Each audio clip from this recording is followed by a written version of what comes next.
Hey everyone, I sincerely appreciate your support. If you enjoy my audiobooks, I would be truly grateful if you could subscribe to the channel. And if you'd like to support even further, you're welcome to become a Patreon member, where you can access audiobooks of novels as long as they are freely available on the internet. Your kindness and support mean so much. Thank you. Perhaps, there is some hidden power in the Emperor's might, like a power that incredibly boosts the persuasiveness of one's words when talking to comrades. If not, there's no explanation for it. Everyone just follows me so well. I said, let's go save people in the name of Black Fangs. No one asked me why. Not a single person questioned why we were using the name of Black Fangs. They just nodded with looks that said, it's about time. Really, I am lucky to have such loyal comrades. So many comrades who follow me no matter what I say. Rarely does anyone have as much luck with people as I do. Thinking that, I smiled contentedly and turned to check on the children. Is everyone keeping up? A sharp response echoed back. A quick head count confirmed everyone was present. We had to take a rough path to avoid being noticed, but fortunately, no one had fallen behind. The kids seemed lively, even in this steep mountain climb, a testament to their training. Everyone, except for Miss Rubia who was working hard at the mansion, was marching under my command. Seeing dozens of people following me brought a fresh wave of emotions, especially because of our attire. Our black robes had somehow become our uniforms. On top of that, we received extra disguising masks from Asher when he generously opened his warehouse to us. A group wearing animal masks and black hoods, a mysterious sight. It was the perfect image of Black Fangs. In fact, we might even look more like Black Fangs than the real ones. Besides, the task at hand was to divert attention from Miss Rubia by attacking the Empire and the Holy Church with propaganda videos. We were opposing the two enemies of Black Fangs. I should really get a bow from the actual leader of Black Fangs. It all just happened to fall into place, but in the end, I was the most fervent supporter of Black Fangs. Helping out so much, yet never seeing the face of the leader made me feel they were quite stingy. At this rate, the least they could do is treat me to a meal. With such trivial thoughts, I knelt down and placed my hands on the ground, spreading my mana widely, ever wider. Topography, trees and bushes, the forms of animals living there, all of it entered my mind. And as I spread my energy further, I started to feel it. All kinds of trash and debris, shabby houses made of planks, corpses scattered in corners, and people ignoring them. Found it. The slums. Our destination was just ahead. A natural smile spread across my lips. It was time to operate the shelter in the name of Black Fangs.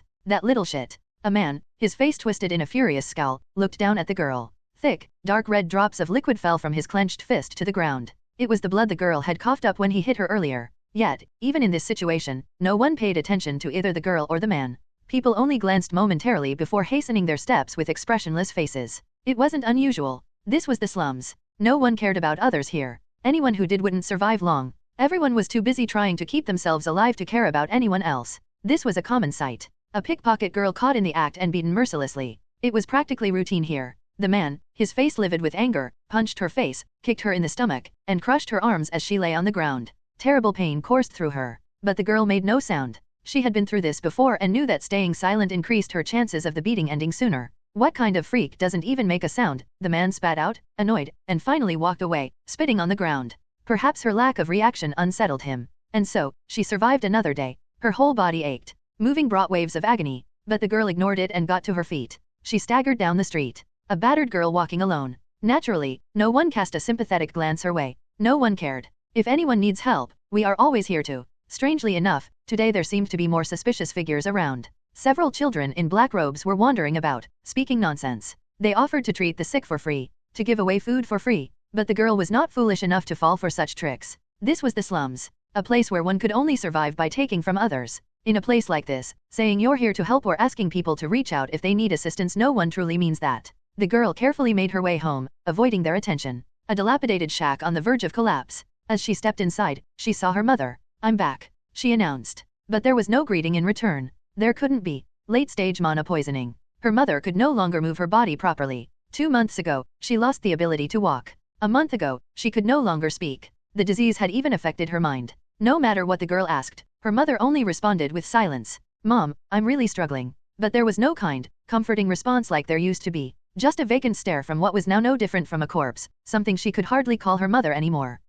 I'm really struggling. Her vision blurred. She felt tears running down her cheeks. Until now, she had managed. No matter how miserable life was, she believed they could get through it together. But, no matter how hard she tried, life didn't improve. It only kept getting worse. Her mother had contracted the illness while mining mana stones without protective gear to support the girl. The disease only worsened. It was overwhelming to take care of her mother and shoulder the burden of both their lives alone. She couldn't remember the last time she had a proper meal. Her body was broken, but she had to struggle on to survive another day. It was painful. So very painful. And there was no one to lean on. I'm sorry. I must be a really bad daughter. The girl's voice trembled as she spoke. She had always depended on her mother, pestering her with childish complaints. And now, when she needed to take responsibility for her mother, she found it unbearable. Disgustingly so. She couldn't stop these thoughts. It's too hard. It feels like dying would be easier. I'm sorry. I'm sorry. With those words, she pulled a shard of glass from her pocket. She couldn't live like her mother. She couldn't be as strong as her mother, who had raised her child in this wretched slum. Her whole body still ached. Her left arm, crushed by that man, wouldn't move properly. She couldn't endure any longer. So, forgive me, please, she said, looking into her mother's eyes. Ironically, even without words, those eyes always weakened her resolve. A vain hope that everything might get better, that they could find happiness someday, washed over her. So, time and time again, even though she tried to end her life, she couldn't. But now, she couldn't go on any longer. Life was only suffering. No matter how hard she tried, things never improved. So, even though it was selfish, even though she knew she shouldn't, she couldn't stop thinking about escaping. Just as she was about to cut her wrist. I'm glad I followed you. A voice rang out. Someone swiftly snatched the glass shard from her hand. In front of her, stood the boy she had seen earlier. A white-haired boy in a black robe. Behind his wolf mask, she could see his blue eyes. I guess you didn't hear me earlier. Do you need help? The mysterious boy extended his hand to her, as she sat on the ground, tears streaming down her face. And, as if it were the most natural thing, he added that he would help her whether she liked it or not.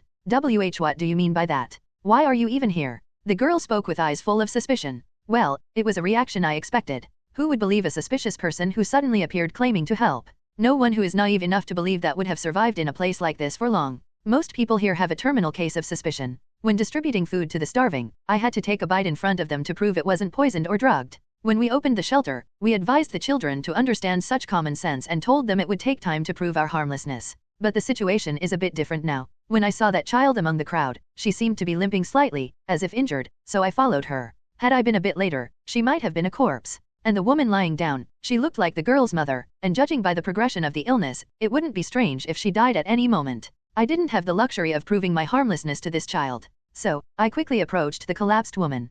Stop. What are you going to do to my mom? I told you earlier. I'm here to help. The girl struggled to pull me away from her mother, but it was futile. If it were the me from a few months ago, it might have worked. But now, after consuming several elixirs and receiving one-on-one lessons from 2 top-tier instructors, it would be strange if I were overpowered by a child. Let go of my mom. The girl cried out, making me feel like a villain. But I had already declared my intentions. I said I would save them, even if they didn't want me to. There was no reason for guilt. I took out the syringe given to me by Miss Rubia and injected it into the woman's arm. The green liquid flowed into her veins. Not long after opening the shelter, we had distributed food and treated the injured with potions. But this was my first time encountering a severe case of magic addiction, and in such a critical state. Yet, I felt no anxiety. The performance is guaranteed. I can stake my name on it. I don't know why someone would stake their name on something developed by someone else, but Miss Rubia isn't the type to make empty promises. I trust her competence. Even if she's a bit clumsy at times, I believe in her ability to deliver when it matters. I'll do anything. Just don't hurt my mom. The girl, tears streaming down her face, pleaded with me. But I smiled calmly and said, if you have time to spout nonsense, go to the shelter and bring back some blankets and water. She'll need to rest for a while. Her face filled with confusion at my words. She hesitated for a moment before speaking in a dazed voice. Mom. The woman who had been lying down slowly began to sit up, holding her head as if dizzy. Step by step, she staggered toward the girl. Sensing the situation, I quietly stepped aside, not wanting to interrupt their reunion. From a distance, I watched the two of them. It looks like I'll have to get the blankets and water myself. I should bring enough for 2. After crying like that, the girl would surely be exhausted. As I thought this, I watched the two embrace, repeatedly apologizing to each other. A story that would have ended differently was changing by my hand. And it felt surprisingly good. After a long time in her mother's arms, talking about various things, the girl finally came to her senses. The situation was clear. For some reason, the man in the black robe had cured her mother. She had heard that there was no cure for magic addiction. The current medications only prevented the symptoms from worsening, and they were absurdly expensive, beyond the reach of commoners.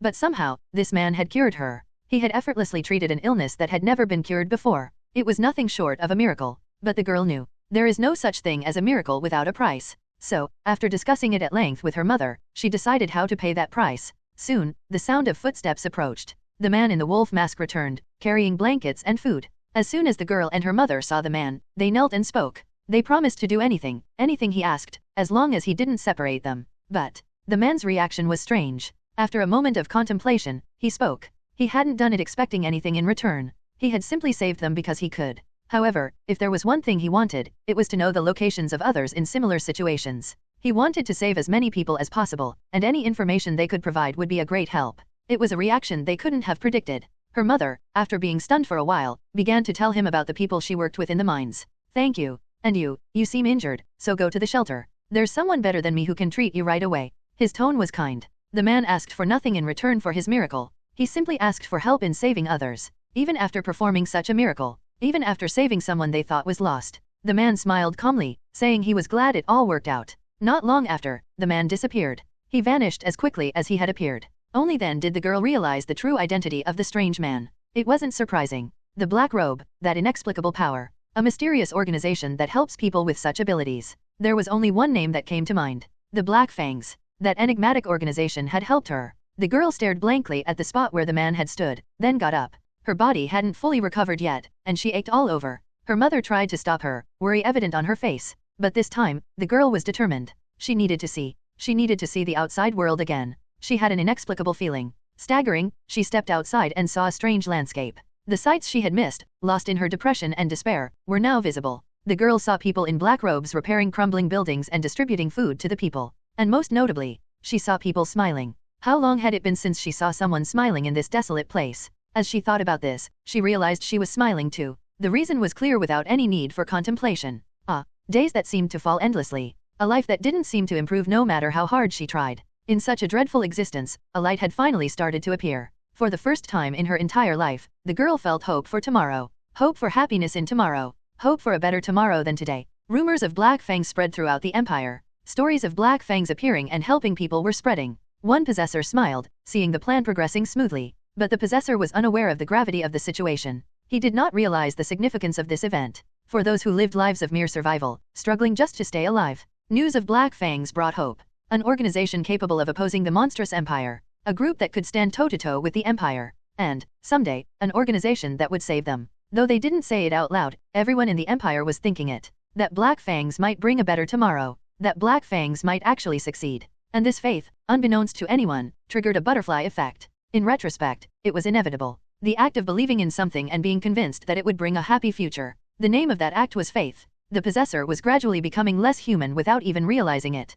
Your followers are increasing? Your followers are increasing? Your followers are increasing? A change is occurring in your spiritual rank. Your existence is becoming closer to. The work progressed very smoothly. The rumors spread more and more, and as a result, people's vigilance eased, speeding up the operation of the relief center. Just like that mother and daughter from before, more people wanted to help us, so the scale grew larger. Well, to be honest, we didn't start this work with this purpose in mind. But saving lives turned out to be more fulfilling than I had thought. Each day felt more rewarding than the last. Excuse me, Captain, are you sure you don't need to sleep? As I was thinking about that, looking at the relief center that had changed so much in just a few days, a child next to me asked. I'm the type that can stay up for several nights and be fine. The kid's eyes sparkled at my awkward response. I could tell what kind of misunderstanding they had, but I couldn't correct it. It would be weirder to explain that it's because of my unique traits. That would just make me sound like a lunatic. In times like this, it's best to just be vague. Come to think of it, hasn't that person not slept at all these past few days? As expected of the Black Fangs leader,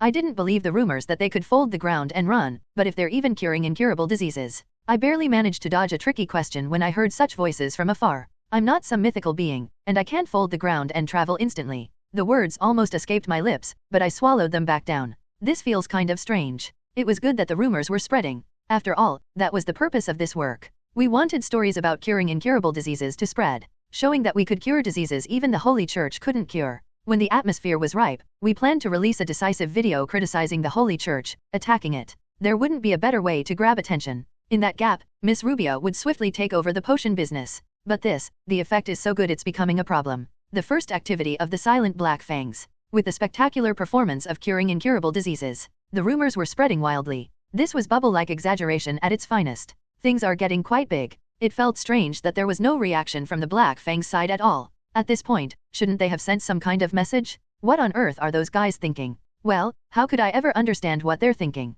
They've opposed the mighty empire, killed the Imperial Knight Commander, and left the organization's symbol boldly to flaunt their actions. Even if someone impersonates them, as long as it benefits them, they nonchalantly let it slide. I can't figure out their true identity at all. No matter how secretive a group is, this is too much. What kind of thoughts do people like that even have? If you've got time to ponder such useless things, just get to work, man. How could we ever know what goes on in the mind of the Black Fang's leader? Indeed, what is that guy thinking? I swallowed those words and stood up again. Thanks to my healthy body trait, just sitting in a chair for a few minutes without sleeping helps recover my fatigue more than I expected. I could probably go without sleep for another month. As I was thinking that, I felt a peculiar pain in my back. Both the right and left shoulder blades started to throb painfully. Esbotra fusion. Broken, bizarre characters appeared and then disappeared. With such ominous signs appearing one after another, I wondered if I was seriously ill. But thanks to my healthy body trait, I should be immune to diseases, so that couldn't be it. Then what is this? Is this a signal that I've been pushing myself too hard lately, relying too much on my traits? Why does it hurt so much specifically around my shoulder blades? While I was pondering this, "See, Captain," I heard an urgent voice. The child who had asked about my condition earlier was now calling my name in a rush. I felt a sense of foreboding. I quickly exited the makeshift relief center and moved toward the source of the voice. The kid's face was pale. Over there. As he spoke, the child pointed towards the mountain. The mountain we had passed through. I quickly focused my magic into my eyes. I looked carefully at where the child was pointing once more. And, my expression hardened. It was only natural. Those armors. The emblems engraved on their swords. The knights walking in formation with disciplined steps. It was the Empire. The Empire had found us. How on earth? I had known something like this might happen. So, before being targeted, I planned to evacuate this place and open another relief center elsewhere, but we got discovered by the Empire. I knew they were a formidable opponent, but I didn't expect them to pinpoint our location so quickly. Call the others as fast as you can. I'll go ahead. Then what about you, Captain? Don't worry. Actually, it was a situation where worry was justified. Those were the Imperial assassination squad sent to kill Black Fangs. There were only 3 of them. That made it even more dangerous. It's only natural. The Empire isn't foolish. If they found Black Fangs' location, they wouldn't just send 3 ordinary soldiers. These were the elite of the elite. Each one of them must be a formidable warrior. However, trust me, everything will be fine. I reassured the child with those words. There was no time to wait for Seal or Lean. If those people were allowed to come this way, there was a risk of civilians getting hurt. And I still had the talisman I received back then. Even if I took a bit of a risk, it would be okay. I quickly focused my magic on my legs. Then, I pushed off the ground with all my strength. The scenery blurred past in an instant. Cutting through the wind, I quickly headed to my destination. Before long, I could see the knights. 3 men armed with armor and swords. I gritted my teeth and accelerated. I converted my speed directly into power and swung my sword at them. But the enemy was not easy prey. The elite of the Empire, the skilled warriors sent to capture Black Fangs. My strike landed, and the enemy screamed and fell. What?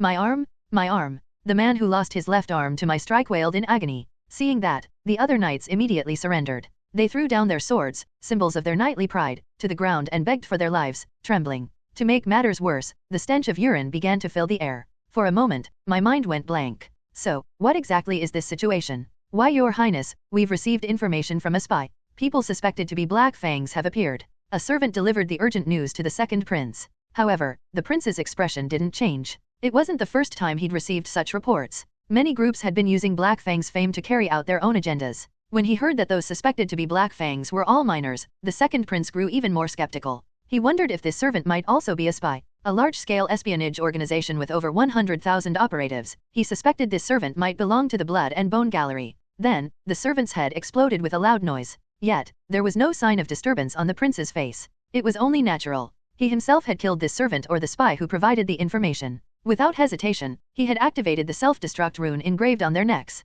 From his perspective, it was a reasonable action. To him, all other humans were merely replaceable tools. There were always substitutes. There was no reason to keep such suspicious and incompetent people in his service. Such worthless creatures. All his subordinates were incompetent. To bring such useless information, it was the epitome of foolishness. Even if they weren't spies, their incompetence deserved death. Black Fangs, a group of children? The leader of Black Fangs, a boy, and the head of such a large organization engaging in mere charity work? It was utter nonsense. Black Fangs was a massive organization with over 100,000 operatives engaged in intelligence activities. Probably, some naive kids were pretending to be Black Fangs, playing hero. In a situation where he needed to conserve strength for the confrontation with Black Fangs, there was no room to waste troops. Sending a few low-ranking soldiers to kill them would suffice. Thus, the second prince erased this matter from his mind and returned to his original task. The man sat down and opened a book. Blood and Bone Gallery member list. A thick book. A gift from Asmodeus as an apology. Based on his memory, he had compiled all the names he had seen using the Grail.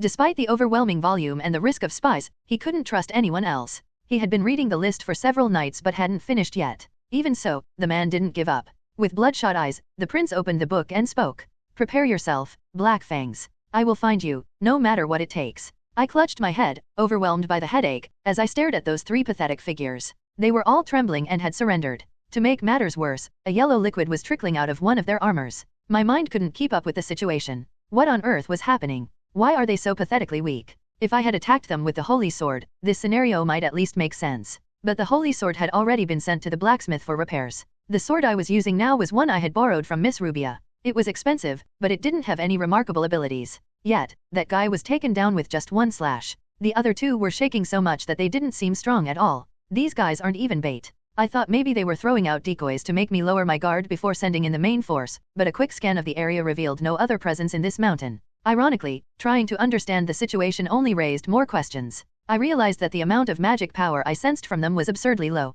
It was below the average for even the weakest of the Imperial Army. These guys were the lowest of the low. They were definitely not elite soldiers. The magic power I sensed confirmed that they were, indeed, just a bunch of losers. The Black Fang's Extermination Squad, sent to capture me. A legendary organization known for assassinating the Empire's Knight Commander, annihilating an elite unit, and even recently erasing the black market from existence. The Empire chose these losers to go against such a formidable group. I seriously wondered what kind of thinking led to such a stupid decision. After contemplating for a while, I finally opened my mouth. Regardless of the situation, my immediate course of action was clear. If you want to live, swear by Mana that you will never harm me or my companions. I deliberately made the conditions broad. Even the mere awareness of doing something harmful to us would break the oath. With this, they couldn't report our location or call for reinforcements. The Mana oath is never taken lightly. There's no way to evade it. The moment they realized they had done something to harm us, they would lose their lives. Of course, the weight of the Mana oath is well known to everyone. So, to help these fools make a wise decision, I should probably threaten them with my sword. I prepared to release my killing intent. And then, I swear by Mana. Before I even drew my sword, they started speaking. They recited the restrictions I mentioned, swearing by Mana as if they were rapping. I was taken aback by their ridiculous display, but they must have misunderstood my reaction, thinking I was displeased. They went ahead and added more severe conditions on their own, saying they'd commit suicide if they harmed me, vowing absolute obedience to any order I gave, promising never to lie to me. It was like they were competing with each other. Naturally, my head started spinning. Did these idiots not receive basic education? It's common knowledge that you should never make such a hasty Mana oath. And I'm here as the leader of the Black Fangs. Is it okay for Imperial soldiers to surrender so easily? What kind of morons are these? I stared at them while pondering this. They kept glancing at me nervously. The first to speak was the knight who had lost an arm.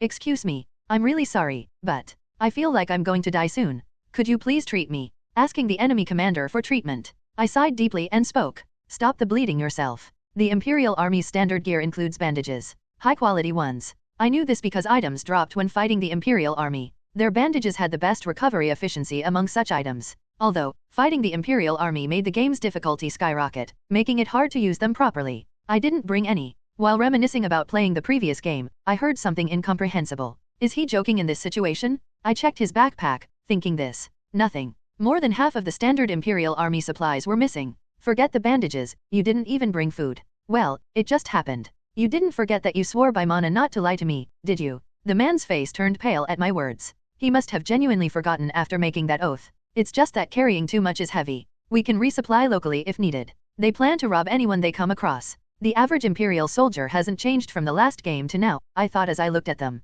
Those clueless expressions. There's no way they're pretending. And you can't deceive a Mana oath. These guys are just ordinary Imperial soldiers. Stereotypical Imperial soldiers. Why are you even here? I asked them. Even if the Black Fangs is notorious, it's hard to believe they'd send such incompetent soldiers. If I had to guess, they probably just stumbled upon us by chance. They were passing through for another mission and were mistaken for elite soldiers sent to kill the Black Fangs due to poor timing. There's no other plausible explanation for this situation. We were ordered to eliminate a group suspected to be the Black Fangs. But it seemed that wasn't the case. The Empire really sent these idiots to take on the Black Fangs. I felt embarrassed for having overestimated the Empire. Were these guys even in their right minds? They accurately deployed these guys here, which means they knew we were operating in this area, right? With such excellent intelligence, they tracked our movements but responded like this? It can't be that the Emperor has gone senile. Unless that cunning old man has developed dementia, there's only one logical explanation. Somehow, the information got miscommunicated. It looks like we've been mistaken for a fake Black Fangs group. A rather pathetic fake Black Fangs at that. Should I call this incompetence or competence? We are, after all, not the real Black Fangs. It's like catching a rat while trying to catch a bull. Excuse me. While I was lost in my troubled thoughts, a timid voice interrupted. It hurts so much. I feel like I'm going to die. The burly man was pathetically teary-eyed. After thinking for a while, I eventually picked up the severed arm. I don't see these guys in a good light, but this is the best course of action. If I kill them thoughtlessly, it might cause unnecessary trouble. They were just sent to kill a group falsely claiming to be the Black Fangs. If these lower-ranking soldiers die, it will definitely raise suspicions. Killing these guys and risking our cover being blown isn't worth it, right? I sighed deeply, attached the severed arm to the stump, and cast a healing spell. Strangely, the wound healed almost instantly. I thought it would take at least several minutes. Was my healing magic always this good? Thank you. He bowed his head excessively, expressing his gratitude. Go and report that you've dealt with the people who appeared to be the Black Fangs. Just say they were ordinary imposters. As soon as they heard my words, they cautiously began to retreat, glancing at me nervously. I was about to let them go when... Wait, you guys stop right there. Then I thought about it. Come to think of it, this doesn't sit right with me. Even though I prefer peaceful means, healing and sending off the people who came to attack us seems a bit much.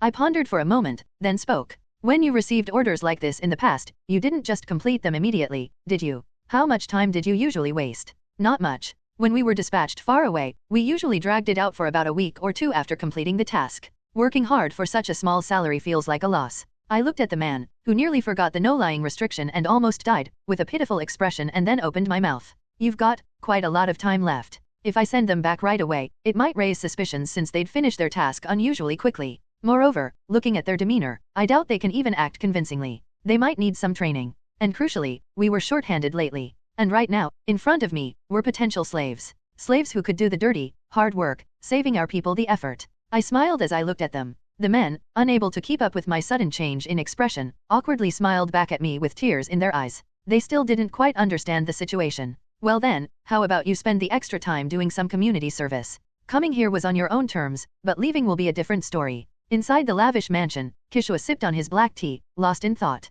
Attempting to contact Black Fangs was more challenging than he had anticipated. It was a sobering reminder that this secret organization hadn't had a single member exposed so far. Then, amidst these efforts, came the news. Rumors that Black Fangs had been helping people. He had been lucky enough to quickly obtain these newly circulating rumors through his information broker. This is honestly unreliable information. Please take it with a grain of salt. Even the informant who delivered the news admitted that the reliability of the information was questionable. Rumors said that Black Fangs was composed only of minors, and that even the commander was personally running relief efforts. These were stories too incredible to believe. But let's think about it differently. The sheer absurdity of these rumors actually made them more believable. If such unbelievable stories were spreading, it increased the likelihood that they were true. Rumors about Black Fangs helping people could spread. But for the claim that most of Black Fang's members were minors, and that even the commander was involved in relief efforts, to spread, there had to be witnesses. Such outlandish stories wouldn't emerge without some basis in reality. Others might find it strange that someone as significant as the Black Fang's commander would do such things.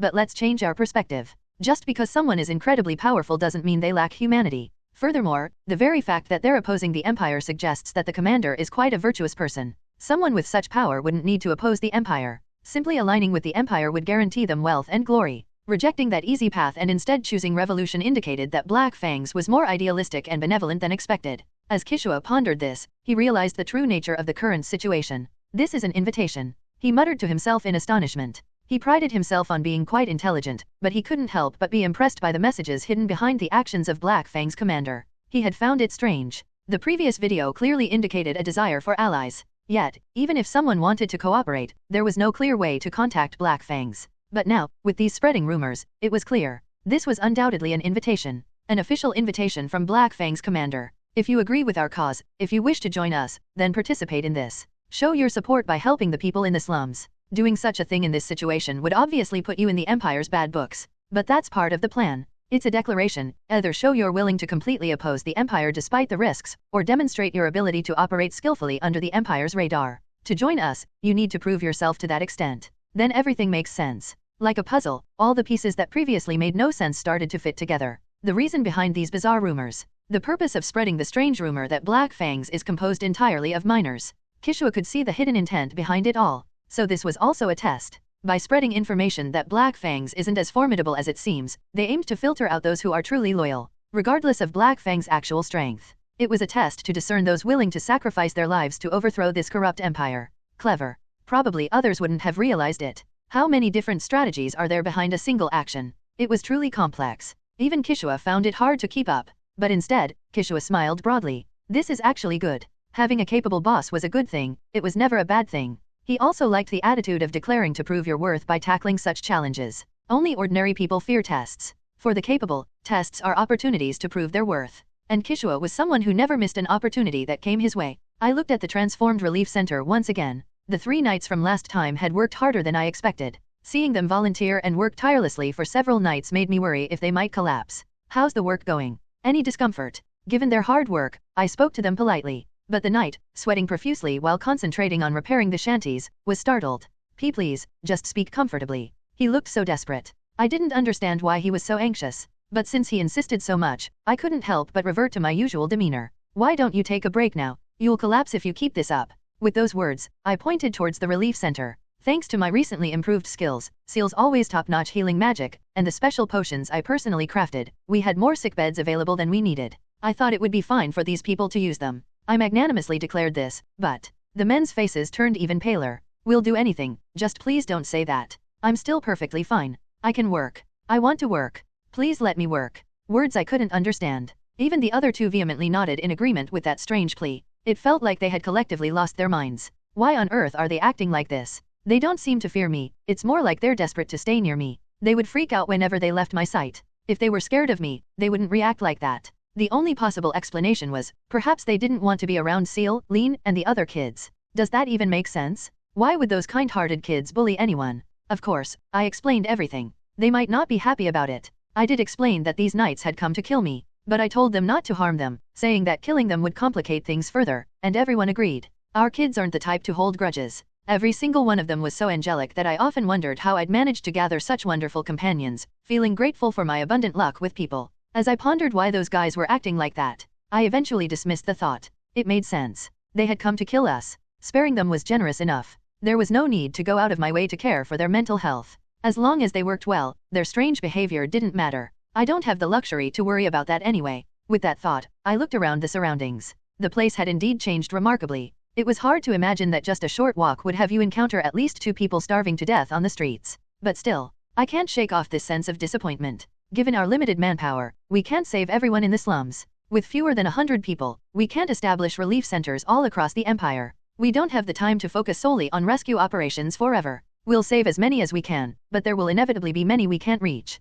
That bothered me. There must be a way to make this work somehow. It was while I was deeply pondering this that it happened. Can you hear me properly? It had been a while since I'd heard her voice. Miss Rubio was using communication magic to contact me. Is there a problem? I wondered if there was an issue with the business, so I asked. But Miss Rubio shook her head. Just wanted to confirm. Are you behind what's been happening lately? Before I could ask what she meant, a flood of information overwhelmed me. And, for a moment, my mind went blank. What on earth is going on? Someone was anonymously providing massive support to the slums across the empire. Everything from food to various necessities. A sudden surge of donations. It was bewildering to the point of being almost unsettling. I had no idea how such a bizarre thing had come about. But, as I thought it over calmly, I realized it was actually a stroke of luck for me. It eased my burden, and it helped obscure the attention of the Holy Church and the Empire from Miss Rubia. The more I thought about it, the more this seemed like a fortuitous turn of events for me. So after a moment of contemplation, I finally spoke. Seems I'm lucky. I didn't know the exact details, but it appeared that the world was on my side for now.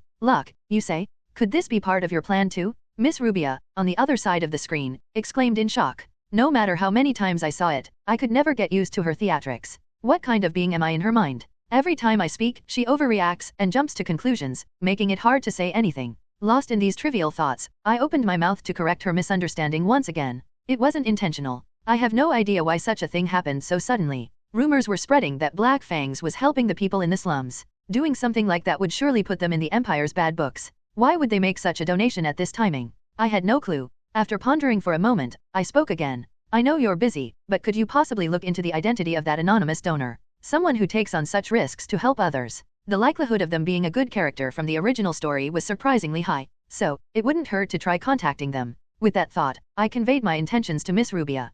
Honestly, I can't promise I'll find them. They've hidden their identity too thoroughly, but it seemed uncertain whether we could make contact with that person. I'd be lying if I said I wasn't disappointed, but there are times like this. We're not the real Black Fangs, after all. We didn't have the kind of intelligence that surpassed the Empire's. Naturally, we couldn't find information the Empire couldn't uncover.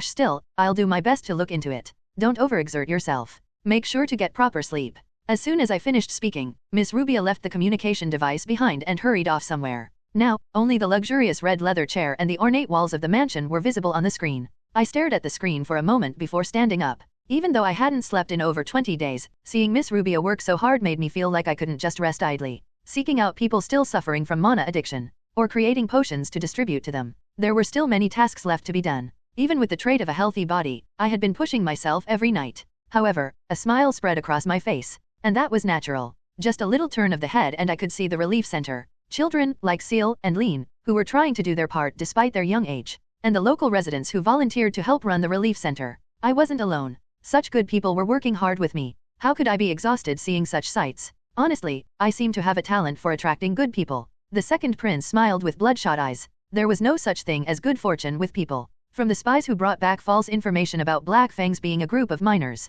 to the informants who wasted precious time and pinpointed the location of petty criminals after being duped by such impersonations. Despite the efforts of these foolish individuals who only hindered his work, he ultimately succeeded. He accomplished everything on his own, without the help of those inferior beings. With a face full of superiority, the second prince looked at the book again. List of members of the Blood and Bone Gallery. A list full of bizarre names. His subordinates were all untrustworthy trash. He had struggled with this for days. But in the end, he emerged victorious. From this long list, the second prince had extracted incredible information. They are a more trained organization than expected. This was evident from just the first page of the list. It was strange enough that there was only one person with a blank name. But this list was mostly filled with such blanks. It meant that over 90,000 individuals, raised as spies without even personal names, existed. They mostly shared these blank names and used peculiar sequences to distinguish themselves. 121.163, 58.141. Sequences that made no sense as identification. They probably raised individuals as spies from birth and attached these identification codes.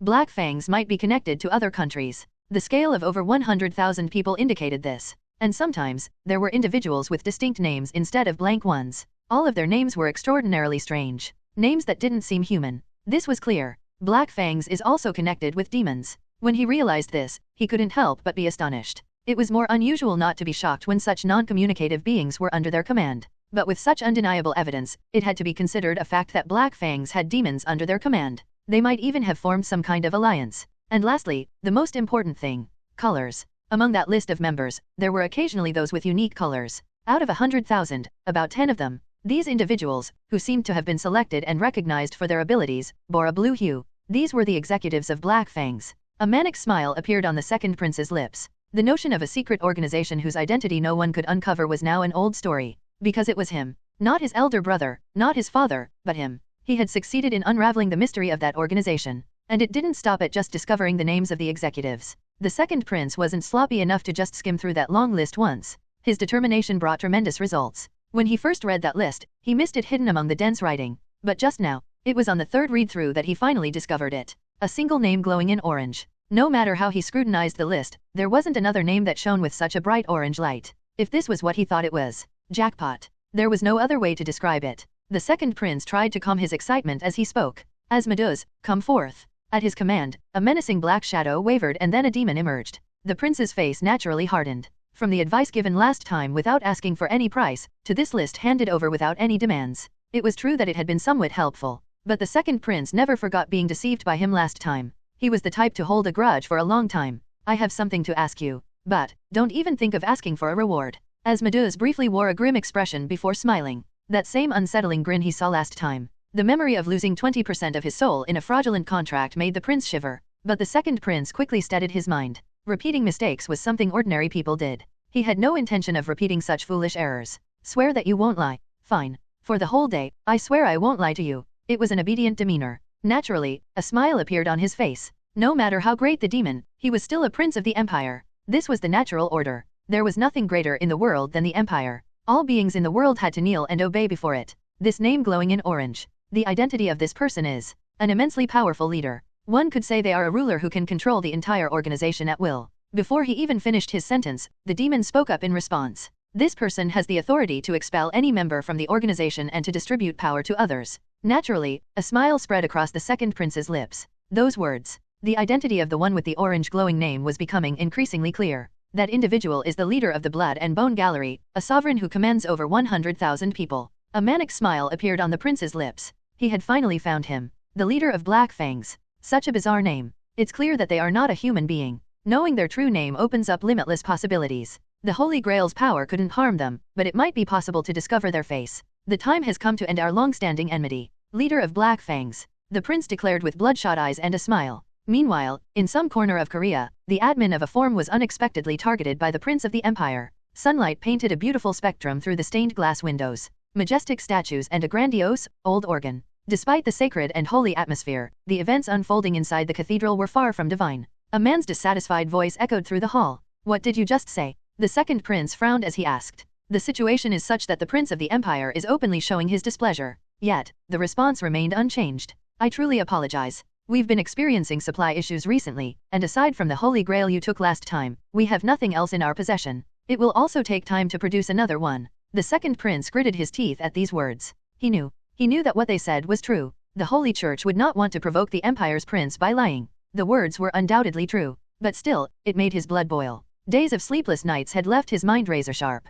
and though he was unaware, the side effects of having a part of his soul taken by Asmodeus were also at play. These factors hindered the prince from acting rationally. Even though he knew they had their own circumstances, it was infuriating to see that cardinal. It felt as though the cardinal was mocking him for foolishly squandering what was given to him last time, making this struggle unnecessary. That an imperial prince had to stoop so low as to come here seeking help was infuriating. Useless. The second prince muttered as he left the cathedral. As he walked, he unconsciously bit his lip. The once composed figure who leisurely watched over his subjects while smoking a cigar was nowhere to be seen. His eyes were bloodshot from nights of working alone. His hair, disheveled and messy. He looked more like a madman than an imperial prince. Like a crazed gambler you'd see in a casino. I can't end it here. Biting his lip, the second prince desperately racked his brain. The original plan was simple. If the leader of the Black Fangs was a being close to a demon, knowing his true name could weaken his power. He intended to use the Holy Grail again to attack him or at least uncover his face if an attack was impossible. But it failed. There was no Holy Grail. There were no more cards left to play.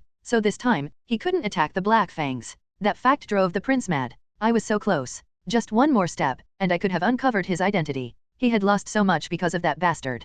Just the rare cards like the Holy Grail alone were 3. He even sold part of his soul. And now, finally, the chance to reclaim those losses had arrived. Victory was already assured. This was a gamble he couldn't lose. But he was out of chips. The second prince fell silent, lost in thought. And, before he could even say a word, the demon, as if sensing his presence, revealed itself. The demon merely smiled without uttering a word. That same unsettling smile as before. As if it could read the prince's mind. Though the demon did not speak, the second prince felt as if he could hear mocking words in his head. Unlike the fools who lost their souls by relying on a contract with a demon, he believed he could maintain control. He thought he was using the demon, not the other way around. But now, in the face of crisis, he had shamefully turned to the demon first. However, the second prince gritted his teeth. Can you gather information about him, or use his true name to seal part of his power? Winning was all that mattered. No matter the sacrifice, as long as he won this gamble, he could reclaim everything. Thus, he had to place all his bets now. He had to wager everything he had. That depends on the weight of the price you are willing to pay, even if it meant grasping the demon's hand. Recent days had been extremely peaceful. The shelter was developing day by day. Almost all the cases of magic addiction in the area had disappeared, and people wore smiles on their faces. However, I couldn't just be completely happy while watching this scene. Why on earth is the Empire not taking any action? At first, I was pleased, thinking the Empire was just slow to respond. But this was too strange, no matter how you looked at it. Even now, with the rumors about the Black Fangs spreading, they were doing nothing. It made no sense. In my opinion, there was only one reason for such behavior. The calm before the storm. They were preparing something. They were conserving their forces for what was to come. Maybe I'm just overthinking things. But there's no harm in being prepared. Judging from the current situation, fortunately, it seemed this place had not been discovered. But being complacent would be the worst strategy.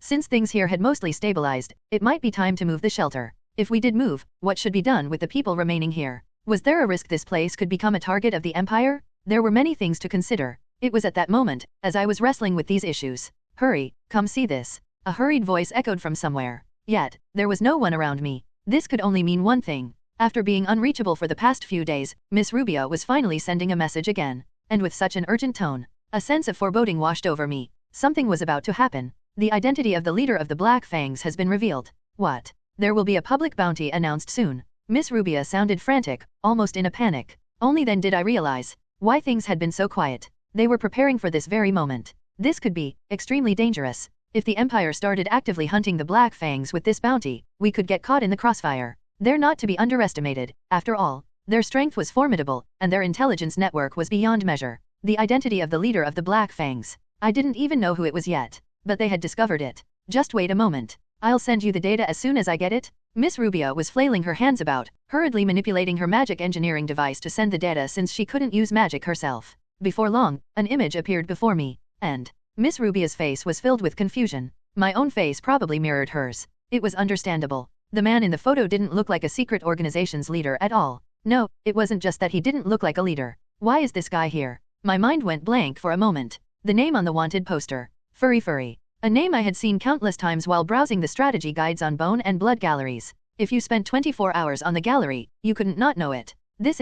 Yes, he's definitely not the leader of the Black Fangs. My mind couldn't keep up with the situation. What on earth was happening? How had things gotten so twisted to end up like this? Wait, isn't that clearly from Korea? The background in the photo. It was unmistakably modern. No matter how advanced the imperial capital was, it couldn't compare to that level. This fact was crystal clear. Somehow, the Empire had managed to spy on someone from another world, capturing a photo of this moderator. My head spun even more. There were limits to wasting one's abilities. I didn't know what means they used, but doing something like this without any cost seemed impossible. Influencing another world just to reveal the moderator's face? It made me genuinely suspect if the Empire was secretly filming a prank show on me. I know I shouldn't be thinking like this. As a person responsible for many lives, I couldn't afford to be careless. No matter how foolish the enemy's actions seemed, I couldn't drop my guard. I knew that. But I couldn't stop thinking about it. The image of the mighty empire I had seen in the previous works. That powerful image vanished in an instant. Naturally, a question formed in my mind. Are these guys just weaklings after all? It seemed like I wouldn't even need the Black Fangs.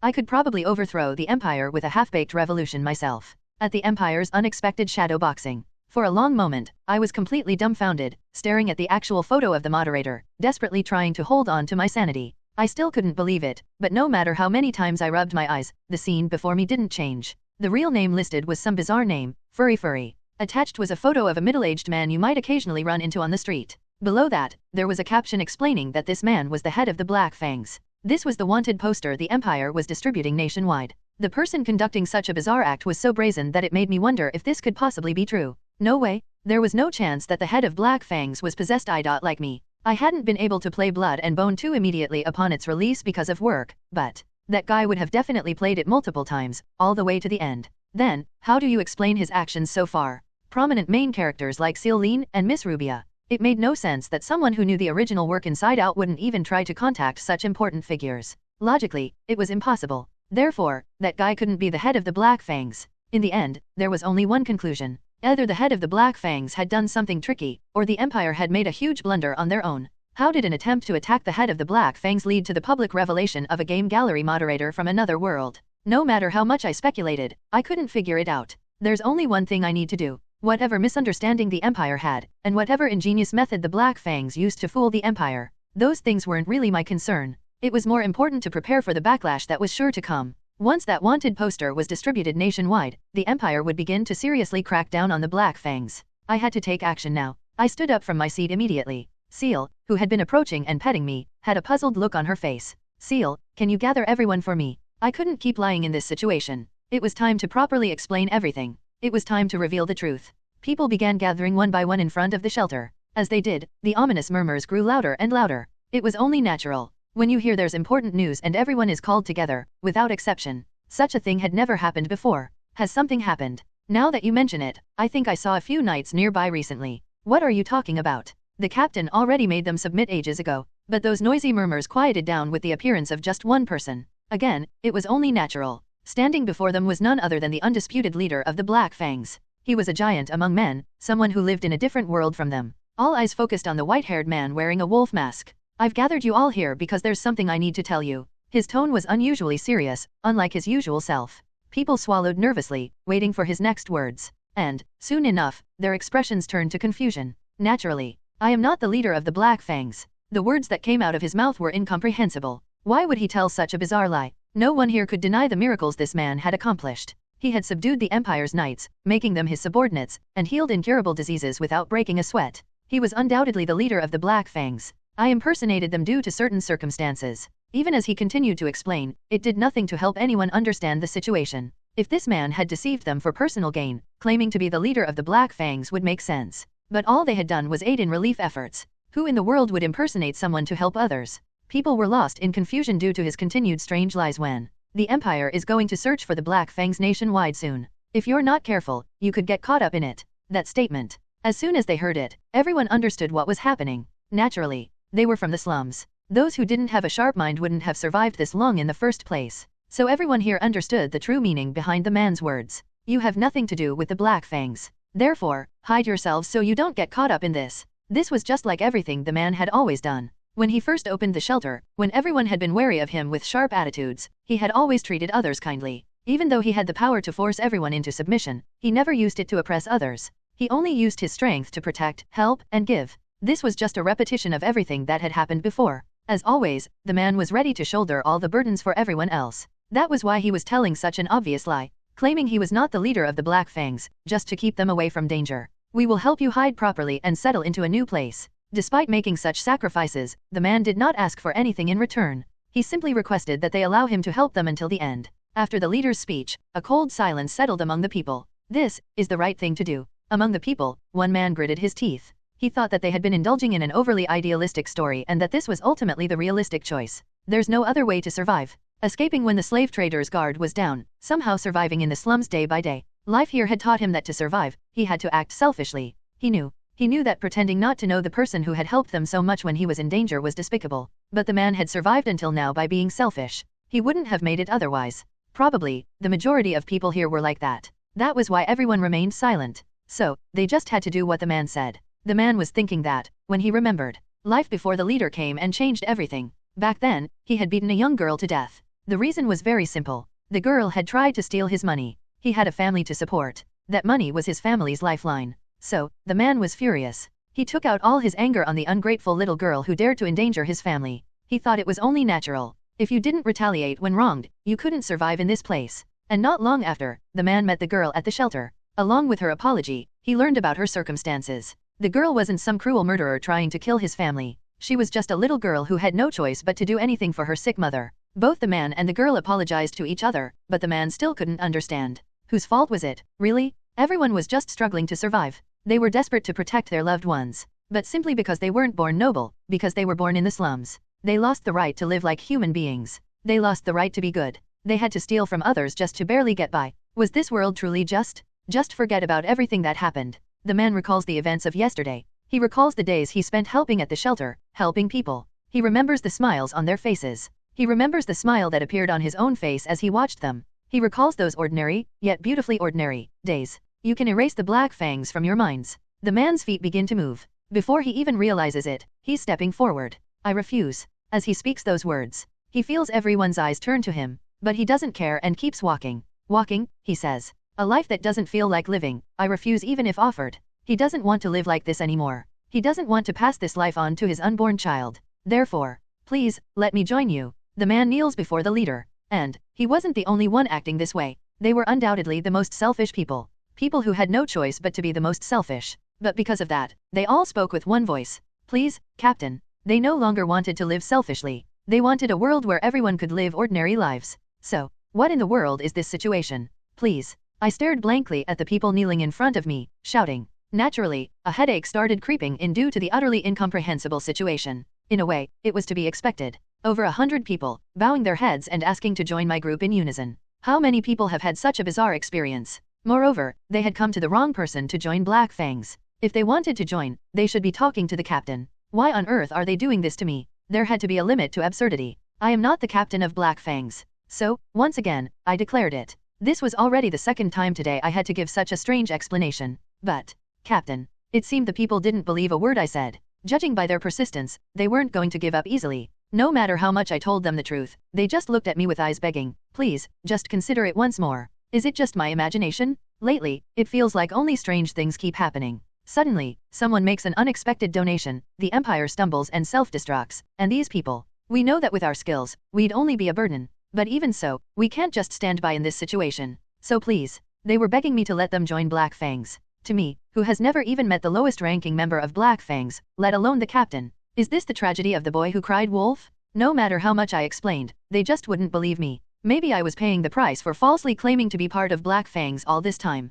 Please give me a moment to think. I sighed and said. Honestly, I wanted to run to the nearest bed in the relief shelter and think of a solution leisurely. Why are they doing this? But I couldn't do that. The people who had been merely kneeling now had their noses touching the ground in a full prostration. If they breathed, sand would probably enter their noses instead of air. Judging by their resolve, they'd likely continue doing this long after I left. I couldn't just leave them like this, waiting for my answer for hours. So, I quickly racked my brain. How can I convince them that I'm not part of Black Fangs? It won't work. Actually, even if it worked, it wouldn't be a particularly good option. They seemed ready to set themselves on fire for the revolution at any moment. If I left them behind, they'd likely go off on their own and undertake dangerous revolutionary activities. But right now, the Empire was on the verge of issuing a massive bounty on Black Fangs. This was the time when the Empire would be most fervent in their search for Black Fangs. The chances of these people getting caught and killed were extremely high. I must prevent that at all costs. In the end, only one method came to mind. Honestly, I wasn't sure if this was a good plan or not, but it was better than letting them die at the hands of the Empire.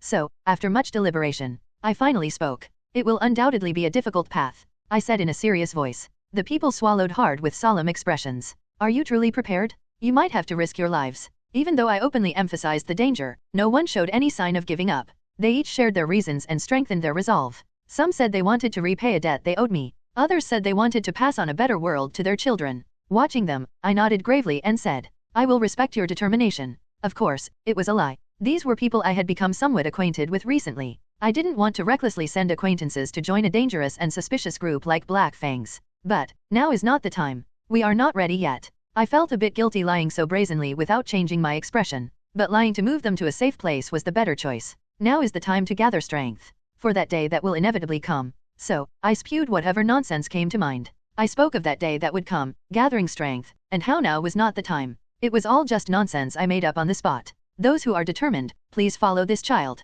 She will guide you, I said, pointing to Lean. Lean looked visibly flustered, but I quickly approached her and whispered in her ear, take them to your father. You understand what I'm trying to do, right? The best place to hide from the Empire's eyes was already decided. It was the place where we had previously sheltered the so-called prophet tribe that had fallen out of favor with the Empire. There, they could train their strength while waiting for the Empire's public search to end. Yes, I understand completely. Lean, after a moment of confusion, responded in a cheerful voice. Fortunately, she seemed to grasp my intention. Since there were too many people to use teleportation magic like before, Lean led them quickly away. Considering it was a hastily made plan, it wasn't too bad, I thought, watching them leave. I feel a bit sorry for dumping such a complicated task on the priest. Well, he did say, if you ever need help, just ask. Everyone will be on your side. Now was the perfect time to ask for help. No need to be modest, let's ask for as much help as we need. The priest stared blankly at the scene unfolding before him. He had heard that what looked like an army was approaching, and had been on high alert, wondering if the Empire had found them.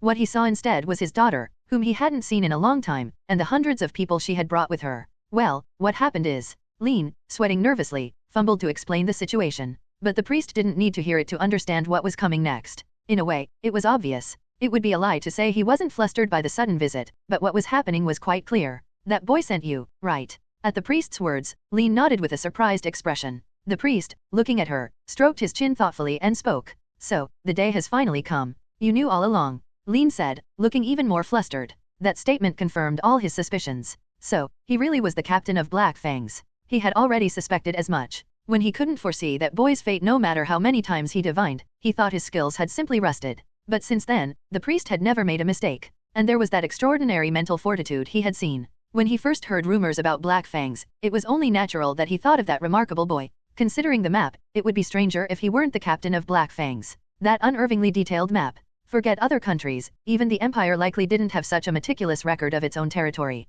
And there's only one purpose for creating such a map. Maps are military tools. It was easy to understand what it meant for someone who had made such a map to start gathering people on this scale. He was preparing for a revolution. Undoubtedly, a perilous act. But, follow me? The priest led them with a solemn expression, understanding the gravity of the situation. As he guided them, his mind raced with thoughts. He had always known that the boy had something extraordinary about him, but he hadn't anticipated this scale of involvement. The priest resolved to do everything in his power to support this revolution, even if it meant risking everything. The crowd followed, a mix of anxiety and determination evident on their faces. They were ready to face whatever challenges lay ahead, inspired by the leadership of someone who had always been a beacon of hope for them. As they moved deeper into the safe haven the priest had prepared, he couldn't help but feel a sense of foreboding. The Empire's response would be swift and brutal, but the priest had faith in their cause. He believed in the boy who had orchestrated all this, and in the people who had come together for a common purpose. They were on the cusp of something monumental, and there was no turning back now. The revolution had begun. The priest spoke without hesitation.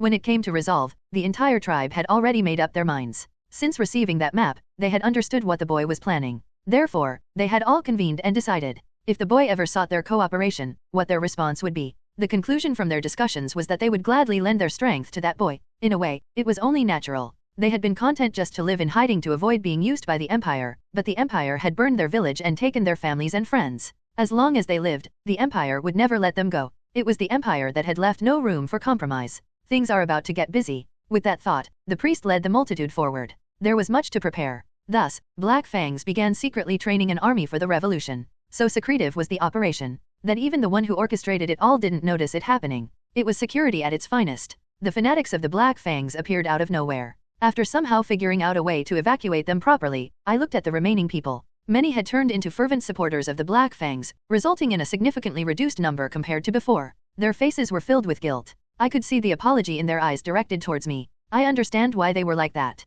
They had received help from me before, and now that it was their turn to help, they felt they had turned away. But honestly, I didn't mind at all. Putting aside the fact that most of them had valid reasons like being too young, too old, or not in good health. In fact, this is more convenient for me. Those people are easier to handle than the fervent supporters of the Black Fangs. I might have felt a bit disappointed if I were really the leader of the Black Fangs. But I am not the leader of the Black Fangs, am I? Those fervent supporters misunderstood my words, but I only spoke the truth. I am not the leader of the Black Fangs. Neither they nor I have anything to do with the Black Fangs, so let's get out of here before everyone gets caught up in something unnecessary. That was the unadorned truth. However, like the boy who cried wolf, my karma for pretending to be the leader of the Black Fangs buried the truth. So, in fact, those people are actually following me well. Therefore, I explained the situation once more to the people still soaked in guilt. Don't worry too much. As I said earlier, I'm not really the leader of the Black Fangs. How many times have I said this today? With such trivial thoughts, I continued my story. Whether you help the Black Fangs or not has nothing to do with me. You don't need to feel guilty about it. However, the only response was even more guilt-ridden faces. It felt like they had heard an outdated April Fool's joke. Well, it wasn't an unexpected result. The opportunity to clarify that I am not the leader of the Black Fangs had already passed. Now is the time to gather strength. For that day that will inevitably come. The moment I brought up that story, it was essentially admitting that I was the leader of the Black Fangs. So, it would have been stranger if they believed my explanation. I was experiencing in real time the emotions the boy who cried wolf must have felt. Thinking it would be useful, I went around shouting, I'm the leader of the Black Fangs. Now, even when I tell the truth, no one believes me. Sighing, I looked again at the people gathered in front of me. Countless eyes were staring at me. Honestly, whether these people are depressed or not doesn't change what I have to do. This place had already been discovered by the Empire. There seemed to be some misunderstanding, as they took me for a petty criminal pretending to be the Black Fangs leader. But that wanted poster. The moment it was published, if the Empire started searching the entire nation, their eyes might turn to this place again. So, I couldn't keep these people here. I had to spread them out across the Empire to hide. Regardless of their feelings, getting them to safety was the priority. Just as I was about to speak with that thought, a strange, very strange intuition struck me. I felt I couldn't just end the conversation like this. I needed to do something more. I was puzzled about what this was, then it hit me. The whispering earring. An artifact that my dear friend Asher had cheerfully gifted to me, saying it suited me better. It supposedly had a function to enhance intuition. But, what's so important about the current situation? What could I possibly say here that would make a significant difference? I couldn't understand. However, it felt too uneasy to ignore this feeling. Besides, I probably won't see these people again. They were people I had built a shallow bond with while running the shelter. It didn't sit well with me to part ways on a sour note like this. So, I opened my mouth once more. Well, I wasn't planning anything grand. Just adding a few words to ease their guilt. The girl couldn't bear to look into the leader's eyes. The leader had done so much for her. He saved her life and cured her mother, who was dying from illness. Yet, she couldn't step forward. Please, allow me to stay with you? When everyone else stepped up to help the Black Fangs, she remained silent. She rationalized it. She had no choice. She had to take care of her mother, who hadn't fully regained her strength yet. Besides, even if she stepped up, she wouldn't be much help in a fight. She was so happy when she received help, but when it was her turn to help, she turned away. There was a limit to selfishness. Everyone has different things they can do. The leader's voice came just as the girl was being consumed by guilt. Not being able to fight is nothing to be ashamed of. Kindness. Such kind words. The people gathered here were all saved by the leader's hands. Yet, ungratefully, they refused to help the leader, citing their personal circumstances. Still, the leader spoke. He said he didn't resent them. Once again, everyone has different things they can do. He understood that they had no choice. However, that kindness only made the girl feel more tormented. The guilt of betraying such a person stung deeply. And then, the leader's voice echoed once more. You don't have to repay me by fighting. The girl looked at the leader again. The leader continued in his usual gentle tone. If you truly want to repay me, help others you come across in your life. That would be enough. As if he could read the girl's mind. As if he could read the guilt of everyone present. Even the smallest act of kindness can make the world a much better place. The man made such a request. For saving their lives, he asked for such a small favor. No one here was foolish enough to misunderstand the meaning. It wasn't a request but a consideration. A consideration to ease their burden. The girl looked at the leader again. She looked at the kind leader. And she thought, this cannot go on. I can't just keep receiving help. So, what should I do? What can a coward like me do? The answer was already decided. Didn't the leader say it himself? Everyone has different things they can do. It was impossible for her to pick up a weapon and fight. But, she could do other things. Summoning strength from deep within, the girl shouted loudly. Understood, leader. All eyes turned to the girl. But she didn't care and continued. I will help people just like you. I will save people in the name of the Black Fangs. Even if she couldn't fight with a weapon, she could spread the name of the Black Fangs. I appreciate the sentiment, but there's no need to use the name of the Black Fangs. The leader spoke with embarrassment. In this situation, it was clear what was happening. That kind person was still worried about them. He was concerned they might get caught by the Empire while spreading the name of the Black Fangs. But, don't worry about that, leader. I may have one leg, but I'm not blind. You think a limping man survived here for nothing? Me too. If I can help you in any way. This was the people's response. Their hearts were set on helping that kind person in any way they could. The girl smiled at the sight. Indeed, the leader's words were true. With just a small act, the situation had changed so dramatically. Perhaps, the leader had foreseen all of this, she sincerely thought. I stared blankly at what was unfolding before my eyes. I had just made a few public service-like remarks. What kind of sudden disaster was this? I had entrusted the Black Fangs fanatics to lean just a moment ago. Suddenly, the previously normal people had turned into fanatics. I looked at the source of all this chaos, which I had taken off my ear. Is this earring actually broken? It was supposed to enhance my intuition, so why did following my intuition only make things worse? Did Asher give me a defective item? How could he give such a gift to a friend? A headache naturally began to set in. I held my forehead and sighed deeply. This is driving me crazy. It felt like the world was conspiring against me. Unfortunately, my logical explanations had no effect at all. No matter what I said, the responses were always the same. That's sad. Do you not trust us? In the end, I had to surrender completely. I pleaded with them, if you absolutely must do this, please make sure you don't get caught. Leaving only that request behind, I disbanded those passionate supporters of the Black Fangs. The once bustling streets now had not a single person in sight. Seal and I erased the traces of magic from the land and dismantled the temporary shelter. I looked around, lost in thought. Can we consider this a success? We managed to save many people and successfully diverted the Empire's attention. Though in the process, we ended up doing a lot of good for the Black Fangs, gaining supporters, shaping public opinion, and boosting their reputation. But that shouldn't be a big problem. Recently, the Empire and the Black Fangs have been in conflict. A little help here and there won't hurt. Coming here was a pretty good choice, I thought, as I gazed at the empty streets. I was supposed to be the only one left here, and I was about to head back to the mansion. But a few shabby-looking men were staring at me. Their hair was a mess. They had dark circles down to their lips. Maybe they heard rumors about a shelter opening nearby and came looking for help? I approached them, thinking I might give them some food and send them off. PL please, save us. It was a familiar voice. I had heard it several times before, and there were 3 of them. It didn't take long for me to recognize who they were. Now that I think about it, I forgot about these guys. Knights. Imperial Knights. The ones who came looking for us last time and ended up being used as labor. Why do they look so miserable? I distinctly remember telling them they could rest whenever they wanted. But it seems no one ever listens to me. I approached them to check if they were injured. And then, what are you doing? One knight, trembling alone, fell backward. Upon closer inspection, I saw tears in his eyes. The 3 of them had their eyes tightly shut, as if they had planned it together. It took about 30 seconds for them to finally open their eyes. The knight in the middle opened his mouth with a dazed look and asked, were you not going to kill us? Such an unexpected question. Naturally, my expression turned to one of confusion. Why bring that up all of a sudden? Why would I kill you? The question popped out of my mouth in utter bewilderment. What on earth did these guys think of me? Well, we've become useless now. The knight stammered, sweating nervously. Useless. Indeed, that might not be entirely wrong. We dismantled the shelter earlier than planned, and everyone was evacuated. Whether or not the Empire found our location didn't really matter anymore. You're right. I have no reason to keep you alive anymore. As soon as they heard my words, their faces turned pale again. I quickly continued before they fainted. But what does that matter?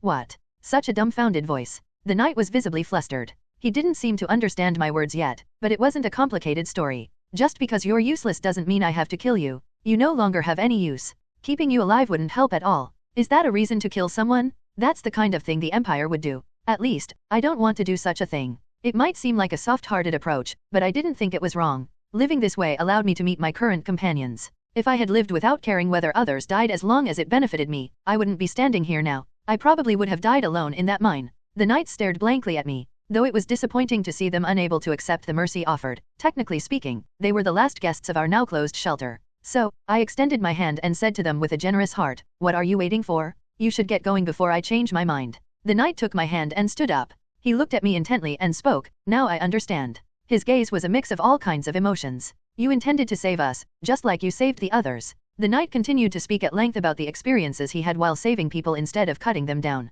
Listening to him, I could only feel bewildered. In truth, I had only used them as slaves out of spite. I even forgot about them halfway and left them behind. "We have learned from your teachings, and we will do what we must." But I couldn't bring myself to pour cold water on his grateful face. And honestly, I was tired of explaining myself. I just nodded silently and finished my farewell. With everything settled, I left the beloved shelter, lost in thought. What was this? Nothing went as I planned, yet the outcomes weren't as bad as I expected. It was all so bizarre. These days, a smile rarely left the second prince's face. Even as he leisurely smoked a cigar, his lips never seemed to fall. The reason was very simple. Everything was proceeding smoothly, as if luck was on his side. The second prince had finally received recognition for his achievements. That foolish brother. Even the third princess, who always looked down on him, had been unusually quiet lately. Naturally, he thought. His sister was incompetent, and he was brilliant. While she wasted her time investigating some trivial potion merchant for looking suspicious, the second prince, through relentless investigation, had finally uncovered the identity of the leader of the Black Fangs. This accomplishment was acknowledged by their father. And now, that annoying woman had ceased her time-wasting activities by their father's orders and was focused on search operations under his direction. Even under me, she's still useless. As if picking a fight, the third princess constantly nitpicked at him with absurd complaints. She claimed she had a bad feeling. She questioned whether he was managing his subordinates properly. It was nonsense, pure and simple. As Meduse had officially confirmed this yesterday as well. None of his subordinates had any contact with the Black Fangs. And there was no one among them who had been seduced by the rapidly spreading Black Fang's faith, so he assured. So, instead, she should be worried about her head. Always trusting her instincts and making futile efforts, wasting time. It was nothing short of a disgrace to their bloodline. Well, it works in my favor. Her incompetence only highlighted his competence. This should have greatly swayed their father's heart. It was undeniable that he had gained a tremendous advantage in the succession battle. It's still unpleasant that I had to borrow that suspicious fellow's hand. But if these were the results, it was a risk worth taking. Initially, all demons were refusing to touch the Black Fangs for some reason, leaving no other choice but him. That creepy smile. It was annoying to see him always looking so pleased while staring at him. But that guy had produced overwhelming results. Obtaining a photo of the Black Fang's leader at the cost of 10% of his soul was a minor feat. As Meduse was still watching, the leader of the Black Fangs, although it was difficult to interfere due to his high status, Meduse claimed that he could maintain his sight by offering substantial souls regularly was no lie. With his father's support, using the souls secretly collected by the Empire as fuel, Meduse was still monitoring the leader of the Black Fangs. What is that guy doing now? To protect others, he's personally eliminating a monstrous entity that attacks people's minds. Thus, the Black Fangs were already in the palm of their hands. No matter what they did, they couldn't escape his gaze. From his behavior to his habits, everything was thoroughly analyzed to eventually become a trap that would capture them. We've won? The Black Fang's faith was spreading actively. They might be arrogantly celebrating their victory, but the true nature of this battle was somewhat different. They were being gradually cornered without even realizing it. The world might view this conflict as the Empire's defeat. This fight, it's our victory. The goddess of victory was smiling at him. These days, the Empire is buzzing. The reason is quite simple. Black Fangs. It's because the organization that had always been shrouded in mystery has finally started its activities in earnest. Lucy stared intently at the newspaper filled with rumors about Black Fangs. In a way, it was only natural. The stories contained in this newspaper, anything related to Black Fangs was something Lucy could never ignore. Because I met them in person once. The Black Fangs faith that has been spreading recently. Lucy wasn't lost in some delusion, obsessing over the strange belief that Black Fangs would save everyone someday.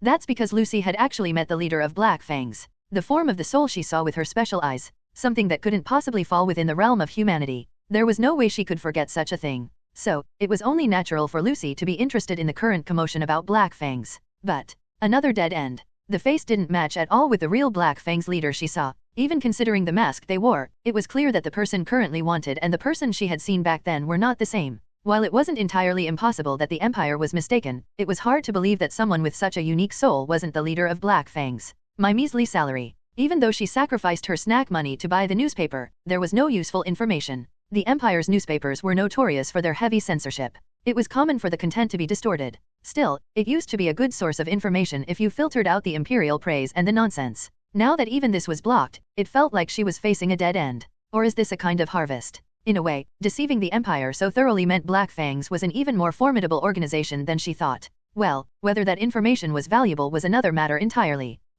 Truthfully, she wanted to use an informant, but she had no money, and not even enough time. Even now, she should have been focusing on today's tasks. Tracking Black Fangs' trail. The act of tracking Black Fangs' trail was impossible. Lucy sighed in frustration but soon composed herself. Today's assignment was her favorite task. Usually, the words work and enjoy don't go together, but this was different. Lucy quickly walked through the streets of the slum. This was her job as an apprentice knight. She was tasked with finding street children and guiding them to the Holy Church sanctuary. Saving people. How could she not feel proud and fulfilled doing such work? I really don't get why the seniors hate this. Well, anyway, she wouldn't want those rotten people to handle the crucial task of rescuing children. It worked out perfectly for her. Still not many in sight. It used to be that she would spot children needing rescue after just a bit of looking around. Nowadays, such instances had significantly decreased. Probably, thanks to Black Fangs. Contrary to its ominous aura, Black Fangs was doing more humanitarian work than she thought. The rumors about Black Fang's followers helping people wherever they went were true, as she had seen firsthand.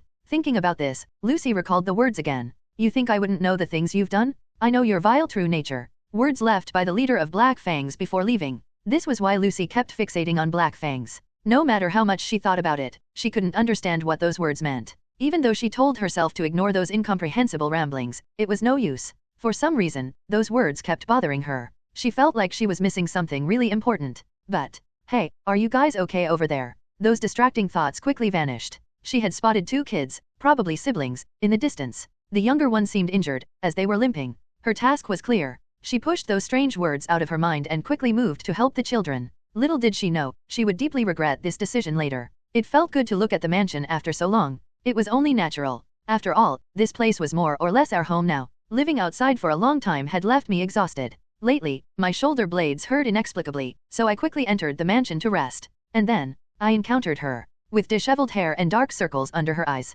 It was clear from her face that Miss Rubia was suffering from overwork. Oh, welcome back. Did you have a good trip? Are you hurt anywhere? I couldn't bring myself to complain about my aching shoulder blades. I simply nodded solemnly and asked, Are you okay, Miss Rubia? She looked beyond exhausted, as if she might collapse from overwork at any moment. I gazed at her with concern. But Miss Rubia, while skimming through the documents she held, assured me she was fine and began speaking. Though her face was still tired, there was an extraordinary energy in her eyes. She discussed various technical matters. Miss Rubia reported on the progress of the potion business. And as I listened, I couldn't help but gape. If you give the word, we can start immediately. She had done it. Honestly, I thought it would take at least 6 months, but while I was dealing with the relief center matters, she had finished all the preliminary work. She even managed to gather Imperial intelligence while working. I had to reassess Miss Rubia's abilities. I thought only Seal and Lean were exceptional, but Miss Rubia was also outstanding in her field. Despite achieving such results, she didn't seem satisfied, biting her thumbnail with a serious expression. We can start. We can start, but it's after we start that's the problem. What do you mean, the problem is after we start? I asked, and Miss Rubia replied with a gloomy face. No matter how I think about it, there's no way to avoid an attack from the Holy Church. Hearing that, I understood the situation. Indeed, there were limits to what Miss Rubia could do with preliminary contacts here and there. In other places, you might be able to negotiate terms or, if that failed, use threats. But that's impossible with the Holy Church. We might have fooled the Empire's eyes this time, but as soon as we start this business, the Holy Church will try to kill us. Of course, if potions were widely distributed, it would hit the Holy Church main source of income. They would try to stop us by any means. No wonder Miss Rubia couldn't come up with a solution despite racking her brain. But a smile formed on my lips. I felt a bit sorry for Miss Rubia, who had been working so hard alone. But with this, I could somehow solve the dilemma. Let's modify the original plan just a bit more radically. I smiled brightly and said, instead of waiting to be attacked, why don't we strike first? When I calmly suggested that, Miss Rubia's face filled with shock. I understood why. The Holy Church essentially held the second most power after the Empire. A faith rooted not only in the Empire but in all nations. Due to this characteristic, it could even be said that their scale was larger than that of the Empire.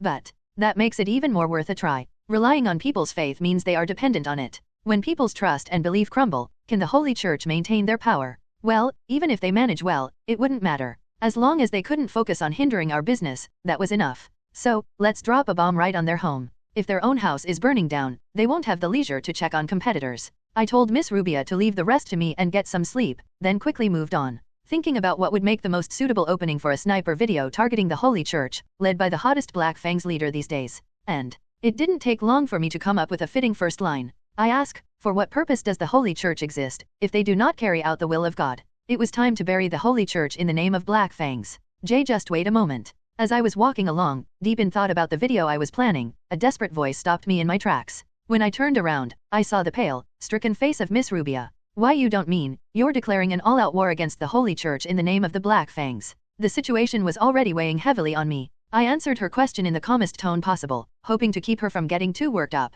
Yes, I mentioned this before, didn't I? If push comes to shove, we might have to erase the Holy Church from existence using the Black Fang's power. Of course, back then, I hadn't really meant it that seriously. There was still uncertainty about whether we could even secure the Black Fang's cooperation, and, more importantly, at the time, I was aiming to avoid conflict as much as possible. That's why I had decided to divert the Empire and the Holy Church's attention with relief efforts. But after hearing what you said, Miss Rubia, it seems like avoiding a clash with the Holy Church is no longer an option. After reviewing the materials, it was clear that while we might succeed in diverting the Empire's attention, the Holy Church would be a tougher challenge. So, might as well bury them once and for all. I'm thinking of drastically altering the previous plan and outright declaring an all-out war against the Holy Church in the name of the Black Fangs. Of course, I haven't actually asked the Black Fangs for their opinion. But honestly, that detail doesn't matter much. If I expose the Holy Church's wrongdoings in the name of the Black Fangs, who are currently riding a wave of popularity as the saviors of humanity, they'll become the center of everyone's attention. In such a situation, could the leader of the Black Fangs really say something like this?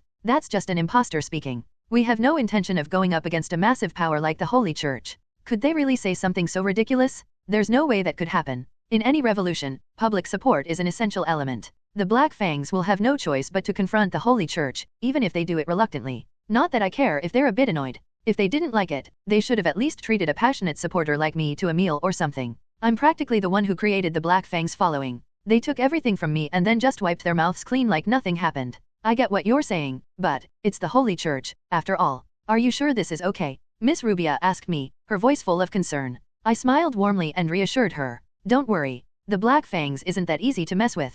Besides, even if things go sideways and we fail to secure the Black Fang's cooperation, as long as we have Lean and Seal, we can prevent the worst from happening. Though I wasn't entirely sure if I could trust my instincts anymore. Still, I had a feeling things were going to work out somehow. With that in mind, I reassured Miss Rubia. And then, as soon as she heard my words, Miss Rubia broke down. She started rambling incoherently about how she didn't mean to insult the Black Fangs, how she knew full well how great the Black Fangs is, and so on. After spouting all that nonsense, Miss Rubia promptly fainted. Since I'd already experienced this a few times before, I skillfully caught her as she fell, feeling the soft sensation of two rounded masses. Afterward, when I picked up Miss Rubia in a princess carry to escort her, the feeling of her thighs was unmistakable. She had collapsed from overexertion while working for me. It was only natural that I shouldn't focus on such things. I fought against my instincts with all my might and carefully laid her down on the bed. How should I put it? In many ways, she was quite a handful. Come to think of it, I haven't even told her about everything that's happened to me. Like how I ended up temporarily taking charge of something resembling the Black Fang's army. Or how I somehow became the one spreading the Black Fang's faith. Or how I managed to plant 3 spies in the Imperial Army, almost by accident. There's so much news to share, but in her current state, there's no way I could tell her anything. Well, it's not urgent. I decided to let her rest and focus on my own tasks. With that thought in mind, I closed Miss Rubia's door and headed toward Seal's room. The skill she showed when she distributed the video on the black market last time. If it's Seal, she can distribute the video flawlessly, leaving no trace of tracking. She could even use illusion magic to create a convincing fake Black Fang's leader. So all I need to do is come up with the content for that video. Simple enough. Of course, I don't know much about the Holy Church. Even in the previous work, there were lots of hints but no real information. But, does that really matter? I can just make up whatever I want and slander them, right? A smile naturally crept onto my lips. It was time to spread some malicious rumors. Stained glass, beautifully colored by the sunlight. A grand statue and a vintage organ. Despite the holy setting, the atmosphere of the people gathered in the cathedral was chaotic and noisy. In a way, it was to be expected.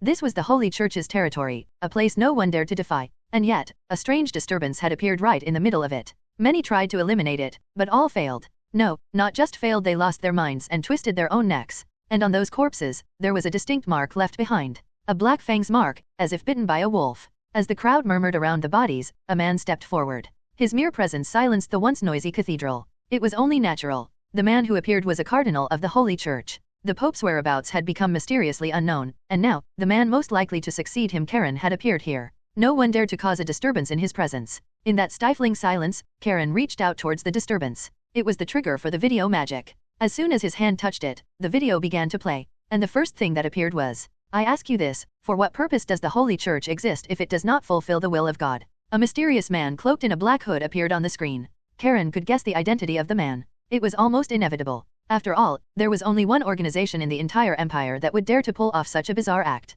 The scriptures say that God loves all, that he cherishes and embraces every being equally. The leader of the Black Fangs continued, calmly citing the scriptures. But if that is true, then why does salvation come with a price? Does God favor only the wealthy? The screen displayed images of documents, the sale of indulgences, where one could pay a hefty sum to have their sins forgiven in the name of God. The story of a dying pregnant woman who was turned away from the cathedral because she couldn't afford the fee. These images flashed on the screen. In this situation, what the Black Fangs was attempting to do was clear. They were launching an attack on the Holy Church. This video, or one like it, was probably already spreading indiscriminately throughout the empire. That can't be true. God is fair to all. He cares for all of us, and he loves all of us. The propaganda was skillfully done. One could tell by the way they did not deny the existence of God. If they had, the video could have been dismissed as the ravings of a heretic. Even the devout would have found the Black Fangs' words repulsive. But that cunning group had left no such gap. Yet if God is fair, why is salvation not fair? Why does the Holy Church's salvation require a personal price? With those words, the screen was flooded with horrific images.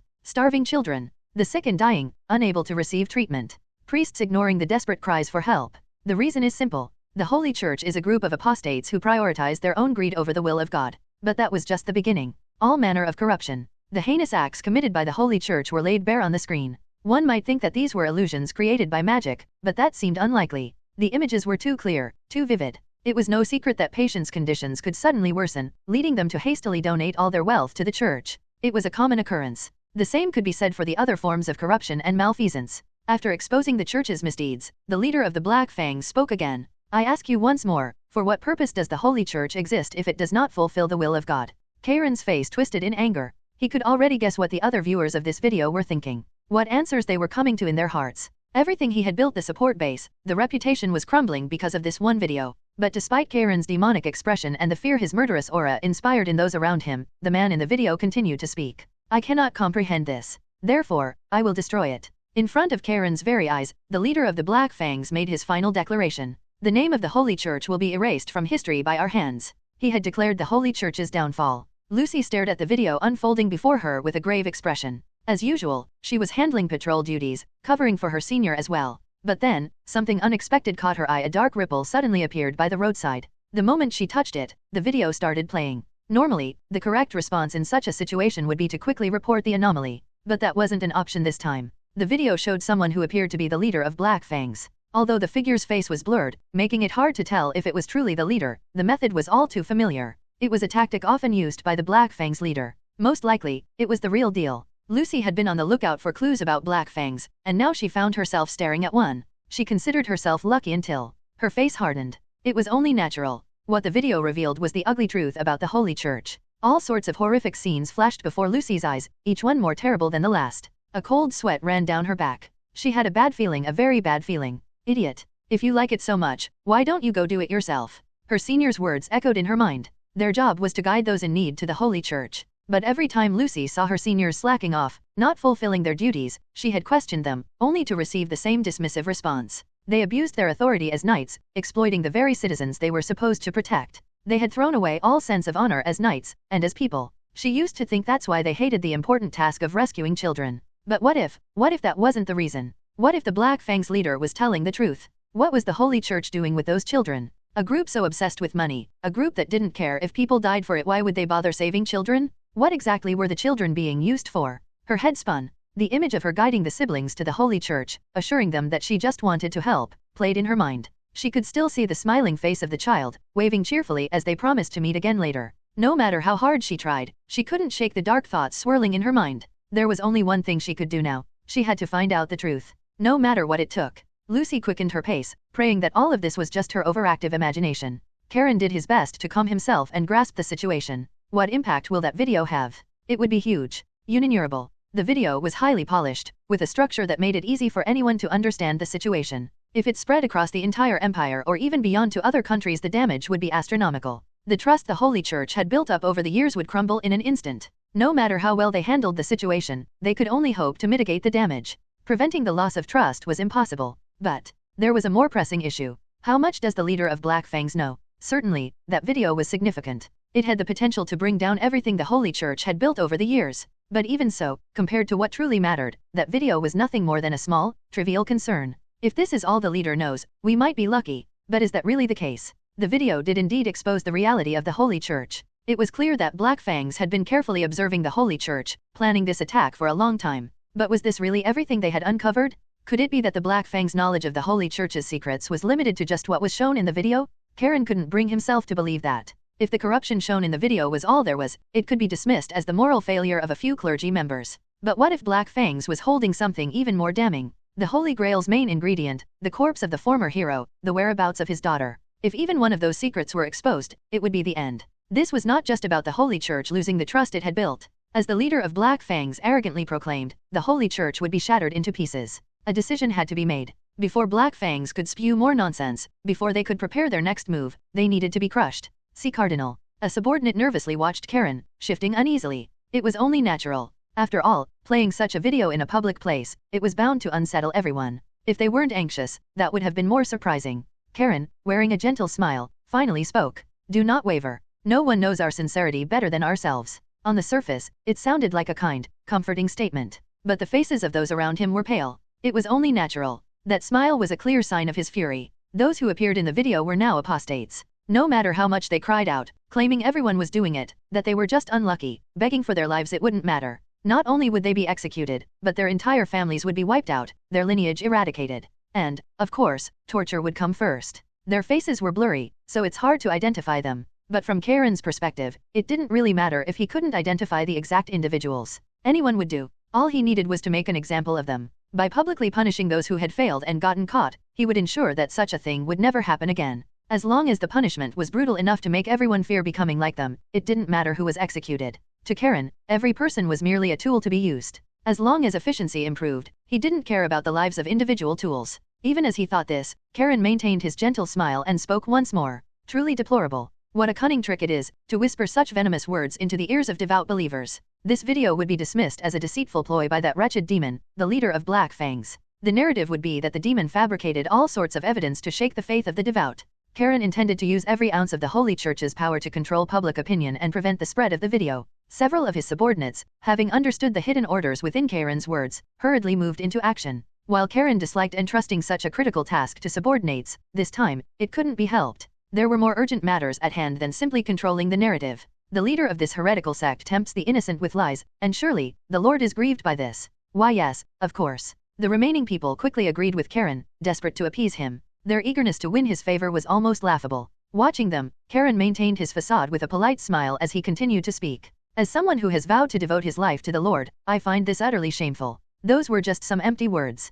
Karen had no intention of following the will of any god. In truth, he didn't even revere the divine. His rise to this position wasn't because he worshipped more devoutly than others, but because he used the concept of faith more skillfully than anyone else. Instead of fostering genuine faith and seeking divine approval, it was more efficient to turn children into machines that could do nothing but recite prayers. There were plenty of priests capable of healing wounds. But Karen's method was far more efficient. Mutilate the children, cut into their bodies, extract what was inside, and force them to sing praises through endless torture. Repeat it enough times, and it would yield a purer, more potent form of divine power. Of course, there was the downside of creating something impure in the process, but even with that in mind, his method was undeniably efficient. We cannot continue to allow such behavior, Karen said. All eyes were on him. With a soft smile and a gentle tone, he spoke again. I will personally purify that vile demon's mind. The expressions of those present immediately stiffened. It was only natural. Not a single person there misunderstood the true intent behind Karen's words. Everyone sprang into action, preparing for what was to come. This was why the Holy Church had maintained its power for so long, by performing the ritual that invades another's mind.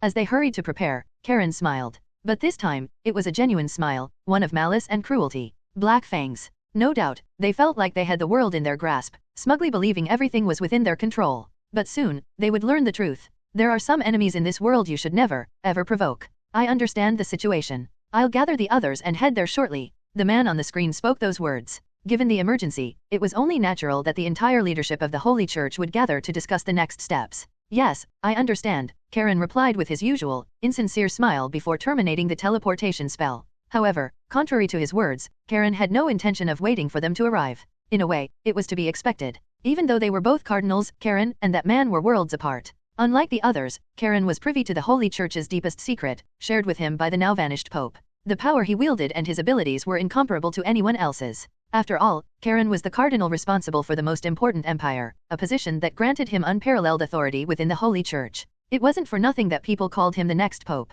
If those fools come, they'll only get in my way, he thought. They were all hypocrites. Just by looking at that man, he could tell. When power grows, corruption is inevitable. Karen knew this, and although he was aware of some of the things happening, he believed a solution was necessary. Even if something is broken beyond repair, one should at least try to fix it. Utterly disgusting, Karen thought with disdain. Whether they were like that man, nurturing a field of flowers in their heads while feigning piety, or indulging in all kinds of corruption behind the scenes while pretending to be virtuous, the Holy Church was full of such vermin. The latter group was at least somewhat reasonable, but even they balked at the idea of grinding orphans to create a holy grail, an efficient method in Karen's eyes. He had once suggested it, only to be rejected outright no matter how desperate the situation. They couldn't bring themselves to commit such a sin, they said.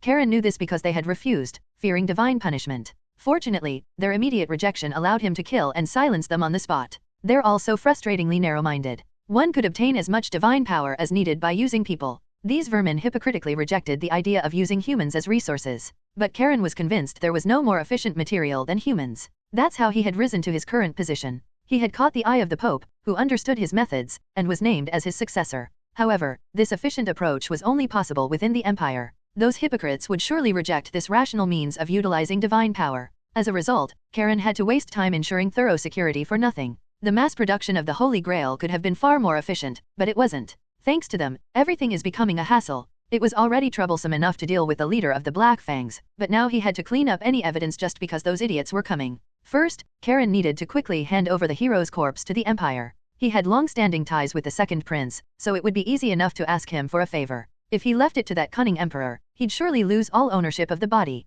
That prince was the perfect choice. Why was it? Why did a sudden, uneasy feeling creep up on him? A sense of foreboding washed over him, as if he was making the wrong choice. But Karen was a rational man. He wouldn't abandon the most efficient plan just because of an unstable factor like intuition. "CA Cardinal, the preparations for the ritual are complete." Just as Karen was diligently cleaning up the evidence, a subordinate reported to him. Karen quickly moved his feet. Reciting an incantation, a hidden passageway appeared before him, stairs leading down to the underground cathedral. As he walked through the dark corridor, he arrived at a spring filled with crimson liquid. The holy blood. An artifact that had existed for hundreds, perhaps thousands of years. Made from the bones and flesh of a saint who had fulfilled her duty, it was the most powerful object in the possession of the Holy Church, a relic that embodied the very history of the Church. This was Karen's final trump card, one he had carefully preserved until now. It was a bit of a waste, but a trump card is meant to be used at times like this. There was no moment more urgent than now. He had to act before the leader of the Black Fangs exposed his deepest secret. Karen immersed himself in the spring. His white robes were dyed a deep red. He could feel the overwhelmingly powerful energy enveloping his entire body. No matter how strong the leader of the Black Fangs was, he wouldn't be able to withstand this. This was the manifestation of a living miracle, a power accumulated over dozens of generations of saints. It was on a completely different level from the Holy Grail. Only a monster like the Emperor of the Empire could hope to stand against it. Otherwise, the leader would soon lose his mind and become a mere puppet of the Holy Church. He would pay the price. The price for daring to challenge someone he should never have provoked. The price for foolishly opposing the Holy Church. With a smile, Karen prayed in the sacred spring. To the leader of the Black Fangs. Tap, tap. To let him into his mind. Cardinal, are you all right? A voice called out to him. Karen, irritated, grabbed his forehead and responded sharply. Nothing happened. Stop distracting me and keep your mouth shut. His tone was unusually forceful, completely devoid of his usual pretense. His subordinate, caught off guard by the abrupt change, hesitated, but Karen didn't have the luxury to care about that. It was only natural. Nothing happened. That was a lie. Too much had happened. His head was spinning from the effort. What on earth was that? Why was his mental landscape filled with human excrement and vulgar pictures of an old woman? It wasn't just a matter of having a twisted taste, there was a palpable hatred toward those things. But if he hated them so much, why did they dominate his mental world so thoroughly? It was as if he had been forced to confront them all day long. No, that wasn't the only strange thing. Fursuit. A mascot costume worn out of an overwhelming love for Beastman. A costume that cost him an entire month's salary, which he cherished. A muscular hand holding a stone engraved with electrical patterns to the cloaca of a yellow rat. The unsettling breath of that yellow rat, its cold sweat, and its flushed expression that refused to leave his memory no matter how hard he tried. And worse still, there were images and videos so disturbing that just thinking about them felt like his entire understanding of the world was crumbling. The more he explored this mental landscape, the more bizarre and grotesque things he uncovered. No matter how much he tried, Karen couldn't make sense of the kind of mindset this person had or the life they had led. But one thing was clear. This man was definitely not the leader of the Black Fangs. There was no way someone like this could be the leader of the Black Fangs. It just wasn't possible. It couldn't be. To think that such a subhuman, no, something even less than human could be leading an organization that had pushed the Holy Church into a corner. Karen simply couldn't accept it. How did this happen? Karen was thrown into confusion. It was a mental world so bizarre, so grotesque, that it defied all logic. Realizing the oddity of the situation and sensing the imminent threat to his sanity, Karen had swiftly returned from that place before his mind could be completely shattered. No matter how much he thought about it, he couldn't make sense of what had just happened. Tap, tap. The man was indeed known as the leader of the Black Fangs. He was a figure the Empire had put out a nationwide bounty on, so it would be stranger not to know him. Yet, that man didn't resemble the leader of the Black Fangs at all. If that's the case, was it all just a mistake by the Empire? Was everything they knew wrong? Even though the Empire had devoted all its resources to the investigation, could all those Imperial soldiers be making such a blunder? Could that even be possible? How could a colossal force like the Empire confuse such a fool with the leader of the Black Fangs? How could something so bizarre even happen? But, looking at the current situation, there was no other explanation. There was no other way to make sense of it. Cardinal. As Karen wrestled with his confusion, his oblivious subordinate kept trying to speak to him. I told you to shut up. He was losing control over his temper. Once again, sharp words, stripped of any pretense, spilled from Karen's lips. But oddly, his subordinate didn't obey his command. Are you sure that's okay? Already deeply unsettled, Karen's frustration boiled over at his subordinate's persistence. He was about to lash out at the man in front of him when he froze. He had no choice but to stop. His subordinate was trembling, pointing at something with a shaking hand. When Karen followed the direction of the finger, he saw it a shocking anomaly. What is this? The most powerful relic in the possession of the Holy Church. An object that had been passed down through centuries, perhaps millennia, along with the history of the Holy Church. A treasure among treasures. The miraculous spring had dwindled. In just a short span of time, nearly half of the holy blood had evaporated. The moment the history of the Holy Church had been halved in exchange for indulging in furry memes. The most prized possession of the Holy Church. An artifact so crucial that it could be said to symbolize the church itself had, in a blink, been halved. A truly bizarre situation. Karen rubbed his eyes and looked back at the well, but nothing had changed. Half of the holy blood had been consumed. All for something so trivial. Karen's face twisted into a demon's grimace. The murderous aura emanating from him was so intense that his subordinates trembled, some even collapsing to the ground in fear. But Karen took a deep breath and tried his best to regain his composure. After all, he wasn't a fool. If he had been, he wouldn't have risen to power so swiftly. As infuriating as it was to lose half of their most powerful asset over something so insignificant, there was no way to recover the lost holy blood now. Therefore, the priority was to understand the situation and figure out how to respond. The first thing he had to consider was, why did such a massive amount disappear for this? If what he had glimpsed was truly the mental landscape of the Black Fang's leader, he would have been shocked but not surprised. After all, intruding into the mind of someone of that caliber would inevitably consume a significant amount of holy blood. But this situation was utterly baffling. Just think about it logically. There was no way that bastard was so great a being that such a steep price needed to be paid. That was an undeniable, irrefutable fact. As Karen pondered how this could have happened, it suddenly hit him.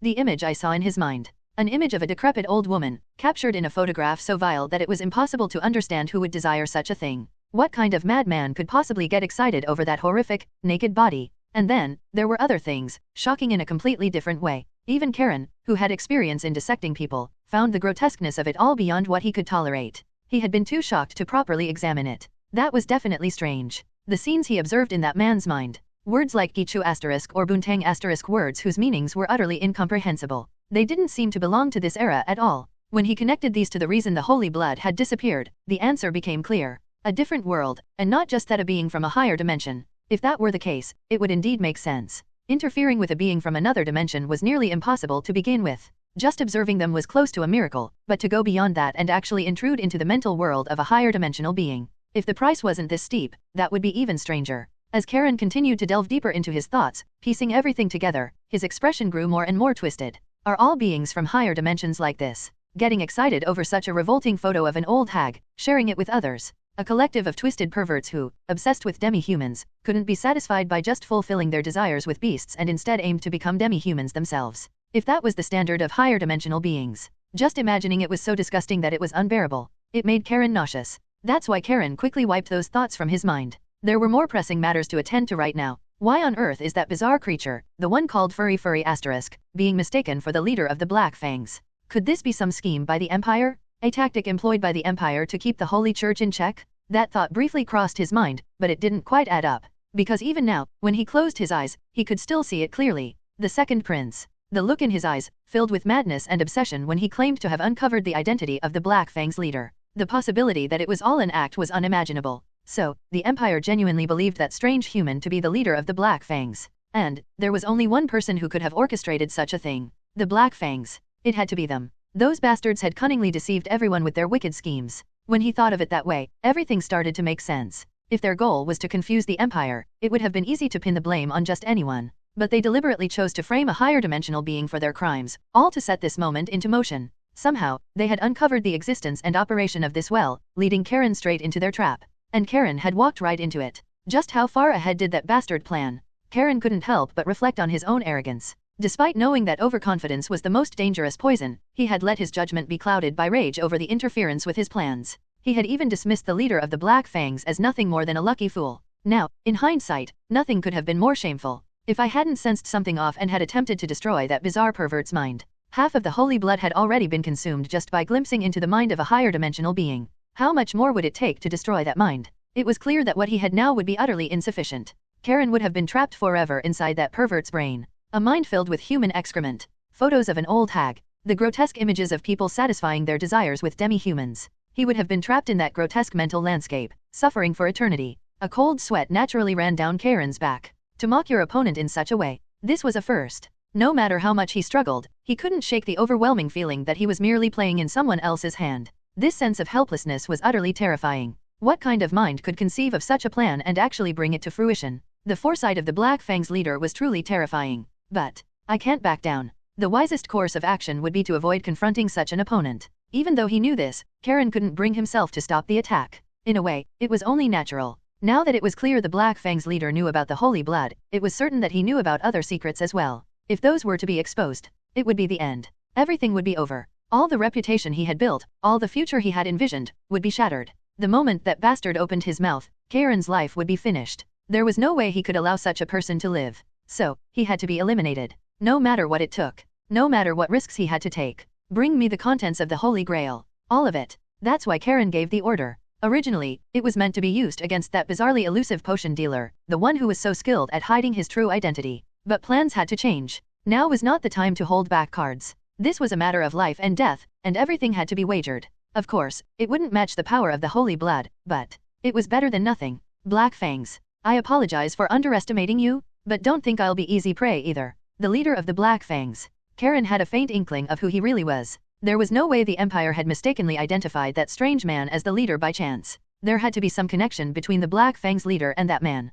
Perhaps. They were both beings who descended from the same higher dimension, playing games with the world below. No, my instincts told me that was the truth. Then the course of action was clear. Find the soul that doesn't belong to this world and invade its mental world. Definitely. Even if he had to use all the remaining holy blood, even if he had to gather every ounce of divine power he had stored up, it would be a close call. But it was worth the challenge. With a determined expression, Karen submerged himself in the blood once more. The time for the final battle had come. The calm before the storm. Whether Karen's choice was the right one or not, only the outcome would reveal. I groggily sat up in bed, irritated. This healthy body seemed to be on strike lately, as if it was protesting the overuse. My back. The area between my shoulder blades ached too much to sleep. It seemed like sleep was out of the question tonight. Staring blankly at the wall, I soon found myself deep in thought. In a way, it was only natural. It's almost unsettling how peaceful everything feels, so much so that it doesn't even seem real. But the truth is, I've declared all-out war against the Holy Church in the name of the Black Fangs. Technically speaking, I'm in an incredibly dangerous situation. It would be stranger not to worry about what's coming next. Maybe I should have been a bit more cautious. Lately, I've been feeling like I've become a bit careless. Especially after putting on these earrings. They're supposed to enhance my intuition, yet it feels like they're having the opposite effect. Whenever I try to think about the identity of the Black Fang's leader or reflect on my own actions, I find it strangely difficult to focus. Sometimes, I'm hit with this inexplicable confidence and certainty. And right now, the instinct that's creeping in. Should I really just get rid of them? It's so absurd that I'm seriously considering disposing of this artifact. There's a limit to how much nonsense I can tolerate. Telling me not to worry because the Holy Church is on the verge of self-destruction anyway? The Holy Church isn't full of idiots. There's no way something that ridiculous could actually happen, right? TL, Gicho, it's Korean internet slang. It's like saying I recommend it. Boontang, it's also Korean internet slang. And its original meaning is to cause a commotion in a very loud and bustling manner. It also has the meaning of disrupting. Karen once again checked the condition of the spring he was submerged in. The treasury of stars. The hand of grace. The seal of radiance. These were all holy relics that had etched their names into history. Even within the crimson blood, they had not lost their brilliance, gleaming brightly. And then there were the bones and flesh. With the addition of the main ingredient from the grail stored in the warehouse, the miraculous spring was restored to its former state. No, perhaps it was now radiating an even more powerful energy than before. In hindsight, it was only natural. It wasn't an exaggeration to say that the entirety of the Holy Church's power was concentrated here. With this, all preparations were complete. Every card that could be played had been gathered. There were no more cards left to prepare. Now, the only thing remaining was the final battle. Your Eminence, if I may be so bold, are you sure this is all right? His subordinate asked anxiously. It was only natural. After all, this was nothing short of a gamble. A gamble where everything was at stake. But there was no other choice. There were no alternatives left. It was all or nothing. Either they would seize everything, or lose everything and fall into ruin. This battle had already entered such a stage. I don't mean to doubt you, but given the circumstances, wouldn't it be better to wait for the others and ensure everything is perfect? The subordinate hesitantly suggested, but it was clear what he truly wanted to say. He was asking, was this really okay? Could they really win? What if they lost everything in the end? However, without a moment's hesitation, Karen laid down and submerged his entire body in the red spring. Lose? What kind of foolish question was that? No one enters a war expecting to lose. Therefore, they would win. No matter what, they would win. With that resolve, Karen closed his eyes. An overwhelming sense of omnipotence surged through his body. Karen clasped his hands together and prayed with unwavering determination. This time, for real, it was time to invade the mind of the Black Fang's leader. A consciousness endlessly drifting. The scenery before his eyes changed hundreds, thousands of times. After what seemed like an eternity, did I succeed? Karen had finally reached the mental world. No, could this really be called a rival? The place was too desolate. Surely, a person's mental world should be more vibrant. But this place was strangely empty. What he could sense was love. Even though it must have been protected by overwhelming divine power, a deep affection reached him faintly. A maddening, obsessive love directed towards just one person. Karen instinctively realized. Something was definitely wrong. The voice echoed around the same time. There shouldn't have been any voices in a mental world, yet a chilling voice brushed against his ear. Karen turned his head to find the source of the sound. And then, so this is how it turned out. He came face to face with it. A monster made of dark shadows. A black wolf, grinning ominously as if something amused it. Seal asked me last time, as payback for making her go berserk without her consent, to protect the captain when things got dangerous. The wolf slowly approached him. Things are taking an unexpectedly strange turn. With it, the ominous black shadow followed, seemingly ready to devour him at any moment. In trying to protect that captain, I ended up protecting his enemy instead. The wolf continued to spout nonsensical words. Stay back. But Karen couldn't make sense of what the wolf was saying, because Karen knew exactly what that wolf was. The incident from 11 years ago, told to him by the Pope. The Beast King, who was surely betrayed by the Emperor in his final moments, now stood before him. Karen's mind raced. Could he defeat this wolf in this situation? Could he overcome it and escape safely from here? Even in the best-case scenario, the odds were 50-50. Assuming the wolf was weaker than in its prime, it was still 50-50. And even if he did manage to win, there was another problem. He couldn't afford to hold back against an opponent like this. Even if he used all his strength to win here, what good would that do if he couldn't then deal with the leader of the Black Fangs? No matter how he thought about it, there was no solution. He couldn't see a way to achieve his goal and get out of this situation unscathed. As Karen stood there, sweating and facing off against the wolf, it happened. I'll give you a choice. What? In an instant, the ominous energy that had been swirling around him vanished. The dark shadow that had seemed ready to tear him apart disappeared. The wolf, now completely calm, posed a question to Karen. I'll step aside, so decide whether you'll return or press forward. The path to the leader of the Black Fangs was no longer blocked. The wolf was even willing to open it for him. So now he had to choose, give up and turn back, or enter the leader's mental world. It was a ridiculous situation. As Karen stared suspiciously at the wolf, the creature swore on its name. The chance that it's lying. The proposal was so absurd that he considered the possibility, but it seemed unlikely. Even putting aside the fact that a vow made in one's name was unbreakable, no matter how high the being's status. Demons, by their nature, were such beings. Their actions, while incomprehensible, were motivated by their own twisted sense of pleasure, regardless of good or evil. There was no lie in this offer. After much deliberation, Karen finally spoke. He would move forward. After all, he had no other choice. Remember, this was your choice. The wolf spoke in a tone that seemed to mock him. With a sinister smile, the wolf stepped aside, revealing a path. The black void transformed into a white door. Karen, eyes filled with doubt, looked at the wolf, but the creature reassured him. This was indeed the path to the Black Fang's leader's mental world. Given the situation, there was no reason to hesitate. You should never take a demon's word at face value. Sure, it said it would step aside, but it never promised not to attack. There was always the possibility that it might ambush him from behind. With that in mind, Karen quickly pushed open the door, desperately ignoring the ominous laughter of the wolf that echoed behind him. Once again, his vision shifted. This time, he found himself in a room filled with static noise. A bizarre space, different from before. But that's exactly why Karen knew for sure. This was the mental world of the Black Fangs' leader. It was just as horrifying as that wretched creature's. A mental world where interferable information was mixed with inexplicably unreadable information. This was evidence, clear as day, that the owner of this world was an entity of a higher dimension. As Karen scanned his surroundings, he quickly noticed something odd. The barrier that should have been protecting him suddenly lost its form. The brilliant glow at once had turned to shadow and melted away.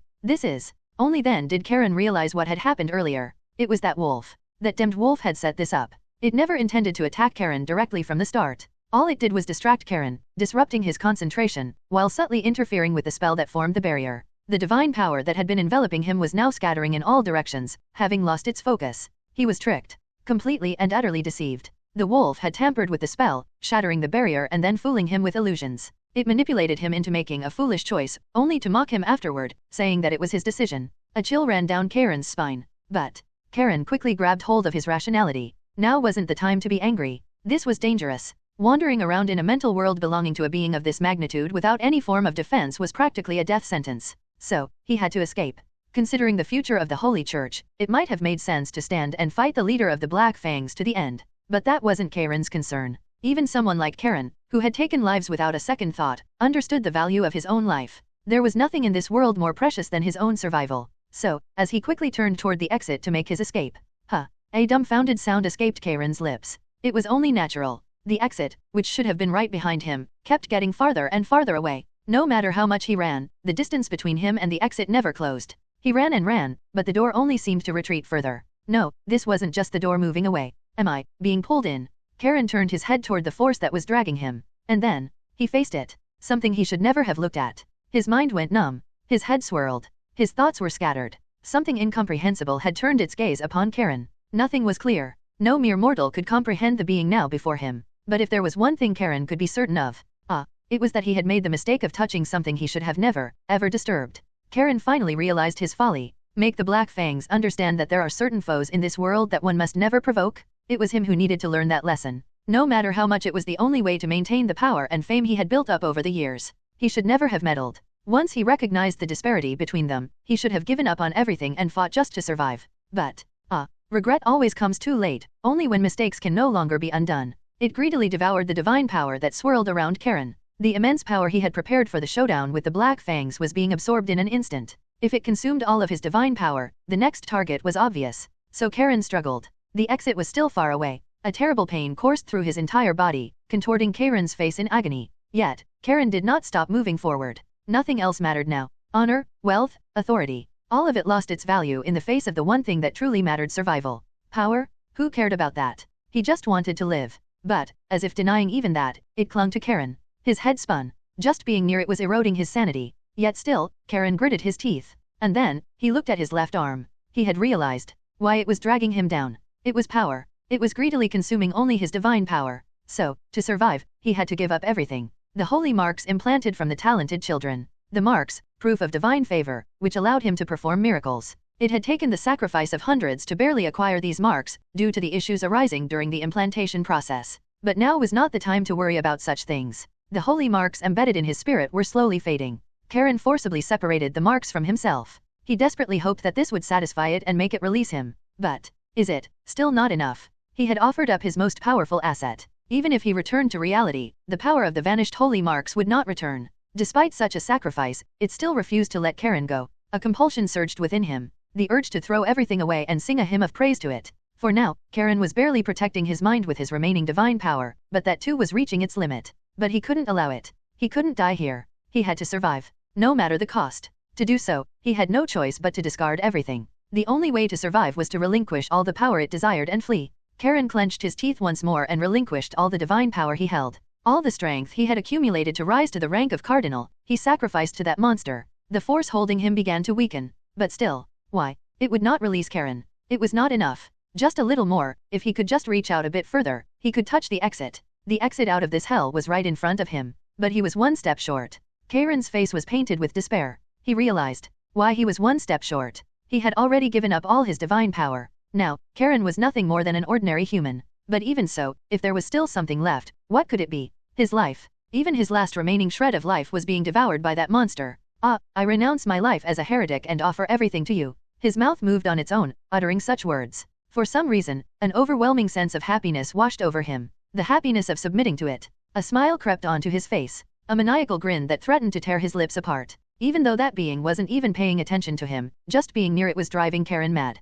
This would be his last rational thought. Soon, Karen's mind would completely shatter, and he would willingly choose to become one with it. In the end, there was only one decision left for him to make. He let go. 40 years of his life. With that, Karen's hand finally touched the door. His vision shifted rapidly. Karen managed to escape from that hellish place. But there was no face filled with the joy of survival. Only an old, decrepit man, so aged and worn that he was unrecognizable from his former self, stood there, shedding tears alone. I sat on the bed, propping my chin up, deeply contemplating a certain problem. When you possess someone, which sexual preference do you follow? I know it's a stupid question. It's even more pointless than debating whether a sword or a spear is stronger. But even so, I couldn't stop thinking about it. Considering my current situation, it was only natural. I'm sure of it. If you dreamt of devouring a middle-aged man in his 30s, anyone would end up pondering something like this. Especially if the detailed scenario of the dream involved the man crying alone while singing a hymn, only to transform into an old man at the end. Even more so. BL. Cannibalism. Grandpa's. A hybrid. The abyss of the abyss. To be fair, the cannibalism part mostly involved sucking some sort of liquid out of the old man, which makes it a bit ambiguous. But that just makes it more horrifying. If it had just been a regular guy, I could have just brushed it off, thinking, well, I guess this body has some peculiar tastes. But what kind of twisted preference involves enjoying the taste of liquid coming from an old man so much that I couldn't stop licking it? I come from a time when the idea that all preferences should be respected was prevalent, and I considered myself to have an open mind. But there's a limit, no matter what. If this is the sexual preference of the body I've possessed, and if my mind, as it becomes more and more in sync with this body, ends up being tainted by such bizarre, perverted tastes, this is driving me crazy. Just imagining it is horrifying. This is why, when I woke up from that dream with a strange sense of pleasure, I was plunged into deep anguish. Thinking about how to verify my purity, and the fact that I'm even worried about something so bizarre, is giving me a serious reality check. As I was sighing deeply, trapped in that cycle of thoughts, it happened. Suddenly, a familiar sound reached my ears. Before I knew it, a message window had popped up in front of me. Conditions have been met, initiating first transformation. Due to the vast amount of absorbed divine power, the transformation process will take some time. You have obtained the holy mark of the God of Light, Apostle level. The rank is too high, initiating rank degradation. Rank degradation has not occurred. Investigating reason. The obtained holy mark has undergone modifications, optimized for implantation. The holy mark will be implanted in tandem with bodily transformations. Advisory to the user. I am not your enemy. Follow the predetermined destiny. It is impossible to save everyone. As always, dozens of messages flashed before my eyes in less than 0.01 seconds, only to vanish with a strange noise. So, no information was left for me to digest. Well, I didn't expect anything different. At this point, it wasn't surprising. This wasn't the first time something like this had happened. If anything, it would have been stranger if the status window had worked perfectly. Looks like I'm not getting any sleep tonight. Though that strange issue about preferences had already been erased from my mind. Now, I had something else to think about. Why did this pop up now? Was it somehow related to that dream? There were so many things I needed to figure out. It seemed that tonight wouldn't be a restful one. The world itself was conspiring to keep me awake. I finally got up from the bed and turned on the light. Where should I even begin investigating this? No matter how much I thought about it, I couldn't grasp anything, but I couldn't just leave it unattended. After some deliberation, I reopened the status window. It was the only thing I could investigate right now. As expected, it's still the same. I had hoped it would have recovered a bit by now, but the status window was still broken. Maybe it would fix itself at some critical moment. That was my gut feeling, but for now, it was just taking up space. I was about to dismiss the status window from my view when I noticed it. Something clearly out of place. Amidst the jumble of broken text, there was one part that was relatively intact. I carefully tapped on it. And then, at that moment, a familiar yet unfamiliar traits window appeared. S rank. The qualification to stand above everyone else in this world. Was this the original description? I once again turned my gaze towards the peculiar status window. Rank of. A qualification to stand above anyone in the world. This was definitely different. Where there should have been something written about immunity to mental attacks, there was now a bizarre phrase. And the first two characters had been replaced by some strange symbols. This really works. As someone who had played the previous game, I had a feeling that if there were any hidden Easter eggs, this trait would be it. It had always been the most suspicious feature. A trait that even worked against the final boss, the Demon Lord of Domination. While playing, I had brushed it off as just part of the game. But if you think about it, this trait meant being superior to the final boss. That's the reason I chose this trait in the first place. Honestly, I wasn't even paying much attention. Even without hidden features, immunity to mental attacks was already an incredibly powerful ability. I was fine whether it worked or not, but now, suddenly, I hit the jackpot. Although the description of the trait was vague, the fact that it had evolved was something to celebrate. I didn't know exactly what had been enhanced or what benefits had been gained, but since it wasn't losing its original capabilities, there was no downside. But why did it change? I'd seen traits evolve in the previous game once certain conditions were met. Unless the system had completely changed in the sequel, it was safe to assume a similar mechanic was in place, which meant that I must have unknowingly triggered something to evolve the trait. But what could I have possibly done to? Suddenly, memories started flooding through my mind. Recruiting powerhouses like Seal, Lean, and Miss Rubia. Killing the Archmage's apprentice. Illegally acquiring the fallen holy sword and other artifacts. Hiding the revolutionaries. Planting a spy within the Imperial Army. Creating and spreading the cult of the Black Fangs, a fraudulent religion, across the nation. Even just the big events were piling up. Most recently, I had even declared my intention to destroy the Holy Church. Yet, I had caused a lot of chaos. It wasn't that I couldn't figure out the reason. It was that there were too many potential reasons. As I was reflecting on my trail of destruction, I was interrupted by something unexpected. My head was already spinning with too many thoughts, but suddenly a strange light distracted me. I looked down at the source of the light, an engraving on the back of my hand. A red, glowing, pulsing symbol. I recognized this effect all too well. It was the tracking spell I had seen countless times in the previous game. A signal that something had gone wrong with the target. The important thing was, I had only cast this tracking spell on one person. Lucy, the Empire's worst psychopath. A human monster who found joy in murder. The blue-haired villainess I had encountered in the black market, the one I had seen in the spoiler threads. If this signal was coming to me now, it meant something had happened to Lucy. A strange intuition began to creep up on me. It felt like something critical was happening just outside of my view. There was only one thing I needed to do now. I quickly threw on my robe and activated the tracking spell. The connection I had established with Lucy before following that thread, I let my mana flow through it, and soon, her location settled into my mind. And then, my face twisted with confusion. The Grand Temple. Why on earth was she at the Grand Temple? Karen staggered as he rose to his feet. The once overflowing fountain of miracles, brimming with divine power, had completely dried up just as expected. As he feared, the monster had devoured all the holy energy in such a short time. But that wasn't all it consumed. He could barely move his body. Even the slightest motion brought waves of excruciating pain. Karen's skin was now wrinkled and shriveled, and his once dark hair had turned stark white. This was the price Karen paid for touching what should never have been touched. Once, he had been a young and successful cardinal, with the papacy all but guaranteed to him. The future that once lay so promisingly ahead of him was gone. Now, only an old, decrepit man remained. But, no. Karen grit his teeth. He knew he had been utterly defeated and that he had lost everything. He wasn't foolish enough to deny that. Yet, even so, he couldn't let go of what he had grasped. He refused to live out the rest of his days dying a slow death from old age. Not after coming this far. He couldn't die like this. He needed another chance. No matter what it took, he had to find a way to rise again. See Cardinal, what happened to you? Even if that meant, come to me, there's something I need you to do. Reaching out to the forbidden. The subordinate's face turned pale with terror. He could tell from Karen's tone and expression that something was terribly wrong. He could sense that his life was in danger. But Karen didn't hesitate as he approached the man. No matter how aged and decrepit Karen's body had become, resistance from the subordinate was impossible. After all, the Holy Church and the Empire were bound by mutual cooperation. If one side provided the Holy Grail, the other ensured efficient means of control. Please, spare me. I can't die here. The subordinate muttered in a trembling voice, his face drained of color. In a panic, he even pulled out a picture of his newborn child from his coat, desperately holding it up as if it could save him. But at that moment, his fate was sealed. Had he tried proving his usefulness instead of appealing to sentimentality, his chances of survival might have improved. There was only so much ignorance Karen could tolerate. After all the time the subordinate had spent serving him, he still hadn't learned a thing about Karen's nature. I'm genuinely curious, Karen interrupted the man's desperate pleas, his voice cold and indifferent. The subordinate's face contorted in shock.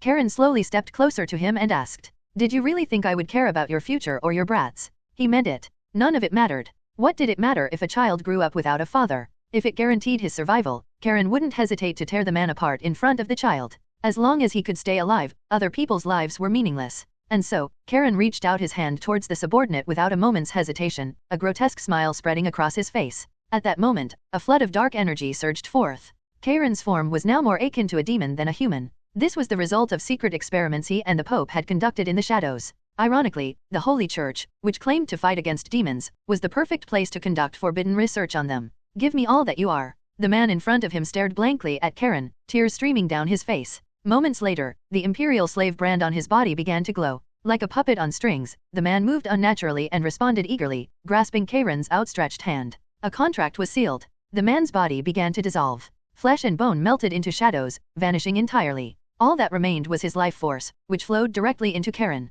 A sinister energy, the dark essence of a demon, radiated from Karen's body. Given that he was imitating a demonic contract using a human vessel, the outcome was inevitable. Karen had always known about the potential power of such a contract, but the troublesome side effects had kept him from using it. Now, though, there was no time to worry about consequences. There was no place for him in the Holy Church anymore. No matter how much the Pope had favored him, there was no way he would protect Karen after this. Not only had Karen lost all the sacred relics, but he hadn't even finished covering up the mess he had made. Soon, not just the Pope, but representatives from other branches of the church would come for his head. I will survive. No matter what it takes. He would live and wait for the next opportunity, whenever it might come.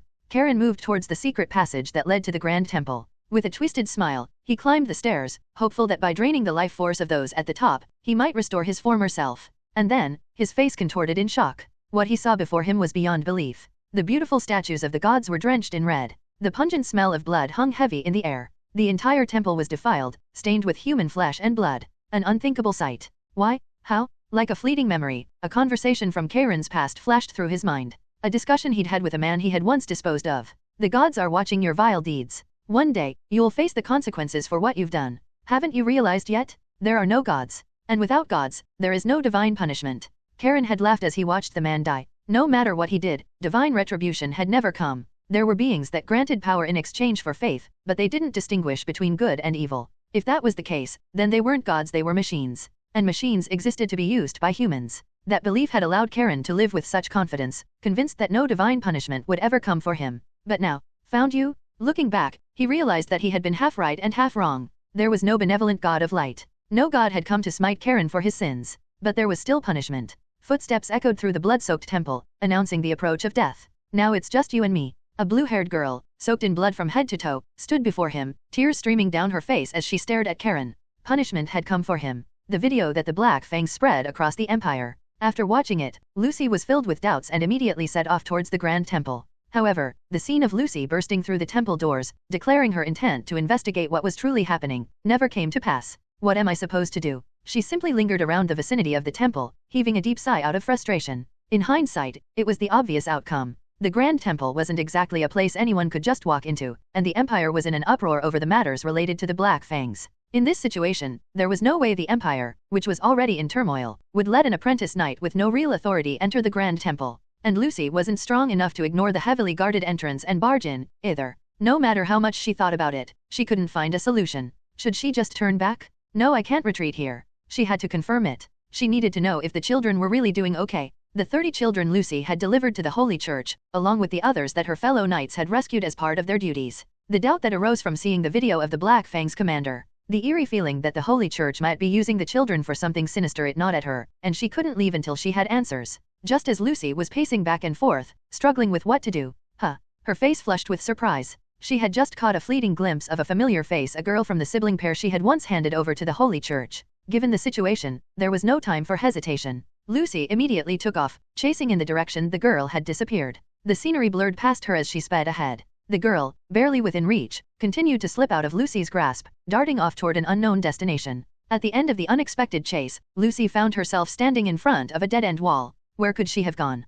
Panicked, she quickly scanned her surroundings. But the girl was nowhere to be seen. This was beyond strange. There was no way the girl could have escaped from here. Yet she had vanished like a ghost. No, if she really thought about it, the strangeness didn't end there. Lucy was considered a promising young knight, with enough potential that she could manipulate magic to some extent. She had gathered magic into her legs to chase the girl at top speed. But she still couldn't catch her. It was something that defied all reason. It made no sense that a child could run faster than Lucy. Am I just seeing things? That thought crossed her mind, but it didn't sit right. Sure, she'd been under a lot of stress lately, but she wasn't at the point of having hallucinations. No matter how much she thought about it, she couldn't come up with an answer. Exhausted, Lucy naturally leaned against the wall, and felt something strange. It should have been just an ordinary wall. But something was sticking out. Almost like a doorknob. Lucy touched the worn brick wall again. It was certain. This was an illusion created by magic. Someone had carefully set up an enchantment here to conceal a passage. But for what purpose? Where did this passage lead? Could that child have been guiding her here all along? No, come to think of it, who was that child in the first place? Lucy's mind swirled with questions. She couldn't wrap her head around the situation. But, what she had to do right now was clear. Swallowing nervously, Lucy opened the door and stepped into the unknown space beyond. She descended a long staircase leading underground and continued walking down a damp, unsettling passageway. The further she went, the more bewildered she became. When she thought back on it, that secret passage had been oddly close to the Grand Temple. She hadn't considered it until now. If she wasn't mistaken about the direction, this place should be beneath the Grand Temple itself. This is. Finally, she arrived at her destination. What greeted Lucy was a space that felt entirely out of place. Even more so because it was impossible to tell what it had been used for. It wasn't a place where people could have lived. No sunlight reached here, and there wasn't even any lighting. This space was not designed for human habitation. Yet, scattered across the floor were gospels and prayer books. There were more than she had expected. As if a large number of people had once lived here. But if that was the case, where had those people gone? With that question in mind, Lucy began searching the area. The more she searched, the deeper her confusion grew. Why on earth is something like this here? With sheer force, Lucy pried open the closed door, revealing a room filled with strange magic tech devices. Tools that seemed to be used for cutting things apart. Magi-tech machines that looked like they compressed something into a liquid. A slaughterhouse. That thought naturally crossed her mind. As she observed the machines more closely, she noticed the blood and bits of flesh stuck in them. Lucy didn't know much about magic tech, but it was clear these machines were used for something like that. A place used for slaughtering meat. That doesn't make any sense, does it? Her face filled with confusion as she thought about it. It was only natural. Why would a slaughterhouse exist in a place like this? There was a limit to how much something could defy logic. But then, why were these machines here? With the blood and flesh, it was clear they were used to cut and process meat. Cold sweat ran down Lucy's back. Her face turned pale, as if she were about to collapse. The reason was simple. A horrifying thought had crossed her mind. A deeply unsettling one.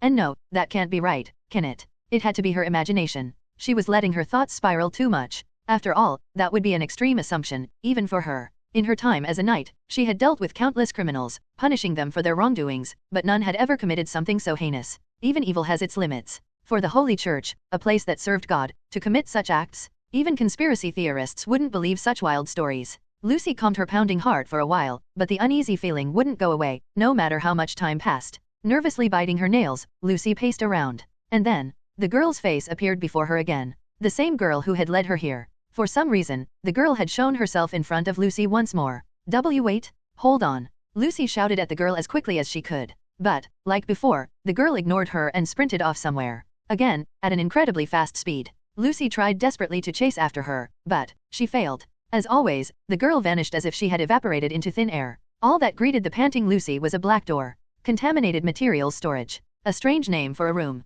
A sense of foreboding washed over her. But she couldn't turn back now. Taking a deep breath, Lucy opened the door. The moment she opened the door, nausea hit her. Her head spun. A sharp, intense pain shot through her eyes. A chilling energy filled the air. There, in the room, was a black, ominous liquid being stored. But that wasn't what made Lucy feel sick. She saw something terrible. Something she shouldn't be seeing. It was as if hundreds, no, thousands of human souls were twisted and fused into one grotesque mass, right before her eyes. And it was exuding a horrifying curse. This was dangerous. This was definitely dangerous. Lucy had no control over her ability to see souls. At any moment, the influence of that thing could distort her mind or body. Just as Lucy desperately tried to hold on to her fading consciousness and escape this place. Uni. A voice called out. It was the voice of the girl who had led Lucy here. Only then did Lucy finally realize the girl's true nature. Why had she been able to move faster than Lucy? Why had she been able to appear and disappear so mysteriously? There was only one answer. The girl wasn't a living human. The girl's soul silently reached out its hand toward Lucy.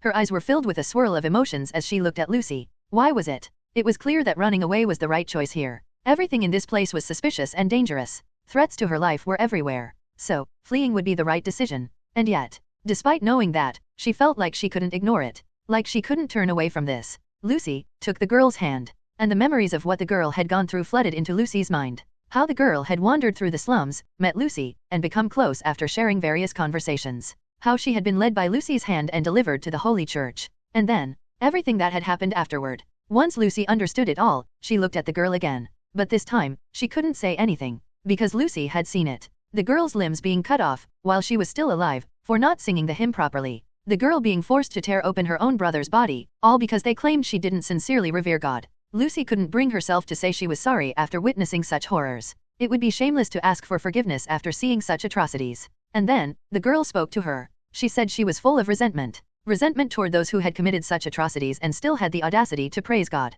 With those words, the girl became part of that tangled mass of souls. No, she had likely been a part of that soul mass from the beginning. The thing the Holy Church called contaminated material. The cursed souls of children, left behind after their divine powers had been extracted. They were the ones who had called Lucy here. To make the sinners pay for their crimes. Lucy's head spun. She couldn't think straight. Her legs began to move on their own, without her will. With unfocused eyes, Lucy gazed at the black liquid. The voices of the children echoed in her ears. They were calling out to her, asking her for help. And Lucy did what she had to do. The blue-haired girl slowly sank into the ominous black liquid. Karen stared blankly at the sight unfolding before him. A girl with blue hair, smiling with a twisted grin, yet sobbing sorrowfully at the same time. She was walking toward him now, holding a blood-stained sword.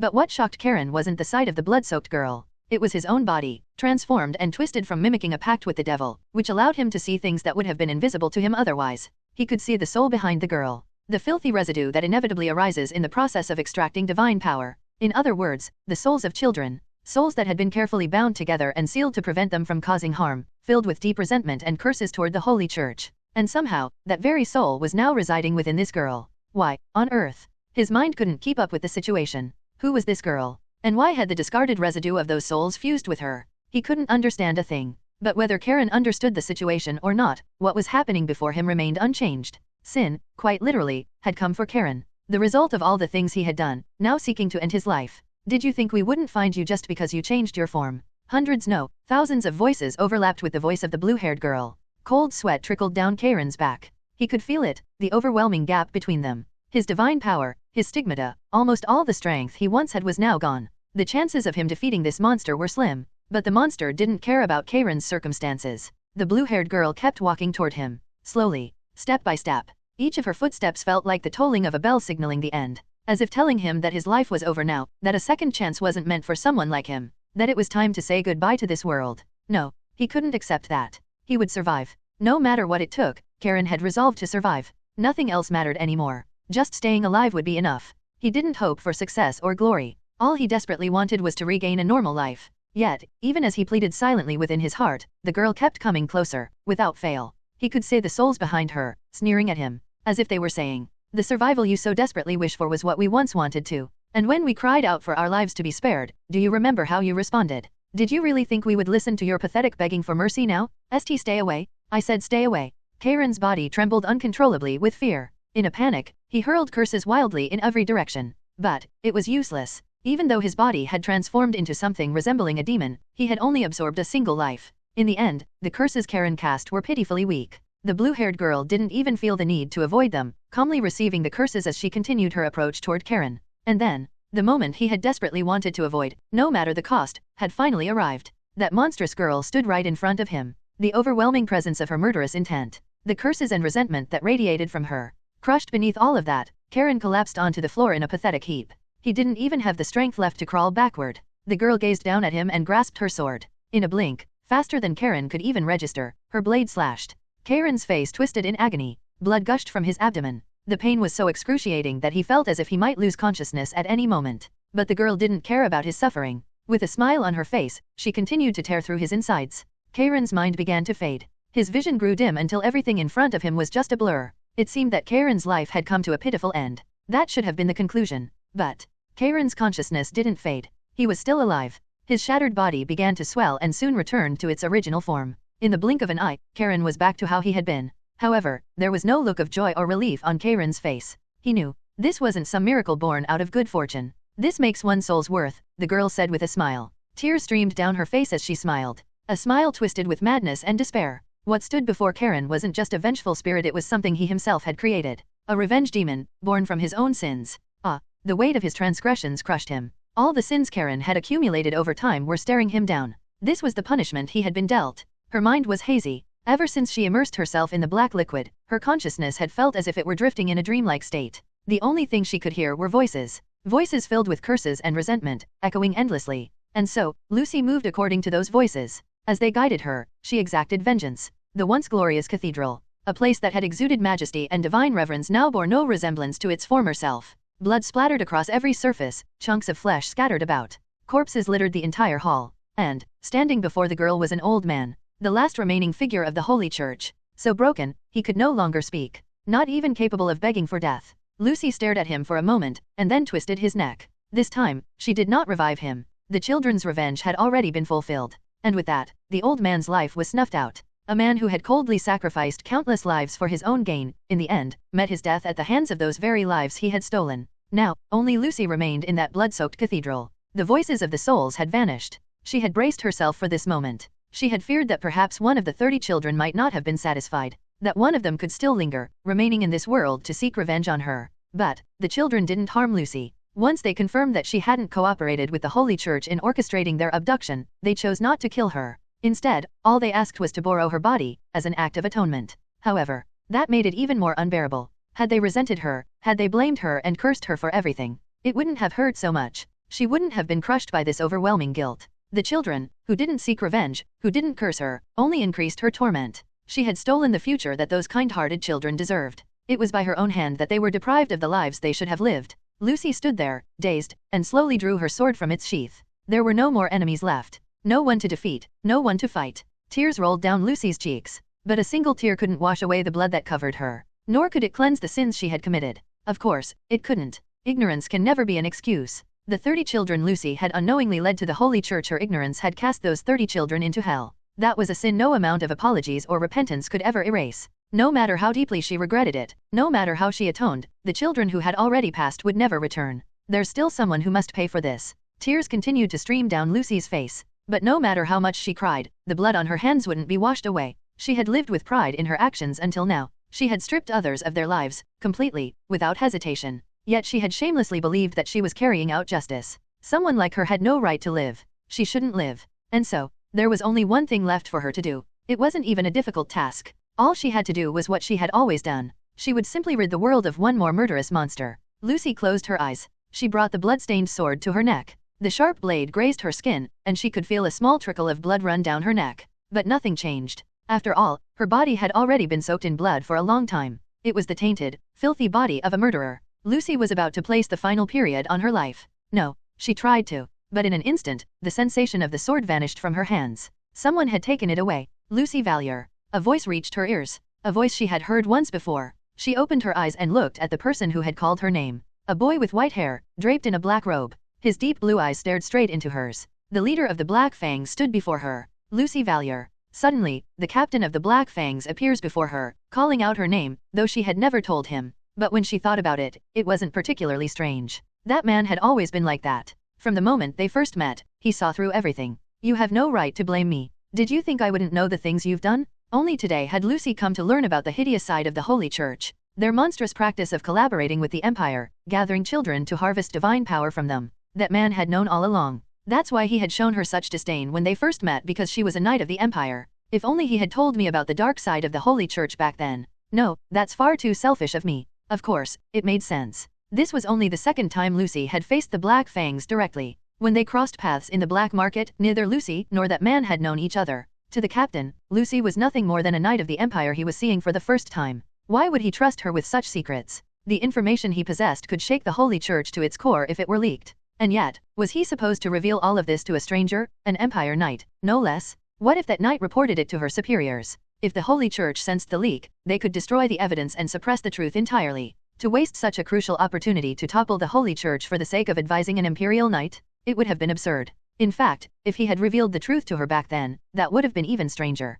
So those words back then. Lucy finally understood the meaning behind what the captain had said in the black market. Whether you're truly ignorant or just pretending, it doesn't concern us. I will simply fulfill my mission. Whether Lucy, as the Empire's pawn, had her hands in this despicable business or not, it didn't matter. The Black Fangs would do what needed to be done. They would bring down the Holy Church in the name of the Black Fangs. Had Lucy not committed these acts, the Black Fangs would have dismantled the Holy Church in their own way. After all, the video they had released had already shattered the public's faith in the Holy Church. What if, at the right moment, they had exposed the secret? What if the horrific facilities, where children were sacrificed for divine power, were revealed to the world? The Holy Church could never have survived. As the captain of the Black Fangs had declared, the name of the Holy Church would have been erased from history. What are you doing right now? The man before her asks. His voice is sharp, cutting. Lucy could tell. The man standing in front of her was genuinely furious. And it was no wonder. The massacre Lucy had just committed would inevitably be blamed on the Black Fangs. It was clear that the Black Fangs had intended to bring down the Holy Church by exposing their secrets, not through a massacre.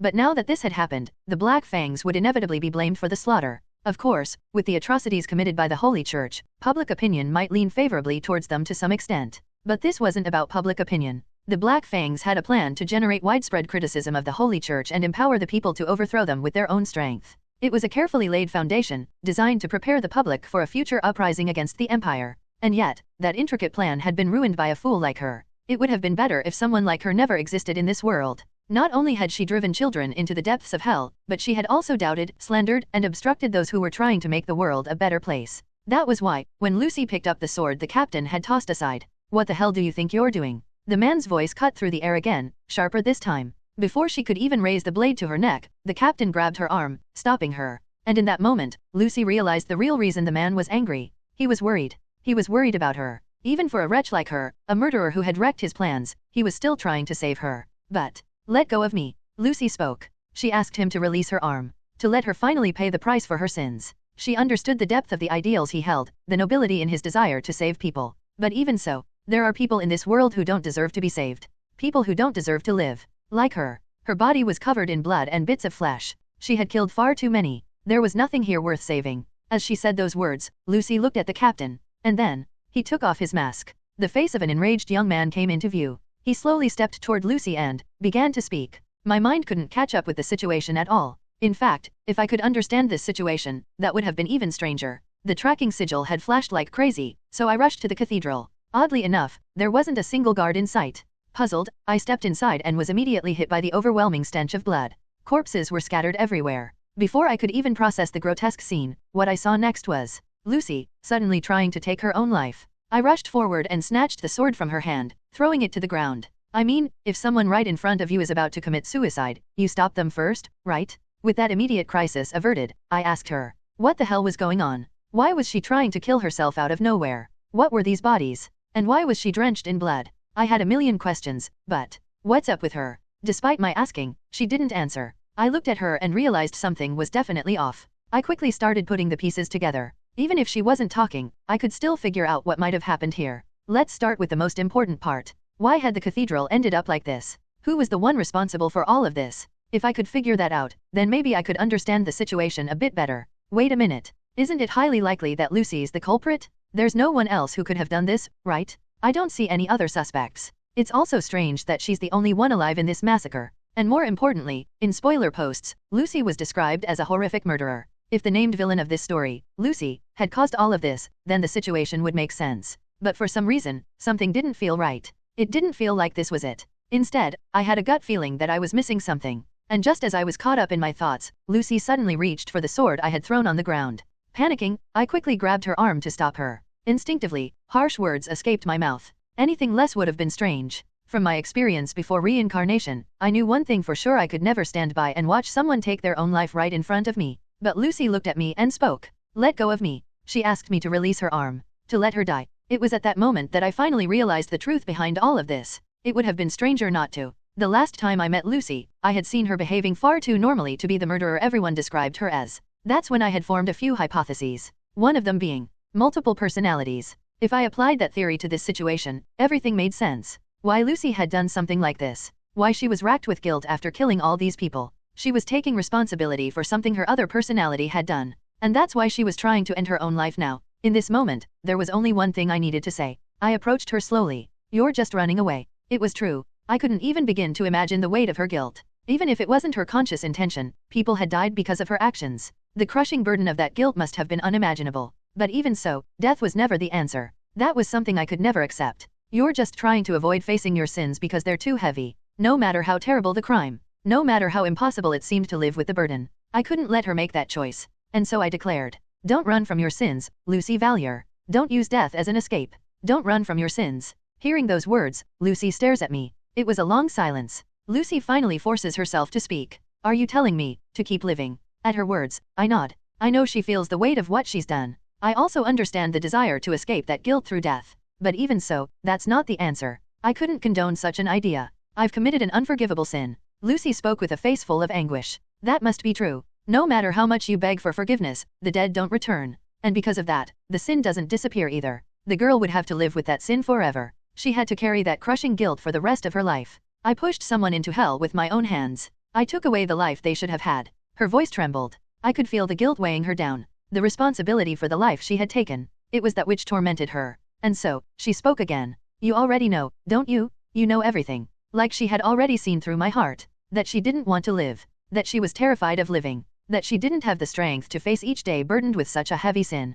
So she wanted it all to stop. She wanted to run away from these painful things, to atone for everything through death. And wasn't I the one who knew better than anyone what she wanted? Even so, you're still telling me to live. The blood-soaked girl looks at me. With tears in her eyes, she looks at me. And I nod. Even though I knew her heart, even though I knew the answer she wanted, I nodded. Seeing that, she asked me, "Why are you telling me to live?" The answer to that question had already been decided. Because you'll regret it. Just looking at her now was enough to know that. I had already let go of the hand holding her arm. She could take her own life at any time, regardless of my will. But even so, she didn't move. There was nothing holding her back anymore. Yet she couldn't make a decision and hesitated. There was only one reason for that. The truth is, you already know, death is not atonement. If she were a selfish person, she wouldn't feel this guilt and could go on living her life without a care. If she were someone who knew how to compromise, she would have turned her back on her sins and run away, no matter what I said. But the girl couldn't bring herself to do that. It was clear that this girl, at her core, was an inherently righteous person. And so, I spoke.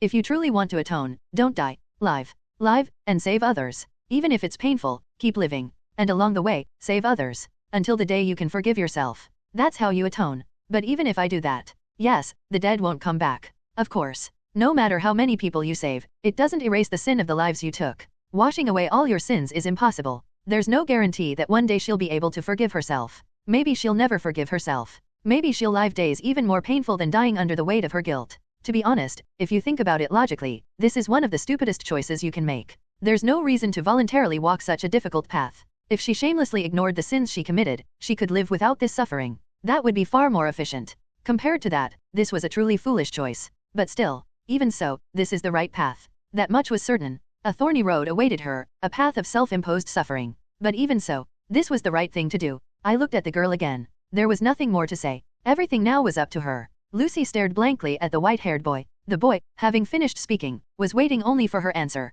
The rest was up to her choice. So, what should she choose? Which path was the right one? That was something that needed no deliberation. She had known the answer all along. The idea of atoning through death was just an excuse to run away. The sin she had committed. The guilt of throwing children into hell, of taking away the life they should have had. It was just a way to escape from the weight of that responsibility. The man's words were correct, from beginning to end. Lucy had become a knight to be like the person who saved her when she was a child. And if she wanted to truly be like that person, at the very least, she couldn't run from the sins she had committed. But, I'm scared. Those weak words slipped from her mouth. There was no helping it. The sin was too heavy. No matter how much she tried to escape it, it wouldn't let her go. What if it happened again? What if, due to her carelessness, someone else died? She didn't want to go through this again. She didn't want to commit such a terrible sin ever again. But Lucy had been foolish. Blinded by her pride in carrying out justice, she failed to see what truly mattered. If only she had been more careful. If only she had taken the time to doubt the Black Fangs, to listen to the captain, and investigate the strange activities of the Holy Church.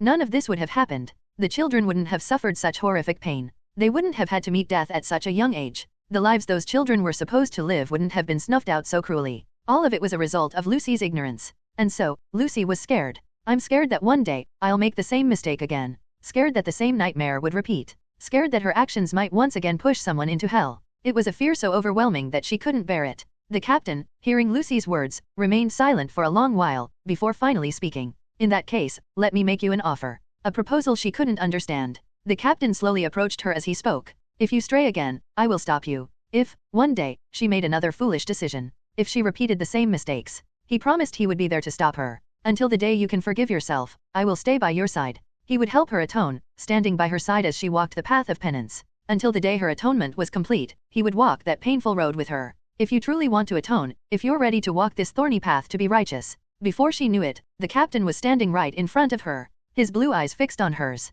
Then follow me. The captain said this as he looked at her. It was strange. There was no reason for this man to make such an offer to her. Lucy had done nothing for him. In fact, she had doubted him, gotten in his way multiple times. Yet here he was, offering to help her. Promising to stop her if she strayed again. Telling her not to worry. He was even willing to try and save someone like her, a murderer. Of course, I'm not forcing you. The choice is yours. As he spoke, the captain gazed at the girl. Lucy instinctively knew. This choice would define the rest of her life. This decision would turn her life completely upside down. But, she didn't hesitate. There was no need to hesitate. Lucy knelt on the spot. She wasn't kneeling before an emperor. There was no sacredness in this place. No ceremonial sword in sight. But that didn't matter at all. A knighthood ceremony was, in the end, simply a vow. A vow of eternal loyalty. Unchanging devotion to a master, no matter how much time passed. I swear. As your sword, I will live to carry out your will. In the distance, the sun began to rise. Its bright light illuminated Lucy. The long, seemingly endless day had finally passed.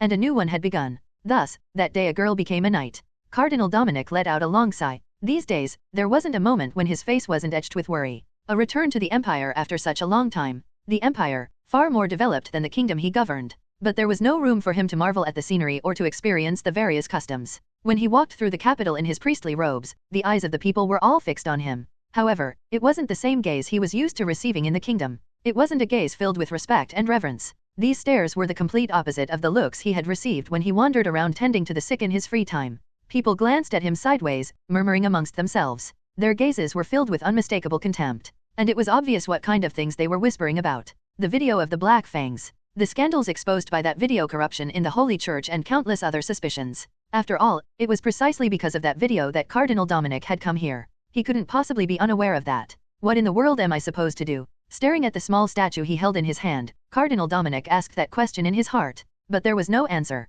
Not that he expected one, as he chuckled bitterly to himself. What is the purpose of a holy church that does not carry out the will of God? The words spoken by the Black Fangs leader in the video. Dominic couldn't refute those words. The holy church was indeed corrupt. It was full of people acting not to serve God's will but to fulfill their own selfish desires. And he had allowed it to happen. It wasn't always like this. At first, he had tried to root out all corruption. But no matter how severe the punishments were, the methods of wrongdoing just grew more cunning. Even when thorough investigations were conducted, even when the culprits were punished, more corruption would arise through someone else. The scale was too vast. A massive organization with global influence. Preventing corruption in such a place was impossible, or so Cardinal Dominic concluded. That's why he set boundaries, managing the clergy within the kingdom to prevent them from crossing certain lines. He believed that was the best he could do. But, in the end, those were nothing more than excuses. Dominic had seen the video of the Black Fangs. The child, dying of illness. The priest, turning a blind eye to cries for help. There was no way this was right. They had vowed to follow the God of light, to dedicate their lives to carrying out his will. And yet, Dominic had turned a blind eye to such sins in God's name. He had told himself it was unavoidable and ignored the wrongdoing. A group of heretics that prioritizes their own greed over God's will. The Black Fangs leader's words were accurate. Perhaps the reason why Dominic could no longer hear God's voice in his prayers was that God had already turned away from them. Perhaps he loathed those who committed such vile acts in his name. Therefore, change is needed. After all, change was indeed necessary. How could all this corruption be eradicated? How could the lost trust be regained? How could they atone for the sins they had committed? He didn't know yet. But what was clear was that things had to change. At today's meeting, Dominic would argue this. Even if what was broken couldn't be fixed, they had to try. Even if we know it is impossible, those of us who have sworn to carry out God's will must not stop striving for what is right. With this resolution in mind, Dominic rose from his seat. The morning sun was rising beyond the window. Soon, the Holy Church would hold a meeting that would determine its future. Cardinals and archbishops from different branches, including Dominic himself. The leadership of the Holy Church. They would all gather in one place. For some reason, I haven't been able to contact Cardinal Karen since yesterday. Since he was responsible for the empire, where the Black Fangs incident had erupted, it wasn't all that surprising. In fact, if he weren't busy, that would be more unusual. Especially with the video that spread so intensively in the empire, it must be causing him a great deal of trouble. Plus, there were preparations to be made for the meeting. It wasn't strange that Dominic hadn't heard from him. Pushing aside his trivial worries, Dominic joined the others and made his way toward the Holy Church. You have failed to complete the recruitment quest by the designated time. The corruption quest will now proceed. Righteous Knight Lucy has merged with a twisted spirit. Recruiting Lucy is no longer possible. Lucy's stats have spiked momentarily, but after her revenge is fulfilled, she will take her own life. If you head to the Holy Church, you can hear her final words. Be careful not to get caught in Lucy's rampage. A critical error has been detected. Unable to confirm the death of the hidden boss vengeful spirit Lucy. You have recruited a companion who was in an unrecruitable state. You have recruited a companion who was in an unrecruitable state. The deviation from the fate path is severe. The difficulty of restoring the fate path has increased exponentially. We advise you, please stop intentionally blocking my messages. I am on your side. The fate path is designed for your survival. We urge you to cease deliberately destroying it. The path to saving everyone is perilous.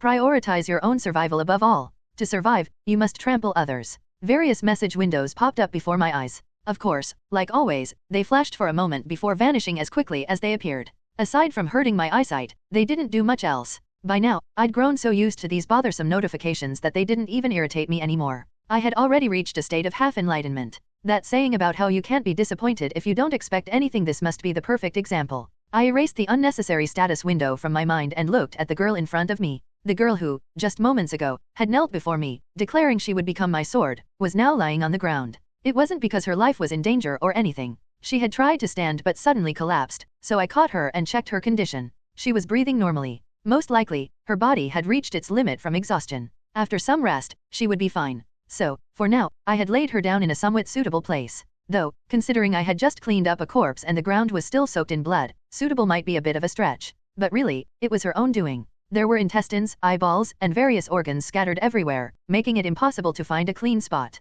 Yet, this is definitely a bit too savage. I had always thought that Seal and Lean were a little too brutal for being on the side of justice. But now, facing the atrocities of a true named villain, my complaints vanished. Naturally, doubts crept in. Could I really handle this girl? Was it even possible to rehabilitate such a villain? But I quickly erased those thoughts from my mind. That vow she just made. It wasn't merely a meaningless display. Geese. A knight's act of imposing restrictions upon themselves through an oath. That girl had sworn to become my sword. Even if her personality changed, she wouldn't be able to escape that binding vow. That must have been her own solution. Even if a dual personality murderer is a bit terrifying, at least I had a means of control now. In a situation where I didn't know what dangers lay ahead, gaining such a powerful asset was invaluable. A little bit of creepiness was a small price to pay. Taking Lucy in was definitely not a bad decision. With that conclusion, I pulled my hand away from the ground. I had been releasing my magic haphazardly, erasing the land's memory. The process had just been completed. This would make it harder for the Empire to track us. There was no longer any reason to stay here. I am curious about what exactly happened here, though.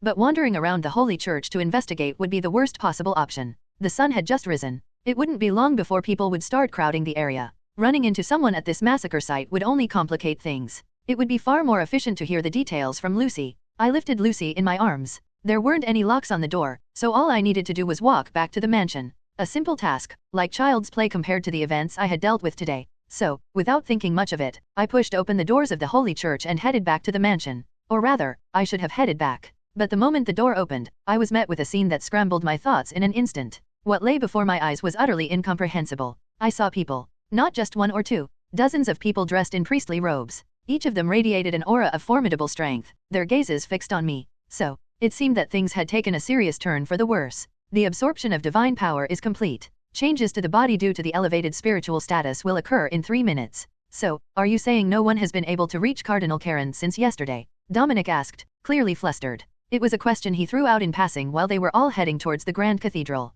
He had been somewhat concerned that Cardinal Karen hadn't responded to his messages, but the answer he received was quite strange. Not a single person among them had been able to contact Cardinal Karen. Does that even make sense? Dominic could somewhat understand if Karen hadn't responded to him personally. For some reason, the Cardinal had been keeping his distance from Dominic lately, and besides, with the Black Fangs incident, he probably had a lot on his plate. But to ignore everyone's calls? There were over 20 people here. That seemed odd, no matter how he looked at it. Now that you mention it, I also haven't been able to get in touch with a colleague who works here. I just assumed they were busy with work. To make matters worse, more stories like this began to surface. It wasn't just Cardinal Karen. Even personal acquaintances of some of the archbishops hadn't responded. The murmuring grew louder. Everyone was reaching out to those inside the Grand Cathedral, but no one was getting a response. Even emergency signals were met with silence. The atmosphere became increasingly unsettled. Everyone was beginning to realize something strange was happening. And soon, someone was the first to speak aloud what everyone else had been thinking.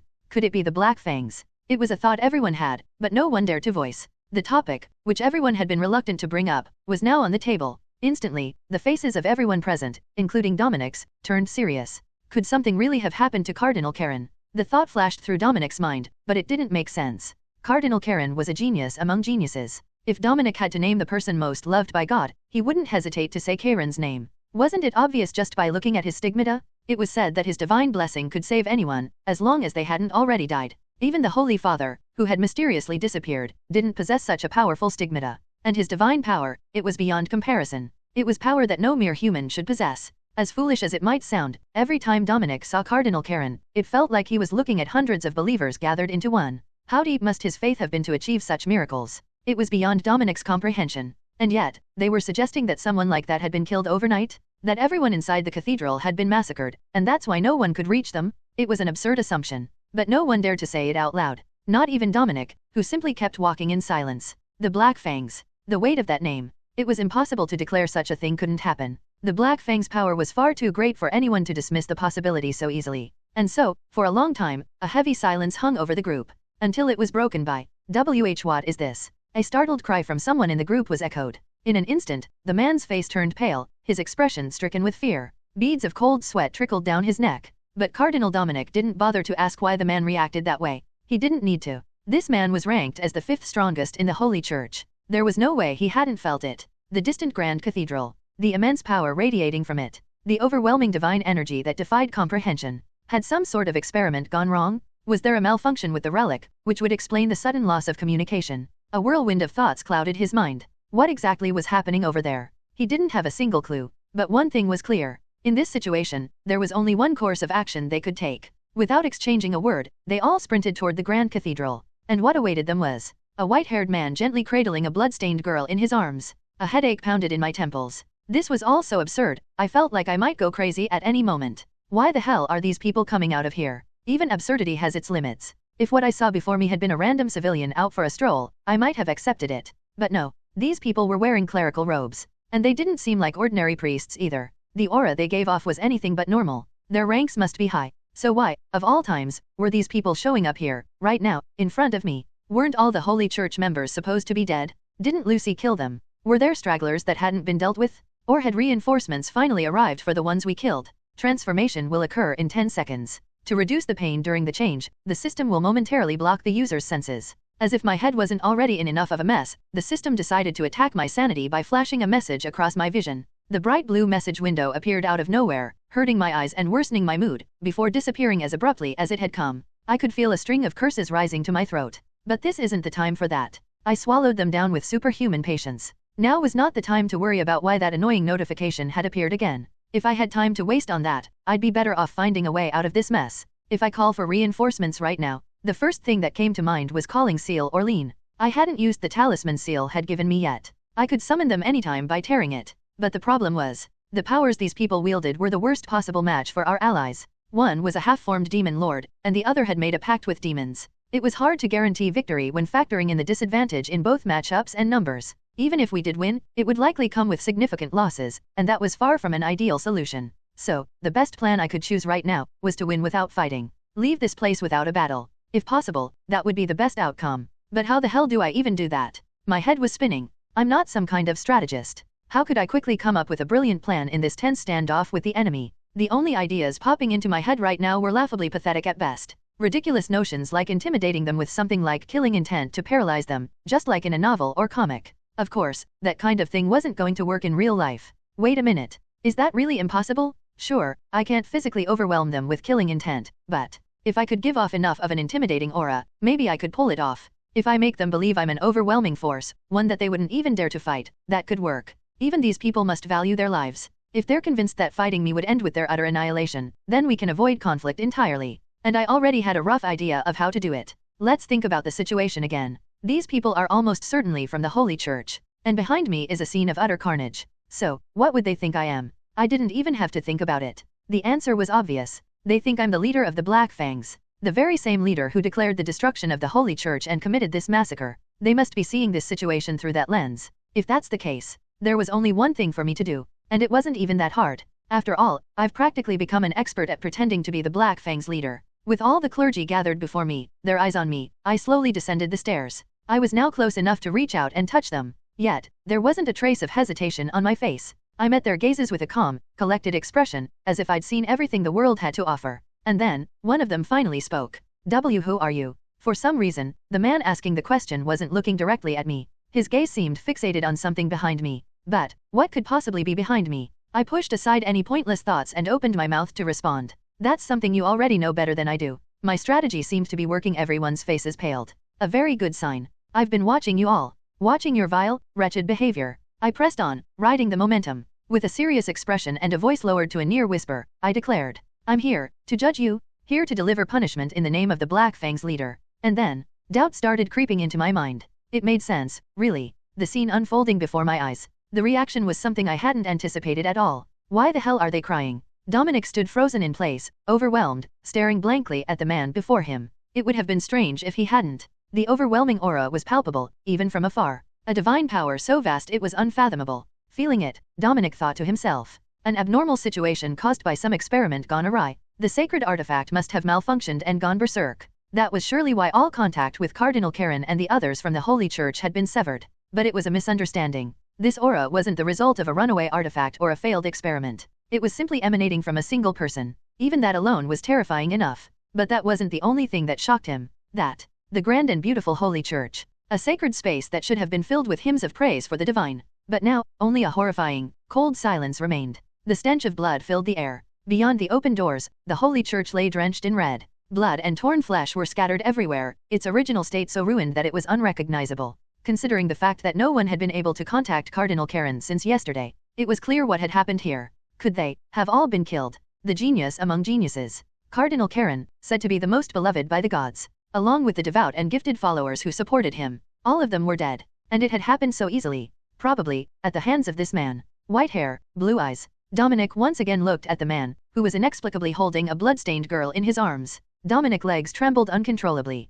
If he let his guard down even a little, he would collapse, unable to hold himself up. The sheer difference in power was undeniable. The man hadn't done anything. He was simply standing there, looking at them indifferently. Yet that alone was enough to make his mind spin. It was even more terrifying because Dominic was strong enough to understand the gap between them. If it had been an ordinary priest here instead of a cardinal of the Holy Church, the situation might have been easier to bear. Reading the strength of an opponent's aura was a skill only the highly trained could master. A less experienced cleric likely wouldn't have sensed anything unusual from this man. But Dominic was different. His honed senses, trained through years of devotion, only made him more painfully aware of the divine power radiating from the man. But Dominic held on to his sanity with all his might. If his mind had been weak enough to crumble in a moment like this, an orphan with no backing would have never risen to the rank of cardinal. He did his best to shut off his senses, to avoid being completely overwhelmed by the power emanating from the man. Whatever this aura was, even now, with his senses dulled, he still couldn't escape its influence entirely. But somehow, Dominic managed to open his mouth and ask the question burning in his mind. Who are you? It was a strange question to ask. The man before him was clearly the culprit of this massacre, the one responsible for this horrific scene. And yet, Dominic couldn't bring himself to ask the question in an accusatory way, because the aura radiating from this man was so divine. That was the very reason Dominic had been struggling to understand the situation from the beginning. If the aura coming from this man had been purely evil and malevolent, there would have been no need for hesitation. The gap in power was insurmountable. If a battle were to break out, his death would be certain. But he had sworn an oath to the God of light. He vowed to offer his body in service of the divine will. So, he would simply offer this body to vanquish the demon before him. Yet the being in front of him was no demon. A demon couldn't possibly emit such a holy aura. Those deep blue eyes stared back at him. The man finally opened his mouth and answered Dominic's question. That is something you all know better than I. It was an answer even stranger than Dominic's question. A response that seemed to answer a question with another question. The odd suggestion that they already knew who he was. But why? Cold sweat dripped down Dominic's back. The reason was simple. A hypothesis had formed in his mind. A theory so absurd, so far-fetched, that it couldn't possibly be true. It was unrealistic. There was no way something like that could happen. No matter how much he tried to deny it, the thought wouldn't leave his head. In fact, it only grew clearer. That divine power, that untouchable presence. What they indicated was obvious. There was only one possible explanation for all of this. Dominic's face filled with shock. But, as if indifferent to such a reaction, he continued speaking. I have always been watching over you. He slowly walked toward Dominic. I have watched your repulsive acts as well. He spoke. He had seen all of their grotesque deeds with his own eyes. The terrible sins they had committed. Only now did Dominic understand everything. What purpose does the Holy Church serve if it does not carry out the will of the God? The corruption within the Holy Church. The image of the Church, obsessed with accumulating wealth rather than following the teachings of God. Until now, Dominic had dismissed such claims as mere criticisms from the leader of the Black Fangs. He thought it was just the ramblings of an unknown and bizarre organization. But that had been a ridiculous misconception. Those words were the voice of God. Dominic, who had sworn to dedicate his body to carry out the will of God, had failed to keep his promise.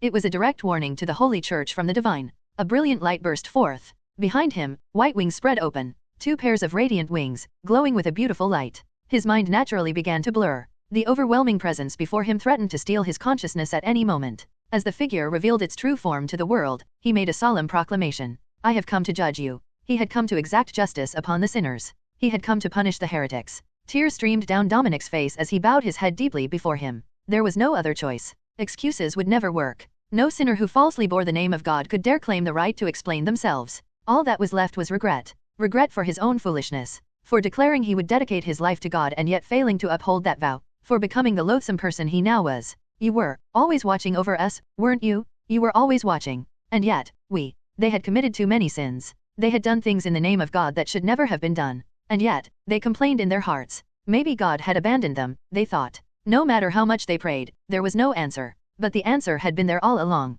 He had spoken to them. That they did not carry out his will. That they were nothing more than a crowd of unbelievers. It wasn't that God hadn't answered. They had ignored God's response. Corruption is inevitable, they said. We'll find a way to fix things eventually, they claimed. They covered their eyes with such words and completely silenced God's will. Some even had the audacity to call him a vile heretic, spreading lies to tarnish the Holy Church's authority. That recording, the declaration in that message had been God's final act of mercy. It had been their last chance to repent for their sins and throw everything away, yet they had kicked it aside with their own feet. How could they still call themselves priests? How could they, after committing such sins, claim to be servants of God? Dominic looked once more upon him. He looked upon the figure of the Black Saint. In this moment, there was only one thing Dominic could say. We have committed an unforgivable sin. A sin that cannot and should not be forgiven. Those who were meant to carry out God's will had ignored his words. They were no longer priests. They were merely apostates, heretics, sinners. Therefore, they had no right to ask for forgiveness. Whatever punishment you deem fit, we will accept. Even if you command us to end our lives, we will gladly comply. Dominic knelt before him. Please, deliver the rightful punishment to those who have defiled the name of God. I stared blankly at the scene unfolding before my eyes. People bowing their heads towards me. White hair. Even the elderly men, who appeared well into their years, were bowing to me. They were prostrating themselves so low that, with just a little more effort, they could kiss the ground. This alone was enough to make my head spin. But the bizarre behavior of these priests didn't end there.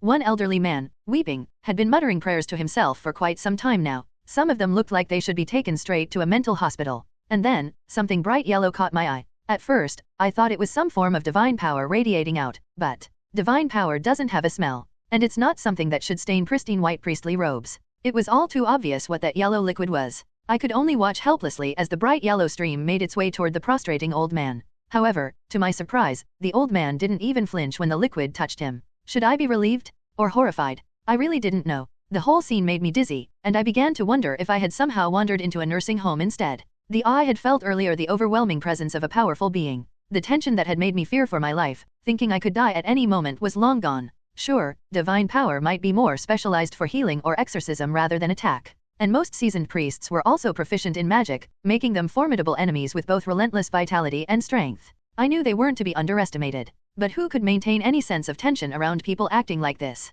I was barely managing to hold back the urge to ask if they were all on drugs. Honestly, I deserved praise just for that. I looked again at the people in front of me. I needed to understand what was happening, at least to some degree. Thankfully, not everyone had lost their minds. In this chaotic mess, there was just one person. One who still had a grasp on reality. A middle-aged man with brown hair. He had been staring at me and asking me questions for a while now. At least this guy seemed like he might. You have always been watching over us. Always. And yet be reasonable. My fleeting hope was shattered in an instant. The middle-aged man suddenly began to weep mournfully. His eyes held a whirlwind of emotions. As he gazed at me with that worn-out face, I could see regret, affection, and obsession in his eyes. A kind of twisted affection that no one would ever desire. And even if there were some twisted soul somewhere who did, it wouldn't be me. I wanted nothing to do with it. Naturally, a headache started to form. What exactly is the Black Fangs to these lunatics? This whole mess. There was only one plausible reason why these previously sane people suddenly went mad. It all started when I declared that I would judge them in the name of the captain of the Black Fangs.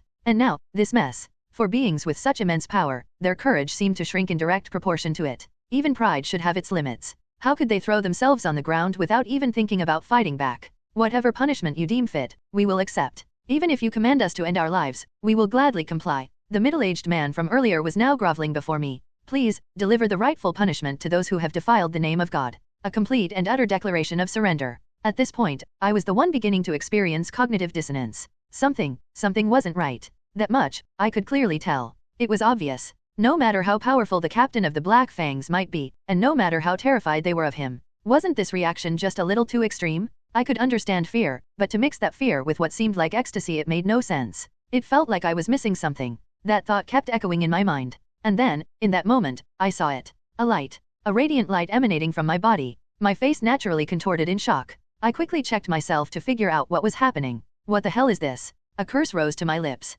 I swallowed it back down, forcing myself to take a deep breath. But there was no way deep breathing would calm me down. Of course not. I suddenly had wings sprouting from my back. What kind of lunatic would just say, "Oh, I see," and accept that? This was not the kind of situation that could be brushed off with a casual, "Well, lucky me." But this is driving me crazy. To make matters worse, I didn't have the luxury of figuring out where these wings had come from. The situation was obvious. In front of these devout believers, if someone were to say, "I've been watching you all along," or "I've come to judge you," and then spread their wings while emitting a divine light, it was clear what those people would think of the figure standing before them. In a way, you could say that my bluff had worked perfectly. The problem was, it worked in the wrong way. Now, they were all waiting for my answer. Whatever they believed me to be, a messenger of the God of light, an angel, a divine incarnation, they were convinced that the very being they worshipped had descended before them. This bizarre situation had developed so suddenly. I desperately wanted to take the time to adjust to this and come up with a plan. But there was no time to delay any longer. I had falsely invoked the name of God in front of these priests.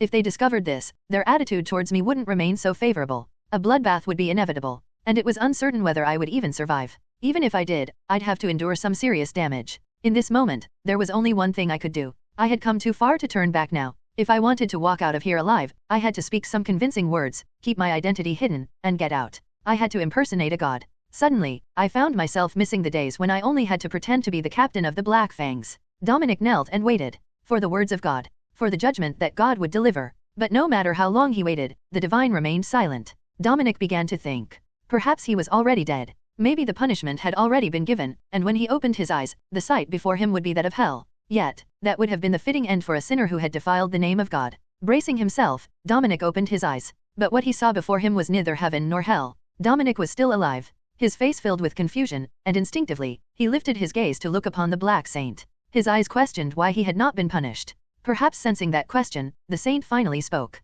"Are you asking me to decide your fate?" His voice, even the act of looking upon him, felt like a sin, and Dominic quickly bowed his head again. "But that is impossible, for you still do not know the most important thing." Words that made no sense. Though Dominic's face was etched with confusion, the saint continued to speak. "Do you even know what sin you have committed against me?" he asked them then. What was the sin they had committed? The sudden question caught Dominic off guard, but he couldn't dare ignore a question from the divine. So, Dominic confessed his wrongdoings. That he had turned a blind eye to the corruption around him, believing it was something he could not change. That his subordinates prioritized wealth over saving lives, and though he knew they were more interested in their own gains than in following the teachings of God, he had given up on trying to correct them. The saint listened to his words, then spoke once more. "That is not the answer. You still do not understand the most blasphemous sin you have committed." As he said this, an even more radiant light poured forth. The saint spread his wings and commanded them. "First, confront the sins you have committed. Only when you face them will you understand the punishment I will bestow upon you. Face the true sin they had committed." With those words, the saint turned his back to them.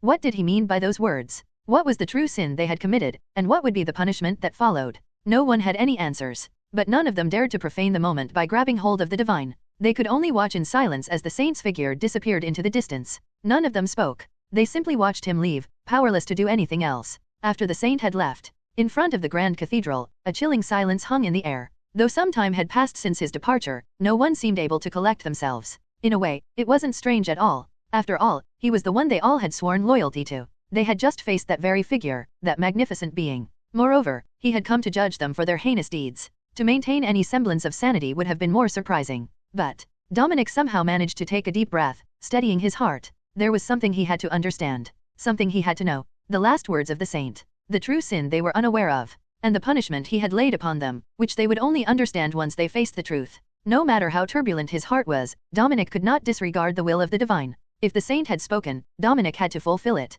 There was no way he would have left such words without a reason. Dominic rose from his seat. The true sin. The real sin that had angered God. The truth they still didn't know. How could they face it? Where would they go to realize it? It was all too obvious. Cardinal Dominic turned his gaze back toward the grand cathedral. The horrific sight visible through the open doors. Surely, those corpses were the marks of divine punishment. Yet, there was something strange about it. The punishment upon the people here and the ones inside the cathedral was not the same. But God is just. There was absolutely no room for doubt in that. Then why was there a difference in the punishment? There could only be one reason. The weight of their sins was different. There was some distinction between the people here and those within the grand cathedral. What that distinction was? What kind of difference it was? What had happened inside? He didn't know that yet. But at least for now, the task at hand was clear. He helped those who still hadn't regained their senses, lifting them up as they walked forward. Toward the grand cathedral, drenched in blood and flesh. The organs of those strewn across the ground.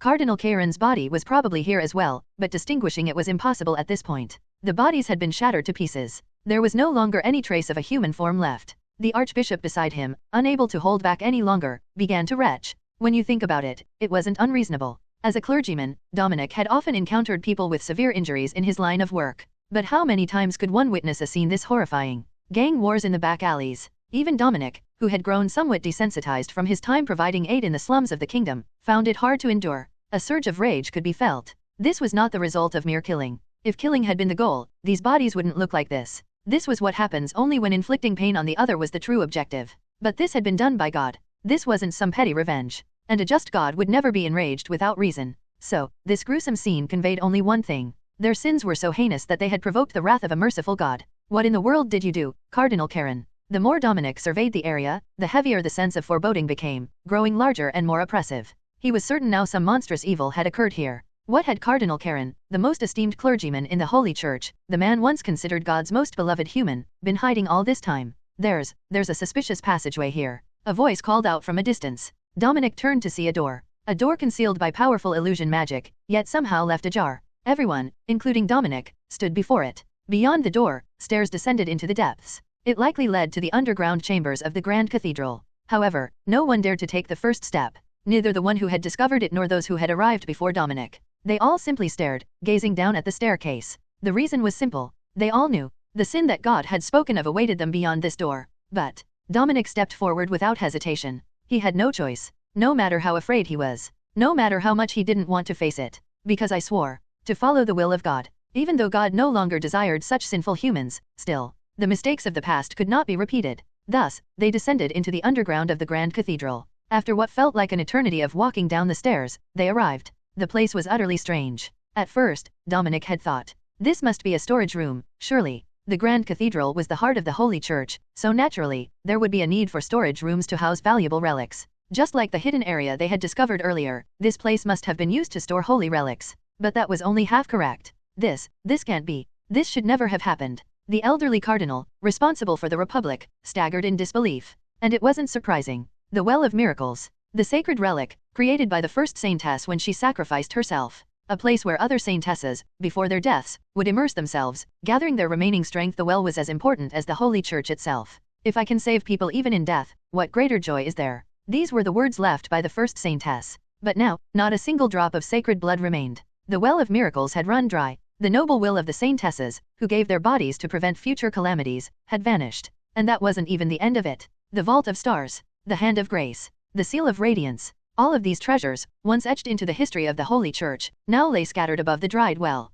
None of them radiated the divine power they once held. Not only had the Well of Miracles lost its power, but all of the Holy Church's sacred relics had become powerless. It was a horrendous scene. The elderly cardinal with white hair cried out in fury, his voice trembling. That wretched Karen, unable to control his greed, has committed this atrocity. He accused Karen of using all of these sacred relics for his own selfish gain. After all, Karen had been renowned for his overwhelming divine power for quite some time. It was clear now that Karen's divine power came from secretly draining the strength of these relics. The sacrifices of the saintesses, who gave their lives for future generations, had been reduced to nothing. No wonder God was furious. But, why? Something felt off. Dominic couldn't shake the feeling that they were missing something crucial. Almost as if in a trance, Dominic moved past the well and continued forward. Special training room. Before long, he encountered a door marked with this phrase. Curious about what this place could have been used for, Dominic pushed the door open. The room that greeted him was even more bizarre than the last. A large space, seemingly designed to hold many people. It reminded him of a theater, like the kind used for performances.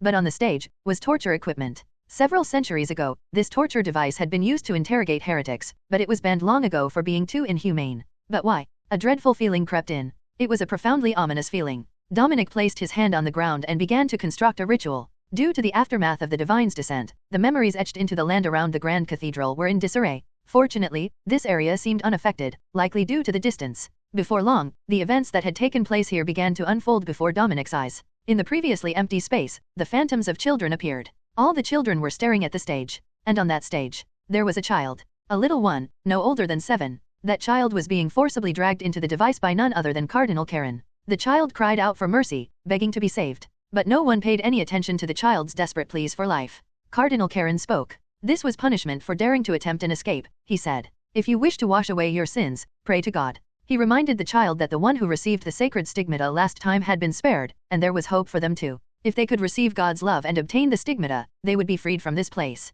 As he said this, Cardinal Karen smiled. Blood and flesh splattered. The child's limbs were torn apart. But no rest, no salvation was granted. The child's body was restored by divine power, returning to its original form. Over and over, again and again. Each time, the child screamed. Please, save me, they cried. Dominic now understood. He couldn't help but understand. This was the sin God had spoken of. A sin so grave, so unforgivable, that it could never be pardoned. Dominic gathered everyone and revealed the truth. What he had witnessed earlier. The atrocities committed by Cardinal Karen and the priests of the Holy Church. Yet, most people, even after hearing the story, could not bring themselves to believe it. When you think about it, it's only natural. Even in evil, there are limits. What Karen had done went far beyond what anyone could comprehend. Moreover, Cardinal Karen had an excellent reputation. Perhaps if Dominic had told his past self the same story, he wouldn't have believed it either. Couldn't there be some kind of mistake? No matter what, how could a person commit such terrible acts? He probably wasn't afraid of divine punishment. That was Dominic's reply to the Archbishop's question.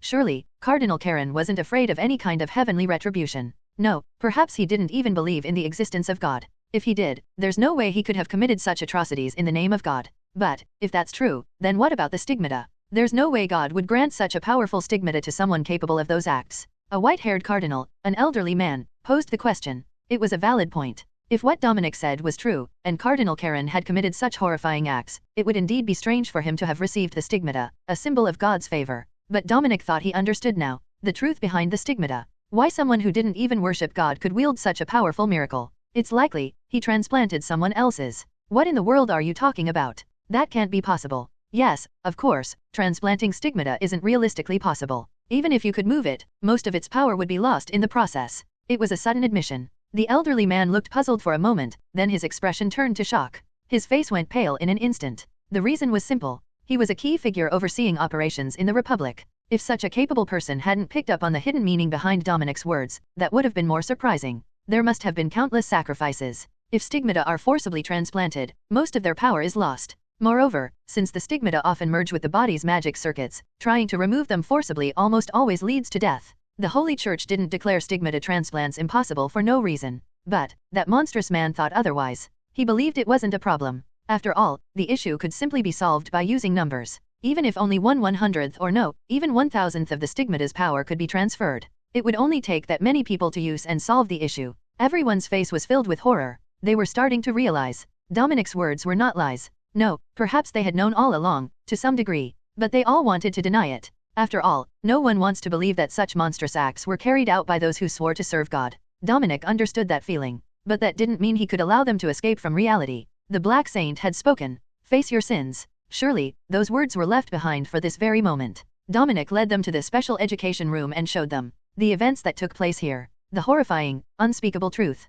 Some could not bear the revolting sight and vomited, while others could do nothing but weep endlessly. There were those who cursed the abhorrent acts in anger, their voices shaking with emotion. But this was only the beginning. The underground facilities. The deeper they ventured, the more they uncovered about what had occurred here. With every new discovery, their faces grew darker. And how could they not? Innocent children were rounded up, tortured in all manner of ways, forced to praise God as they were harvested for their divine power. The sacred energy, which should have been used to heal people and defeat evil, was instead processed into an object called the Holy Grail by the Emperor's power. The byproducts of this horrendous process? The cursed souls of the children, filled with hatred toward the Holy Church. Karen called them waste and bound them together, preventing them from passing on, leaving them trapped in this world. Even after killing them so cruelly, he refused to let the children go, even in death. According to the records, he even planned to later use their remains for further experiments. Unthinkable atrocities, far beyond anything a human being should be capable of. On top of that, there were research documents on demonization and experiments conducted on innocent civilians.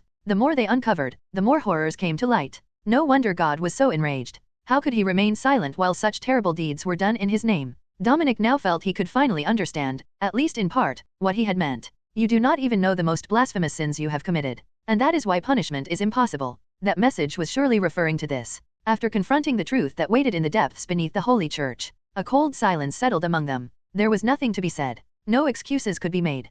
Could ignorance absolve them of sin? They knew the corruption within the Holy Church was severe, but they had no idea such horrors were being carried out. That could never be an excuse for absolution. If they had truly followed God's teachings, if they had genuinely tried to root out all corruption, they could have realized much sooner that such atrocities were taking place. This could have been prevented. The fact that it wasn't was entirely their fault. Their irreverence in failing to heed the teachings of God led to these results. First, face the sins you have committed. When you do, the punishment I will bestow upon you will naturally become clear. The saint had certainly spoken these words. Yet, no matter how long they waited, he did not appear. He did not stand before them to instruct them on how to atone. He did not deliver any punishment. The realization of what that meant dawned on them, and despair filled their faces. God had spoken. There would be no punishment for them. No punishment could wash away their sins. Such was the weight of their crimes. Without punishment, there could be no redemption. He had no intention of ever forgiving them. Dominic looked around. The faces of the people around him were all filled with the unbearable guilt and hopelessness of their sins. They had been abandoned by God. For committing sins that could never be undone, they had been forsaken. For a priest, nothing could be more devastating. So it was no surprise that they sat, lifeless, collapsed on the ground, faces blank with despair. Even Dominic himself felt as though he might crumble at any moment. His entire life, every aspect of his existence up until now was being denied, and he felt like he could lose his will to live at any second. But that cannot happen. It must not happen. That, at least, he knew for certain. And so, Dominic slapped both of his cheeks hard with his hands. He had to pull himself together. He couldn't allow himself to fall into despair now. Dominic shouted at the people around him with a loud voice. "What do you think you're doing right now?" It was a sudden scolding. Naturally, all eyes turned to him. "I know it too. I know that God no longer wants us." No matter how much they regretted it, that fact would not change. They were no longer fit to call themselves priests. Yet, Dominic continued to speak. "But that doesn't mean you can just sit here in defeat." It was the simple truth. Even if they were no longer priests, even if God no longer wanted them, we cannot turn our backs on our sins. They couldn't pretend the sins they committed didn't exist.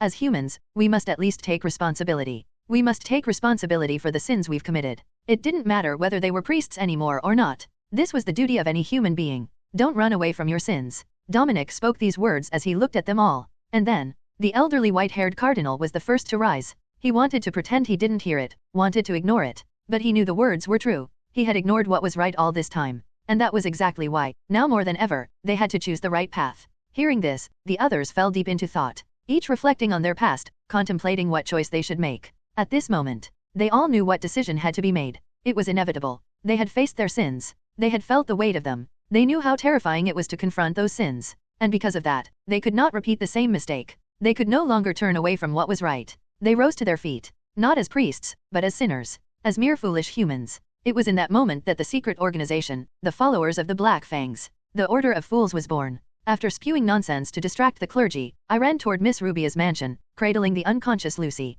And then, someone utterly unexpected appeared before me. To my surprise, I found myself face to face with the leader of the Black Fangs. To be more precise, "I know your secrets." A video of the Black Fang leader was playing in front of me. As I walked through a deserted passage to avoid drawing attention, a sudden black distortion appeared in the air. The moment I touched it, the video started to play. Naturally, confusion spread across my face. That technique, it's definitely something I would use. There was hardly a better way to disseminate information than this. But I have not spoken of it. This is your chance, a final opportunity to confess all your sins and beg for forgiveness. But, of course, the person in the video wasn't me. The method was identical, but I had never created a video like that. Yet you threw that chance away. And then, without giving a second chance, various scenes flashed across the screen with those words. My jaw dropped open. Anything else would have been stranger. This is the truth you've kept hidden. Unspeakable atrocities committed in the name of God. Manufacturing holy power by grinding up children. In secret, colluding with demons and conducting all sorts of experiments. Even I, who had some inkling of the corruption within the Holy Church, couldn't help but be shocked.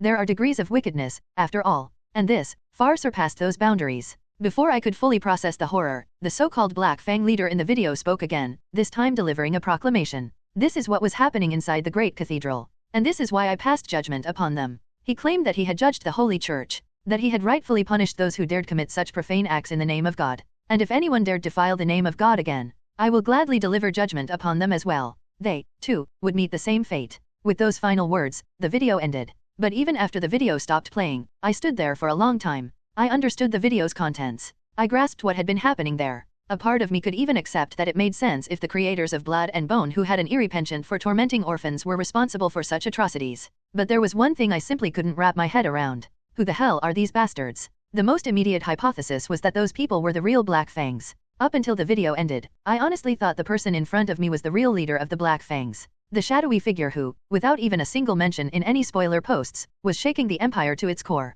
I was briefly thrilled, thinking I'd finally caught a lead on those bastards. But this doesn't make any sense. Considering the timing of when this video was filmed, the conclusion was obvious. This video couldn't have been made before the massacre at the Great Cathedral by Lucy. Internal documents, research logs, and countless other materials. The amount of evidence was far too vast to have been gathered through secret infiltration alone. Unless they had used some kind of hypnosis app to get the cooperation of the Great Cathedral during filming, how in the world did they find and capture all of that on video? And if the video was shot after Lucy slaughtered the people in the Great Cathedral, that would mean the video was filmed and distributed in the time between when I left the cathedral and now, no more than 2 hours at most. And likely, there are still clergymen at that place. Things were already unfolding strangely. Even though the priests I encountered earlier had shown me some unusual behavior, their power was undeniable. Judging from the strength I felt, they were at least archbishop level. There were even a few who seemed to be around the rank of cardinal. If they combined their strength, they would easily surpass the Imperial Knights commander and could even challenge the Emperor's personal guards. And yet, there they were, gathered together. Would it make sense for the leader of the Black Fangs to just awkwardly walk in and say, "Excuse me, let me just film here for a bit. Please bear with me." A fight would have broken out. I can't say who would have won, but there certainly wouldn't have been enough time to leisurely film that video. So, this proves that the real Black Fang leader isn't the culprit here. Wait a second. As I pieced things together, one thought suddenly came to mind. If that's the case, then there's only one possible explanation. Those priests I encountered earlier. No one else could have filmed that video. But, why? What could they possibly gain by spreading such a video? The only one who benefits from this video is the Black Fangs. If this video spreads throughout the Empire, the number of Black Fang supporters will increase in real time. People will rally behind the justice the Black Fangs claim to have delivered. The already popular Black Fang faith would explode in growth. The Black Fang leader, with his absurdly good luck, would likely celebrate this turn of events. Without lifting a finger, his enemies helped expand his power base and strengthen his support. It's the perfect example of someone who succeeds no matter what they're destined for it. This was a stroke of incredible luck for the Black Fangs. But for the Holy Church, this was nothing short of a catastrophe. Their grotesque atrocities. Everyone who had any sense already knew the Holy Church was corrupt. But this went far beyond anything anyone could have imagined. They would collapse. There was no way they could regain their former prestige. In fact, I even doubted whether the organization could continue to exist at all. They would have to abolish the heinous practice of indulgences, compensate the victims, and show signs of repentance. They would need to do everything they could to rebuild trust. But even then, it would be impossible to completely regain the people's faith. That 5-minute video had effectively shattered the Holy Church in half. A perfect act of self-destruction. I was baffled, wondering why they would do such a thing, until a single hypothesis formed in my mind. Repentance. That would explain everything. The Holy Church is vast. And naturally, corruption runs rampant within it. When people gather and an organization grows larger, corruption and complications are bound to arise. And those issues are never easy to eradicate. With interests intricately intertwined, no matter how high-ranking the leadership may be, they can't always make decisions as they please. But in this situation, it's different. Under the justification of restoring trust, they could completely overhaul the Holy Church. Everything could be set right. Though, the chances of failure are much higher. Perhaps they've already accepted that. If they're truly repenting for their sins, then they must have thought they couldn't hide their crimes any longer. That's why they exposed the truth so boldly. It was a shocking move. But when I think about it, it might have been inevitable. Those people must believe they've met God. If a priest has encountered God and felt nothing, now that would be strange. It was only then that I fully understood the situation. What can I say? It was all too coincidental. One coincidence piled upon another. And then those coincidences intertwined, leading to this moment, almost as if the God of Light had orchestrated it all. Well, not that such a thing is likely. The God of Light is more of a system than a deity, one that grants power based on the faith given to it. Or perhaps, for some reason, it can bless humans, but it cannot punish them. Back when the sequel to Blood and Bone hadn't been released for years, and the entire community was groaning in agony, players scoured every last bit of game lore and came up with two main theories about the God of Light. Either way, it seemed unlikely that this god had anything to do with these recent events. Come to think of it, which of those theories was correct? Curiosity crept up on me, but I quickly dismissed it from my mind. This wasn't a philosophy class. There was no time to ponder the existence of a god. Instead, I needed to figure out what was wrong with my body as quickly as possible. And I had to make a decision about Lucy. I will repay this debt, someday. A faint voice echoed from somewhere. It was so quiet I could barely make it out. I looked around, trying to figure out where the voice was coming from. But all I saw was Miss Rubia. She was waving at me from the mansion's front gate, far off in the distance. I'd arrived at my destination without realizing it. Seeing her there made me realize she must have stayed up all night, worried after I ran off. I felt a mix of guilt and relief and quickly started toward her. Well, I tried to run. My wings responded to my will, moving on their own. In an instant, I had flown right in front of Miss Rubia. And then I heard a babbling sound. Obviously, there wasn't a baby around, so it must have been coming from the lady in front of me. She seemed to be in some sort of regressive state, pointing at me and babbling incoherently. Though I couldn't understand the babbling, I could tell what she wanted to ask. It would have been stranger if I didn't. I hesitated for a long time, suddenly sprouting wings. The blood-soaked girl I'd brought along, turning the Holy Church's entire leadership into supporters of the Black Fangs and making them confess on video. I had no idea how to explain any of that. But if I delayed any longer, the lady in front of me would surely faint. So, I opened my mouth and said whatever came to mind. It just sort of happened. Of course, such an explanation wasn't going to work. And so, I ended up carrying two unconscious women back to the mansion that day. It had been quite a tumultuous day, to say the least. They say a foolish ally is scarier than an enemy. The second prince took a puff of his cigar, recalling a saying he once heard. Looking at the current situation, those words couldn't be truer. A foolish ally was worse than no ally at all. an enemy deserving of immediate elimination. But, unfortunately, that wasn't an option. Because, regrettably, that foolish ally was. Are you deaf? When someone speaks, you should listen. His own flesh and blood. Everyone had already left the strategy room, a place secured with soundproofing spells, anti-eavesdropping, and anti-recording magic. No eyes were watching, but the sight of his sibling shouting like that at her brother was downright pathetic. To think that someone like her shared his blood. It was hard to believe, but, unfortunately, that's just how the world worked. For every outstanding person, there was always someone lacking. Just as there were brilliant strategists, there were also idiots who, despite lacking ability, had an abundance of confidence and were capable of ruining a nation. Ha, so you're just going to ignore me completely now, huh? The girl standing before him, the third princess, frowning, was the very definition of such an idiot. So childish, truly childish. Is that really how you want to play it? His sister asked. Surely, ignoring someone was a rather low tactic, and he was well aware of that. But he had his reasons. If she had even once made a logical argument, he, being the merciful person he was, wouldn't have let personal feelings get in the way and would have listened. But all she ever spouted were absurd, nonsensical things. In the witness reports, the pointy ears were mentioned a few times. There's also a mention of some kind of dark magic. There's no rule saying elves can't make deals with demons, right? There are always heretics in any race. Maybe we should contact the elf chieftain? It's common knowledge that they drop like flies if they stray too far from the world tree. She came up with this highly unfortunate theory, suspecting an elf to be one of the Black Fang's leaders, despite everyone knowing elves couldn't survive far from their homeland. I'm telling you, that potion merchant is suspicious. Just give me a little manpower. The way they're so desperate to hide their identity. I can feel it. There's definitely something there. She'd even started to demand resources based solely on her gut feeling without a shred of logic.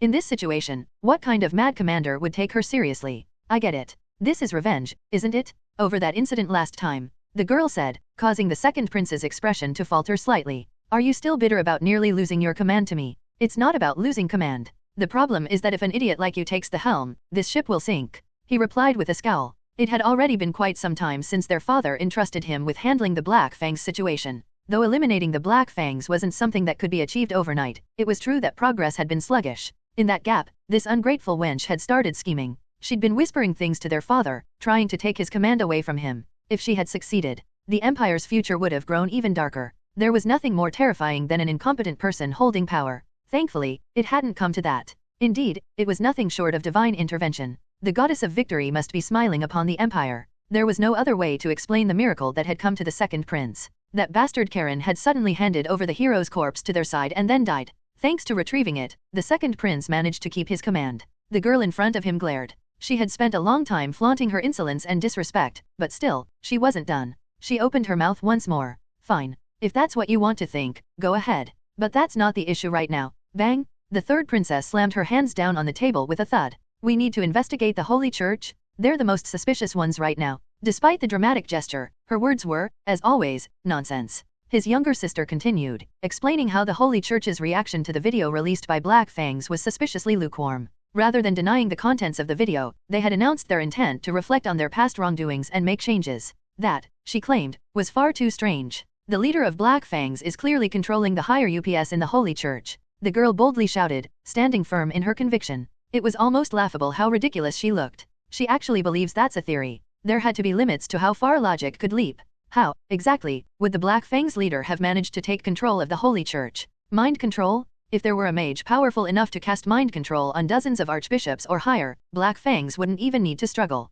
They could just brainwash the entire empire and be done with it. And besides, the truth behind this incident is a little different than what's been told. He had already met with Cardinal Dominic and learned the real story. The truth was that this incident had been caused not by Black Fangs, but by Cardinal Karen's own mistake. During an experiment, a holy relic had gone berserk, resulting in the gruesome deaths. Black Fangs had simply been clever enough to use it to their advantage, making it look like they had passed judgment. Admittedly, it sounded a little suspicious when I first heard it. But he had confirmed it through cross-examination. Through Asmodeus, he had verified that the leader of Black Fangs hadn't stepped out of his quarters in the last 10 days. He had also received confirmation that none of the Black Fangs leaders had been near the cathedral. So, the most plausible explanation was that one of Black Fang's lower-tier informants had stumbled upon the scene and filmed the footage. It was impossible for Black Fang's leader or any of their high-ranking members to have been involved in the massacre. It was far more natural to conclude that it had been a tragic accident during an experiment rather than someone's deliberate crime. That guy Dominic is suspicious too. Didn't you see his eyes? They're just like the fanatics you see following Black Fangs in the streets. His foolish sister tried to slander Cardinal Dominic. But the second prince wasn't the kind to be swayed by such baseless accusations. From his direct conversation with Dominic, he had found the cardinal to be surprisingly reasonable. Dominic understood that the balance of power had shifted and that the Holy Church was no longer in an equal relationship with the Empire. He had acknowledged that they wouldn't dare challenge the Empire. All they wanted was to serve as useful subordinates. He was clearly someone who understood his position. It's unfortunate that we can't manufacture the Holy Grail due to external scrutiny, but the fact that they could now use the Holy Church as their subordinate wasn't a bad outcome. In a future battle with Black-Fanged, the Holy Knights would willingly side with the Empire and play a crucial role. You're deliberately trying to ruin the Empire, aren't you? The girl in front of him pounded her chest as if she were about to explode from frustration. Thinking about it, her ignorance was unsurprising. After all, none of this information had been shared with her. Why would he share such knowledge with a traitor who had tried to stab him in the back? If I were in command, we would have wiped out Black Fangs in a single day. His sister shouted, her voice so loud that spit flew from her mouth. The urge to tell her that if she couldn't think, she should at least stay silent rose to the tip of the second prince's tongue. If you can't think, at least shut up. Are you trying to flaunt your incompetence? So he simply said it out loud. The third princess trembled, clenching her fists tightly. However, she said nothing more. Well, if she had the intelligence of anything above a monkey, she would have realized it by now. No matter what she said, there was no chance he'd ever consider her opinion. The girl stomped out her frustration and made her way to leave the strategy room. Or at least, she tried to leave. But then the second prince's sharp intuition and almost divine instinct warned him. What are you planning to do now? That foolish girl was about to cause another problem, he knew it. At his question, the third princess halted her steps and scowled. I've found that potion merchant. I used my own people to track them down, and I'll use my own people to deal with them. This isn't your concern, so keep out of it. As expected, she was about to waste the Royal Guard elite forces meant to face Black Fangs on some ridiculous investigation. In this situation, the second prince knew exactly what he needed to do. Wait, I've got something for you to do. What? You just said you couldn't trust me with anything. The third princess's face twisted in frustration. She had figured it out. She knew his plan was to give her a meaningless task to keep her occupied. But whether she noticed or not, it didn't change anything. Father entrusted me with command. Surely, you wouldn't prioritize your private investigation over father's orders. With an amused smile, the second prince subtly reminded her that he'd report her actions if she overstepped her bounds. His sister ground her teeth in fury. She screamed in frustration, slammed the door, and stormed out. Her behavior was utterly pathetic. What a disgrace. She was so desperate to meddle that one could almost mistake her for a spy for Black Fangs. With foolish allies like her running rampant, the future of the Empire looked bleak indeed. The day after returning to the mansion, I sat on my bed, pondering. What kind of person did others see me as, anyway? I knew it was a pointless worry, but given the circumstances, I couldn't help it. Why is no one surprised? Wings sprouted, for heaven's sake. Wings suddenly appeared on someone's back? I expected utter chaos. Yet, reality differed from my expectations. Yes, I knew it would happen. The kids cheered, calling me their leader as usual, eyes brimming with admiration. They looked at me with such dazzling eyes that it was almost burdensome.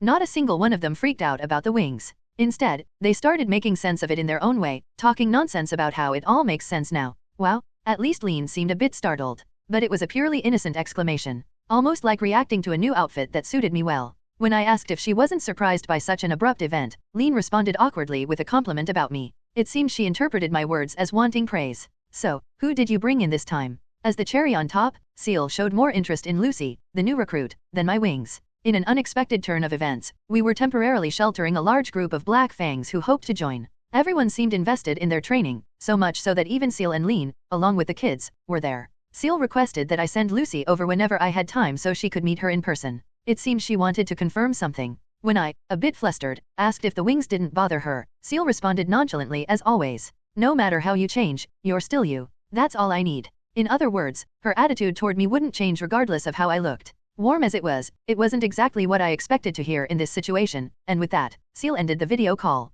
In the end, the only person who was shocked by my transformation was Miss Rubia. Considering she tends to make a fuss over everything, it wasn't a surprise. Most of them barely seemed to notice the sudden change. So, if I weren't surprised, that would be even stranger. People who wouldn't bat an eye even if wings suddenly appeared on my back. What kind of image was that supposed to be? Just how had they been seeing me? I couldn't begin to understand. Memories flashed through my mind. The doubts melted away. Even I had a bit of conscience left. I'd done too many things to complain that this treatment was odd. Truthfully, even I belonged to the wouldn't be strange to sprout wings category. And actually, this might be easier for me. Miss Rubia, who had cried and apologized profusely for not recognizing me when I first awakened, even went as far as to pray to me. I guess it was normal for her to react that way, seeing me appear with wings. If everyone else had reacted like that, it would have been a pain to explain. It took enough convincing just to persuade Miss Rubia to treat me normally again. Thinking about it, maybe this was for the best. With that, I concluded and began to inspect my body again. 2 pairs of wings. They emitted a soft glow, asserting their presence. And, for some reason, an unfamiliar mark was engraved on my left arm. A holy symbol. A symbol that had appeared in the previous series. But this wasn't just any holy symbol. This was the kind only obtainable at the very end of the game. It had healing powers capable of reviving anyone who hadn't yet passed on, with no restriction on self-use. In essence, a cheat-level item had landed in my hands. It was an immeasurable gain.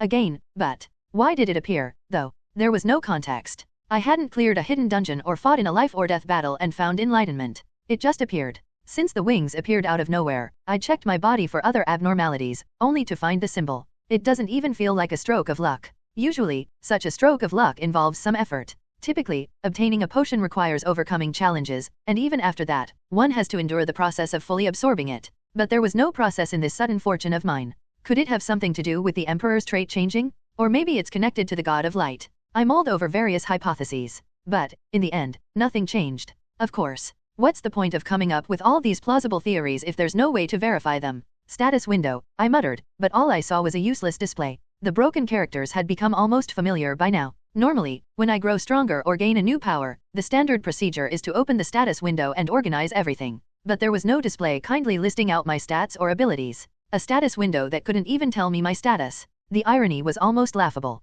Ultimately, uncovering the cause of this sudden transformation seemed out of reach. A sigh slipped out naturally. It was true that I had gained something beneficial. Maybe I was just whining after all. Still, I couldn't shake this uneasy feeling. So, after a long time spent mulling it over, I stood up. Even if finding the cause was impossible, I couldn't just sit here doing nothing. Better to try doing something, anything. In other words, it was time to test this power. The training grounds next to Miss Rubia's mansion. A place set up for the kids' training. I swung open the doors to the training area. It feels larger than the last time I saw it. Maybe it was because I was used to seeing it packed with kids. Now, with no one around, the empty training grounds looked surprisingly spacious. That might work to my advantage. If I was going to test something, it was probably better not to have anyone nearby who could get caught in it. Am I overthinking this? I wasn't exactly lean. Just because I planned to test my strength didn't mean others were at risk of getting involved. I had laid a foundation with the elixirs, but my strength was still somewhere in that murky middle ground, neither incredibly strong nor weak. When separated from my allies, I wasn't quite a powerhouse, but I wasn't exactly weak either.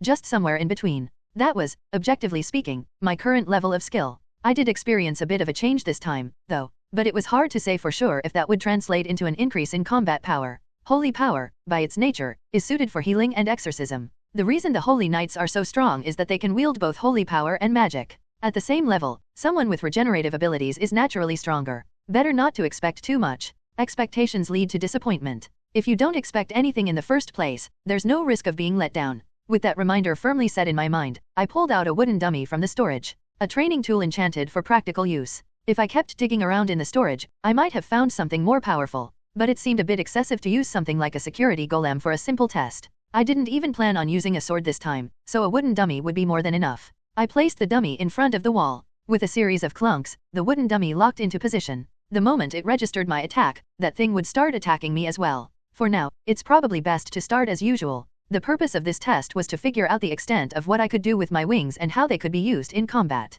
Though holy power is specialized for healing, wings are a different matter. Increased speed naturally enhances the force of attacks. This might end up being more helpful than I anticipated. First, I'd face the dummy without using my wings, then fight with my wings fully engaged and compare the difference. With that plan in mind, I took my stance. Someone, maybe one of the kids, had drawn a cute cat face on the wooden dummy. I launched my opening attack at it. Lean's one-on-one training must have paid off, as my punch landed solidly. My fist struck the dummy squarely in the chest. A gaping hole began forming in real time. Yet something felt off. I could feel the dummy crumbling like a brittle cookie. But there was no sign of the momentum letting up. Then there was a loud crack. The air was pierced by the sharp sound echoing fiercely. At that moment, a bad feeling came over me. I knew what this place was. The training grounds. A place created explicitly for honing martial skills. Naturally, it was built sturdier than any other structure. As far as I remembered, over 30 defensive enchantments had been applied here. Yet the ominous feeling wouldn't go away. And, my premonitions were never wrong. The moment my fist hit the wall, cracks started to form.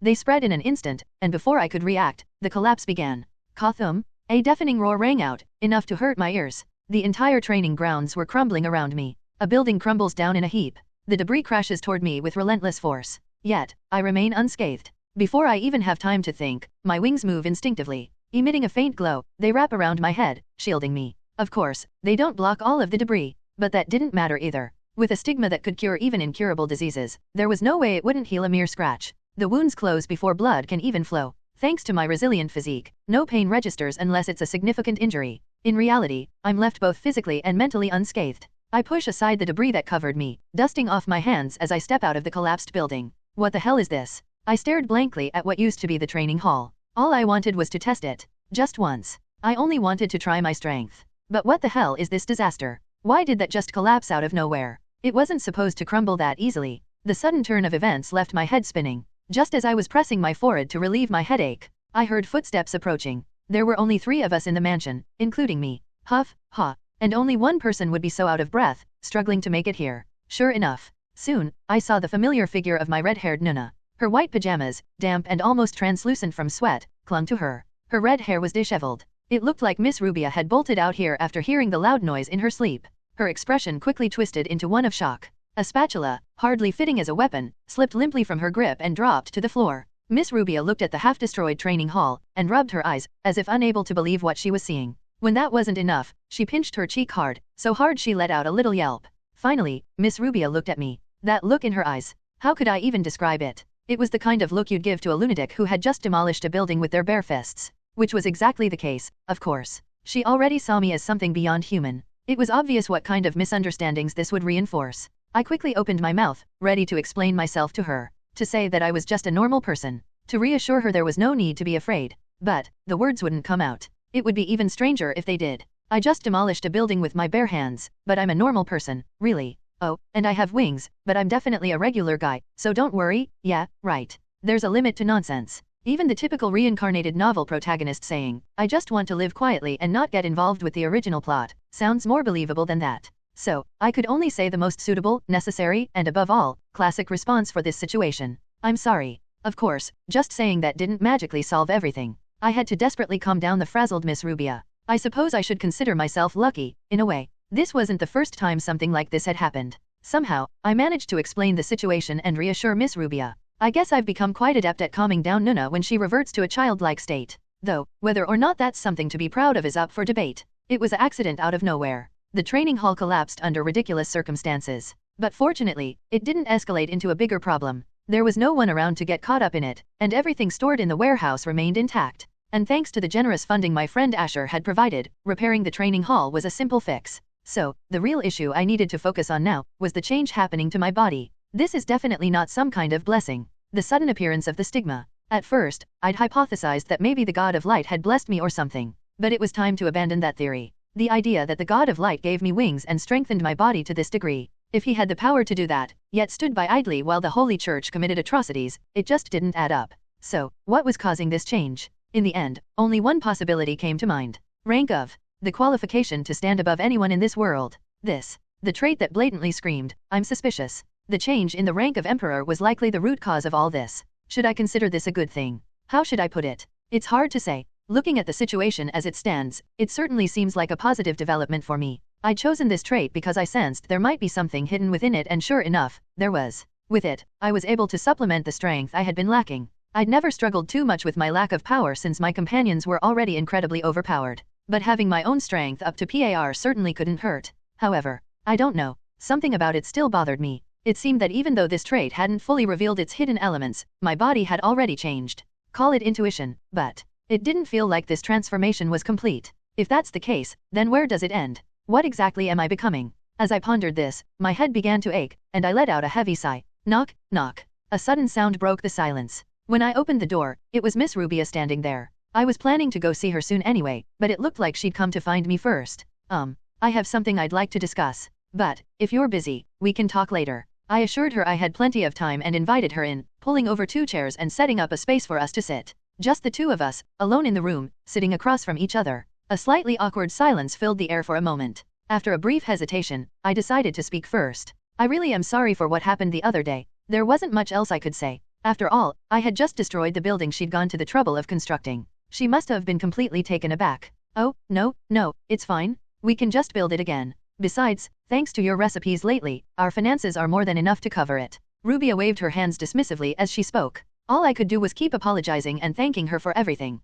Besides, I get that you had your reasons. Maybe you just weren't able to control the strength you've regained after so long. She said it as if she understood. Strength regained after so long? What exactly was she imagining about me in that head of hers? Part of me wanted to clear up her misconceptions. But at this point, even if I said I was just an ordinary person, I doubted she'd believe it. So I resigned myself and brought the conversation back to the original topic. So, the matter you wanted to discuss. There's someone who keeps interfering with our business. But they're a big shot, so we can't just deal with them as we please. With that, Miss Rubia handed me a file. Xian Ludbith. A familiar name and face came into view. Certainly. This wasn't an opponent to be taken lightly. Noble lineage, wealth, power. He had it all. On top of that, he was an 8th circle mage with formidable personal strength. He was originally supposed to be killed by the protagonist, but somehow, due to a twisted storyline, he was still alive. By now, he might have grown even stronger. But a smirk crept onto my lips. Sure, he'd be tough to handle in a direct confrontation. But if a direct fight wasn't necessary, then wouldn't that solve the problem?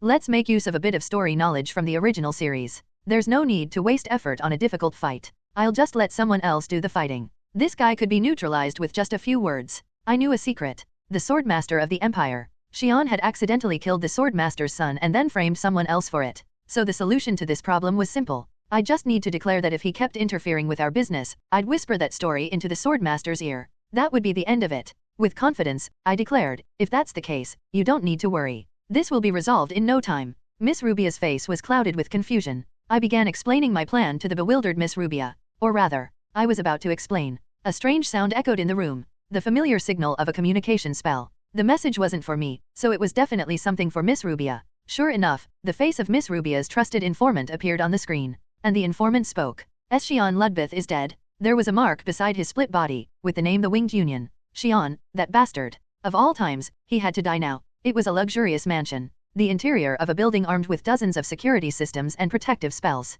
In an office lavishly decorated with jewels and gold. Xian frowned as he reviewed the report submitted by his subordinate. Just as I thought, something's definitely up. A few months ago, he had noticed some unusual activity. At first, Xian dismissed it as insignificant. The potion market, while not small, wasn't exactly large enough to warrant serious attention. Even if someone was working behind the scenes to monopolize that market, it wasn't something that demanded his focus. As both a businessman and a mage, time was his most valuable resource. And especially now, as he approached the possibility of reaching the 9th circle, he couldn't afford to waste time on trivial matters. But now, the situation has changed. The investigation he had ordered, just in case, had uncovered more and more suspicious details about the potion merchant the deeper they dug. There were strange efforts to conceal their identity. For some reason, even the princess was looking into this merchant. And, most suspicious of all, the price of the potions. It was ridiculously low, not even a fifth of the usual price. Such a price wouldn't even cover the cost of materials. Yet, they were selling potions across the country at that absurdly low price. It was baffling. Even if they found a recipe that could reduce costs, this approach is beyond unusual. Even if the merchant had the support of an alchemy genius, allowing them to produce potions at a much cheaper rate, why sell them at such a low price? Even at market price, they could make a fortune as if money were falling into their lap. Yet this lunatic of a businessman had disregarded profitability in favor of spreading their potions to those in need, as if they were donating them. This doesn't add up. A businessman should prioritize profit in every decision. Xian certainly did. Take his own facilities, for instance. Hundreds of mining sites where workers extracted monastones without even basic protective gear, proof of his focus on profit above all else. They are clearly not lacking in ability. Though they ignored profitability, their expertise was evident in their work. And their skill at hiding their tracks was impeccable. It had taken Xian a full month, with all his resources, to finally uncover the person's name. Rubia, just who are you? There's something here. Something hidden, he was certain of it. Xian's instincts told him as much. After much contemplation, Xian finally entertained a chilling possibility. Maybe, this is just a hypothetical, but such skill. A person who, despite such ability, disregarded success to help others. Someone who valued secrecy above all else. What kind of person could that be? What sort of organization would such a person belong to? Naturally, one word floated through Xian's mind. Black Fangs. It might be an overreach, he thought, trying to reassure himself, but he couldn't shake it. The more he thought about it, the more everything seemed to fit. All the odd behaviors, the focus on helping people over making money. It made sense if Black Fangs was involved. They were an organization strangely devoted to helping others. If they were backing the potion business, of course, they'd value lives over profit. And the desperate secrecy would make perfect sense as well. As speculation turned to certainty, Xian's face filled with horror. Anything else would have been strange. Black Fangs. The mysterious organization that even the Empire struggled to contend with, an entity powerful enough to manipulate nations from the shadows. If that merchant Rubia truly belonged to Black Fang, Xian had meddled with someone he absolutely should not have touched. Xian had repeatedly interfered with Rubia's potion business. All because he coveted the recipe. Everything pointed to the fact that they had a formula that drastically reduced production costs. Until now, he hadn't even considered that Rubia might be part of Black Fang's. He couldn't be blamed for his actions, at least, that's what he told himself. This could be far more dangerous than I thought. He had made an enemy of someone who looked to be associated with Black Fangs. Worse yet, he had attacked them first. In this situation, would Black Fangs just leave him alone? The infamous Black Fangs, known for their boundless kindness toward civilians and the weak yet unmatched cruelty toward their enemies? On top of that, he ran hundreds of Mana Stone Mines operations that Black Fang was sure to despise. Of course not. At any moment, they would bare their fangs at him. What would happen to him was all too clear. The fate that befell every enemy of Black Fangs would come for him, too. Xian's life would end here. All the wealth and fame he had struggled to build would vanish in an instant, reduced to nothing. I need to prepare. He needed a way to fend off Black Fangs. His own strength wasn't enough. Even as an 8th Circle Mage, he was far from reaching the level of an Archmage. Meanwhile, it was rumored that Black Fang's leader could even overpower Archmages. Facing someone of that caliber with his current resources would be impossible. It felt as if every path was blocked. But Xian gritted his teeth. There was still a way. There was one person he could think of who might help him survive this. Using communication magic, he reached out to that person. Fortunately, he wasn't doomed to die just yet. The person agreed to hear him out and set a meeting with him. Black Fangs. No matter how powerful you are, I won't just sit here and accept my fate. Determined to do whatever it took to survive, Xian set off for the meeting place. Before Xian's eyes, an unexpected sight unfolded. He had asked for a moment of that person's time, saying he had something important to discuss. They weren't close by any means, so he'd been grateful the person even agreed to meet. But it wasn't just that person waiting there. It seemed to be some kind of gathering. Several other notable figures were present as well. Seeing who was gathered here was a bit overwhelming, but Xian was not one to be intimidated so easily. This could actually be an opportunity. When he thought about it, the more allies he had, the better. This might just be a rare stroke of luck. He knew exactly what he had to do. Please, lend me your strength to stand against the Black Fang's leader. Xian shouted with all his might. To these most powerful of allies. In other words, to the great figures of the Holy Church. What did you just say? The man before him. Cardinal Dominic asked, with a piercing gaze. Cardinal Dominic was smiling, but the murderous intent emanating from his body was chillingly intense. Yet, a smile appeared on Xian's lips. This was actually a fortunate turn of events. He had anticipated that the Holy Church would despise Black Fangs for exposing their secrets, but he hadn't expected it to be this intense. Thanks to this, Xian's plan to secure the Holy Church's support was one step closer to success. That monstrous demon? We'll erase the Black Fang's leader from this world with our own hands. Xian, now exhilarated, responded to Cardinal Dominic's question with enthusiasm. Just moments ago, he had resigned himself to dying at Black Fang's hands. But now, he had found a way to survive. 8 cardinals, and the rest were all archbishops. A force powerful enough to be used in wars between nations. With their cooperation, exterminating Black Fangs might not just be a dream. Of course, this was only if the alliance materialized, but judging from the current atmosphere, he didn't think he had anything to worry about. The overwhelming killing intent was enough to make him shiver. How desperately they must have wanted the Black Fang's leader dead, it was hard to fathom the depth of their hatred. Sure enough. I accept your proposal. Cardinal Dominic smiled kindly as he made this declaration. It was perfect success. Xian had secured the Holy Church's cooperation. To hear such profane words from that demon, I can no longer stand it. Just the fact that such an abomination exists in this world is nauseating. The Cardinal's voice was filled with a manic fervor. He seemed almost too eager, but that was a risk Xian was willing to take. How fortunate, Xian thought sincerely. Things were going so well. Surely, he was the luckiest person alive. Or so he thought. With all my strength, I will execute the demon as you wish. That's wonderful. Then, let's head to the mansion right away. Huh? Cardinal? Why are you suddenly wait? The mace. Bang! That thought disappeared as Dominic, completely consumed by rage, crushed Xian's head with his mace. He had made what seemed like a rational choice, yet the result was a gruesome end, sliced in half after relentless torture. To Xian, it was nothing short of unfair. But what could he do? In the end, he had brought it all upon himself. Dominic stared coldly at the corpse before him. A blasphemous demon. A sinner who dared insult the holy saint with vile words. His punishment had just been concluded. With the help of the Brotherhood of the Righteous, that wicked demon had been vanquished. Through cycles of healing and torment, the demon's mind was utterly shattered, ensuring he could never appear in this world again. However, one problem remained. What should I even do with that? The man before him was far more prominent than he had anticipated. A figure of great renown, counted among the top 5 wealthiest individuals. Not only that, but he was also an accomplished 8th Circle Mage. The room had held 8 cardinals and 12 archbishops, practically the Holy Church's greatest forces gathered in one place. Yet, despite such power, he had committed the foolish act of blasphemy in their presence, and now, he was reduced to this pitiful state. In truth, this was not a man who should have met such an unremarkable end. Xian's death would inevitably draw attention. No matter how hard one tried, it would never remain hidden. Not that Dominic had any intention of hiding it in the first place. Of course not. This was no mere murder. It was an exorcism. That thing was no longer human.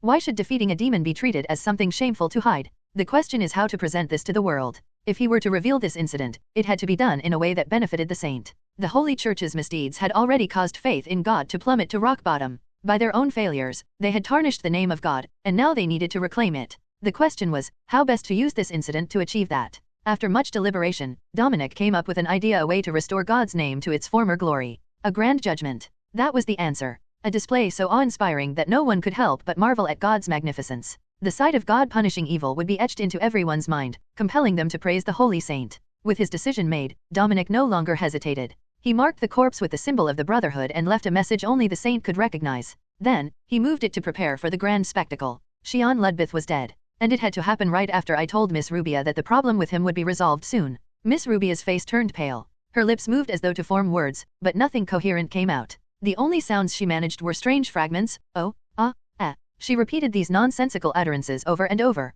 She had practically lost her ability to speak. In hindsight, it wasn't surprising. After all, with the timing of this event, it was only natural for anyone to suspect me. To make matters worse, I had just been seen dismantling the training arena barehanded. It was obvious what would happen next. I'd dealt with situations like this before, so I was preparing to calm the panicked Miss Rubia when, so that's how it is. What in the world is going on? Miss Rubia regained her composure, her pale complexion giving way to color again. Her ability to speak had suddenly returned. You were planning to take care of him from the beginning, weren't you? Well, I suppose it makes sense. That guy was scum. Did you send Seal or Lean to handle it? She laughed, marveling at the timing, as if it was all part of a calculated plan. The message left on the corpse. Written in the name of the Brotherhood of the Righteous, it was an ancient script so cryptic it defied interpretation. Miss Rubia mused that it was probably meant to throw the investigation off course. Well, killing an 8th circle mage without lifting a finger is kind of absurd. Only a god could pull that off. She smiled brightly and added that, for the sake of her heart's health, I should let her know in advance before pulling something like this again.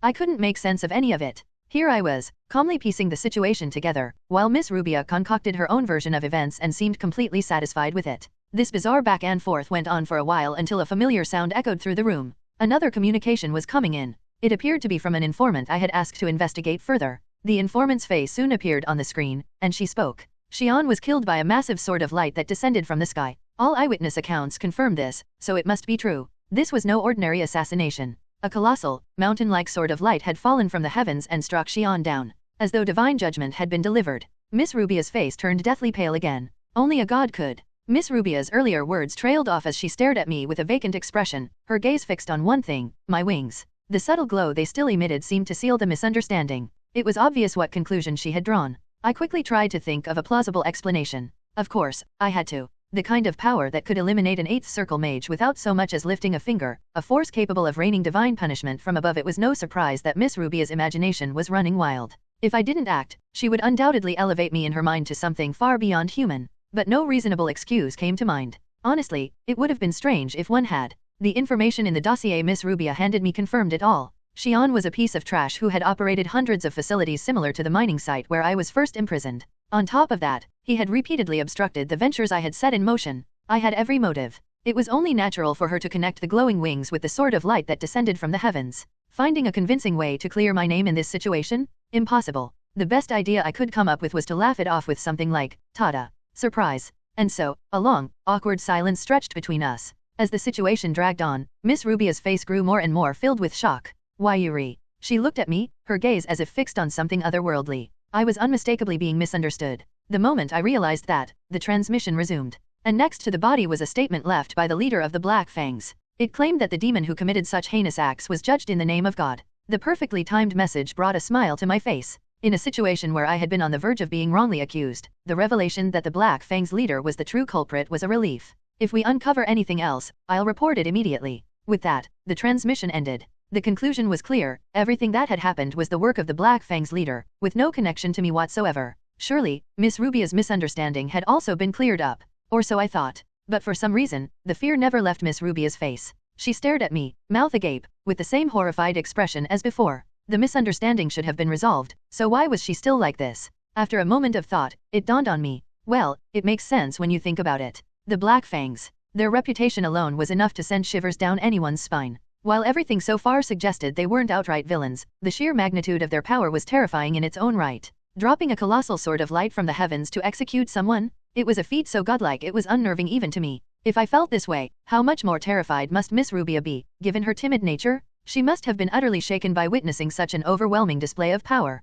Watching her trembling like that, I couldn't help but feel sorry for her. In this moment, there was only one thing I could do. Please don't worry so much, Miss Rubia. I spoke gently, taking her hand in mine to reassure her. When you think about it, there's no need to be concerned about this anymore, right? Though the Black Fang's leader's power was unsettling, the situation itself wasn't as dire as it seemed. At the very least, Xian would no longer be interfering with our ventures. This problem has been resolved simply and cleanly. That's something to be glad about, isn't it? Miss Rubia nodded at my words. But I could tell her agreement wasn't genuine. Her nod was far too intense, and her face looked like she might burst into tears at any moment. Her fear clearly hadn't subsided. So, I held her hand a little tighter, to ensure she wouldn't feel so alone in her anxiety, to remind her that I was always by her side. If you ever have any worries, please come to me right away. I'll gladly lend you my hand, no matter what. With the warmest smile I could muster, I said those words to Miss Rubia. Miss Rubia had been acting strange. Well, to be fair, her odd behavior wasn't exactly new. It was more of a constant in her life.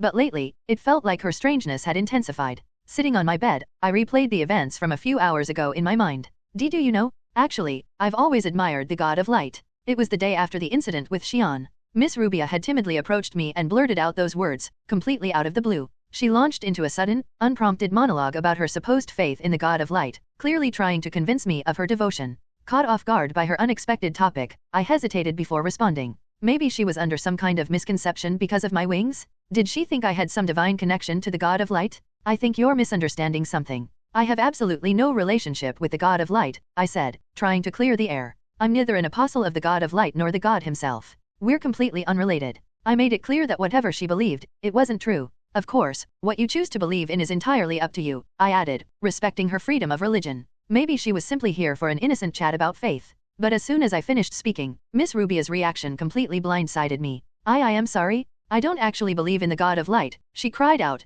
tears welling up in her eyes. I just said it because I thought, maybe it means something. The truth is, you're the only one I believe in. And then she burst into tears. Bewildered, I stood up to check on her, but she clung to my ankle with a desperate grip, sobbing uncontrollably and begging me not to leave her. She must have misunderstood, thinking I was planning to abandon her. I am sorry for everything. Please, don't throw me away. It was a bizarre and overwhelming scene, an adult woman throwing herself to the floor, pleading like a child. In the end, I had no choice but to calm her down. I'm not going to abandon you, I said, trying to reassure her with whatever comforting words I could muster. In my flustered state, I might have gone a bit overboard, saying things like, "You're the most important person to me." But given the situation, I didn't have much of a choice. Eventually, I managed to soothe her and send her back to her room. Now, sitting alone on my bed, I couldn't help but feel a headache coming on as I recalled the ordeal. Miss Rubia's antics weren't unusual, but this time it felt like she'd crossed a line. She's been pushing herself too hard lately. The thought crept into my mind naturally. I wasn't a business person, so I couldn't fully grasp the struggles of running a business.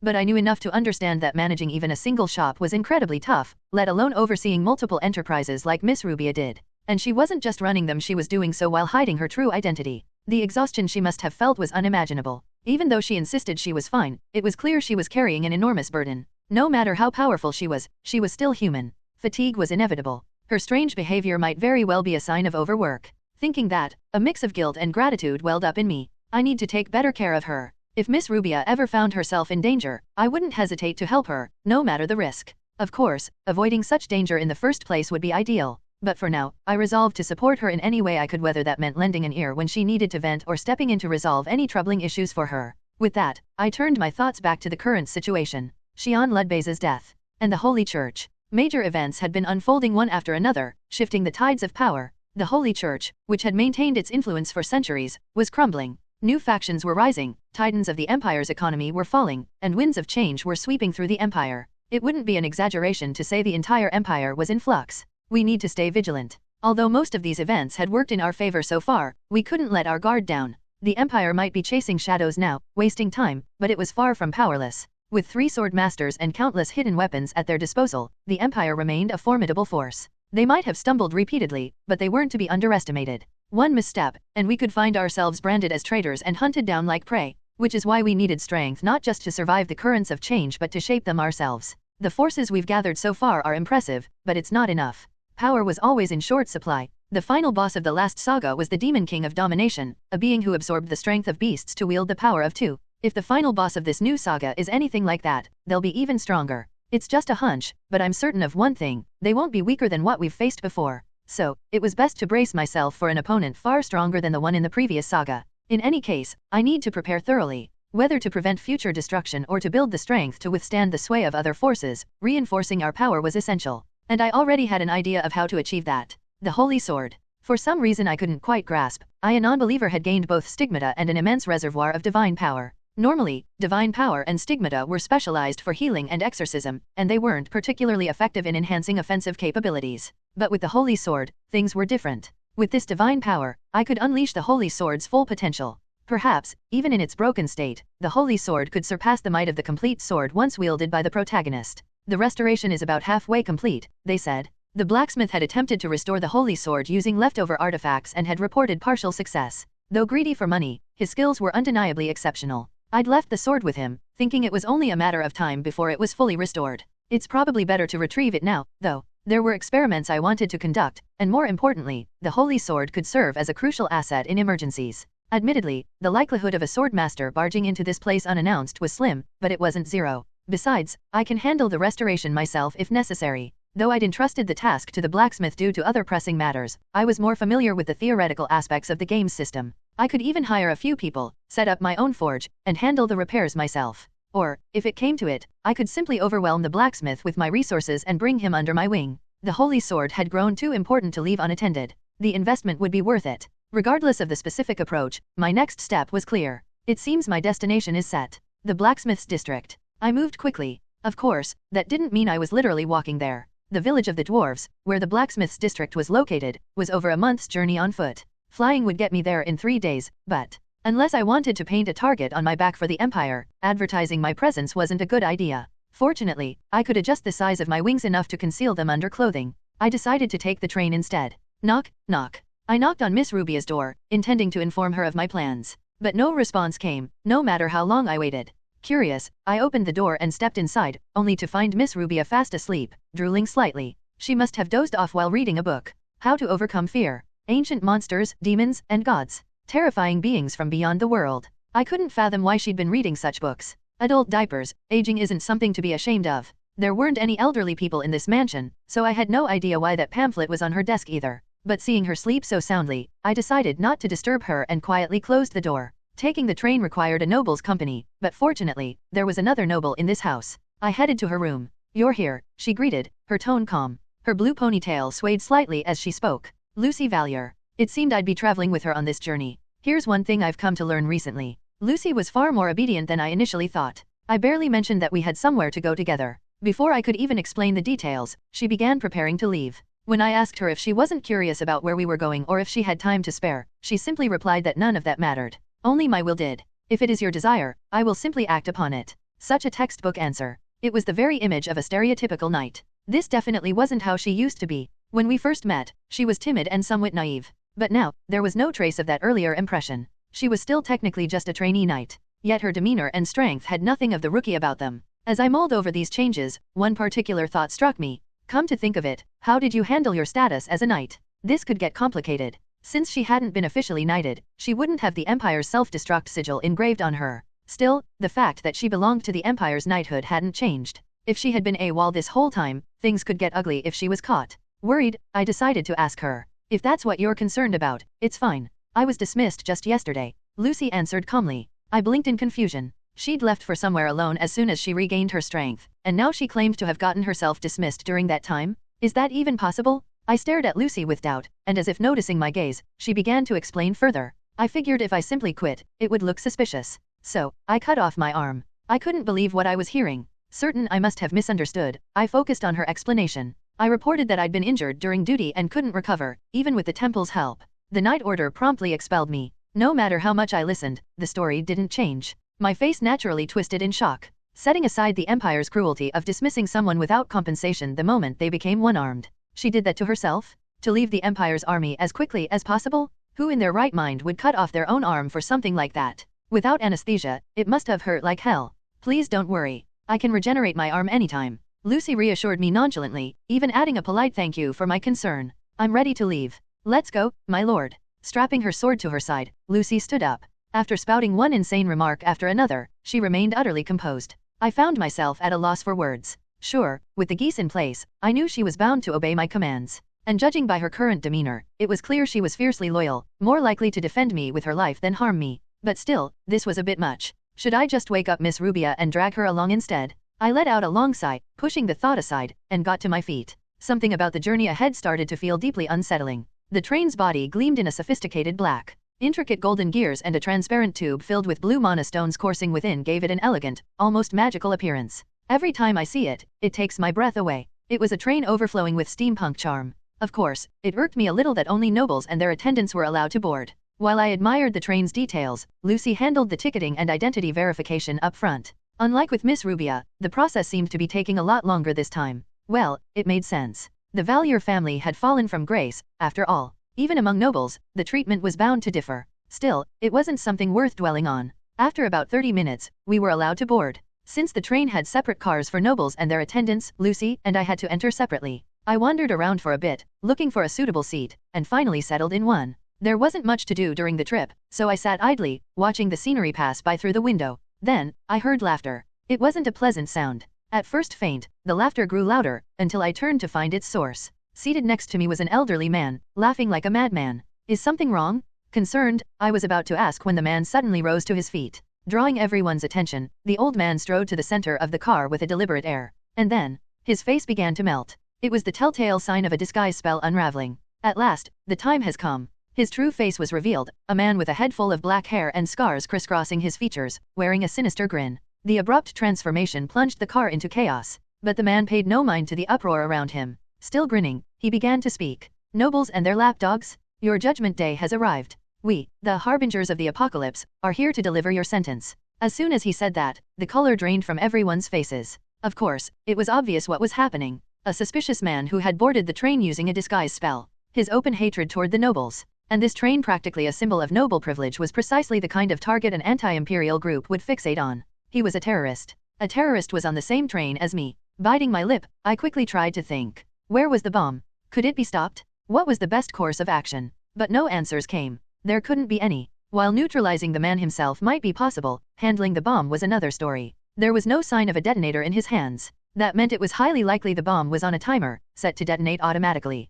Even if Lucy and I made it out unscathed, everyone else on board would be caught in the explosion. Countless lives would be lost. It was a hopeless situation. And cruelly, time marched on. The terrorist opened his mouth again. You will all fall into hell with me here today. Spreading his arms wide, he declared his intentions. The man cackled like a madman, relishing every moment, as he began a countdown. Panic spread through the passengers. But the countdown did not stop. Finally, the moment arrived. A deafening explosion roared. And what had been people turned into chunks of flesh.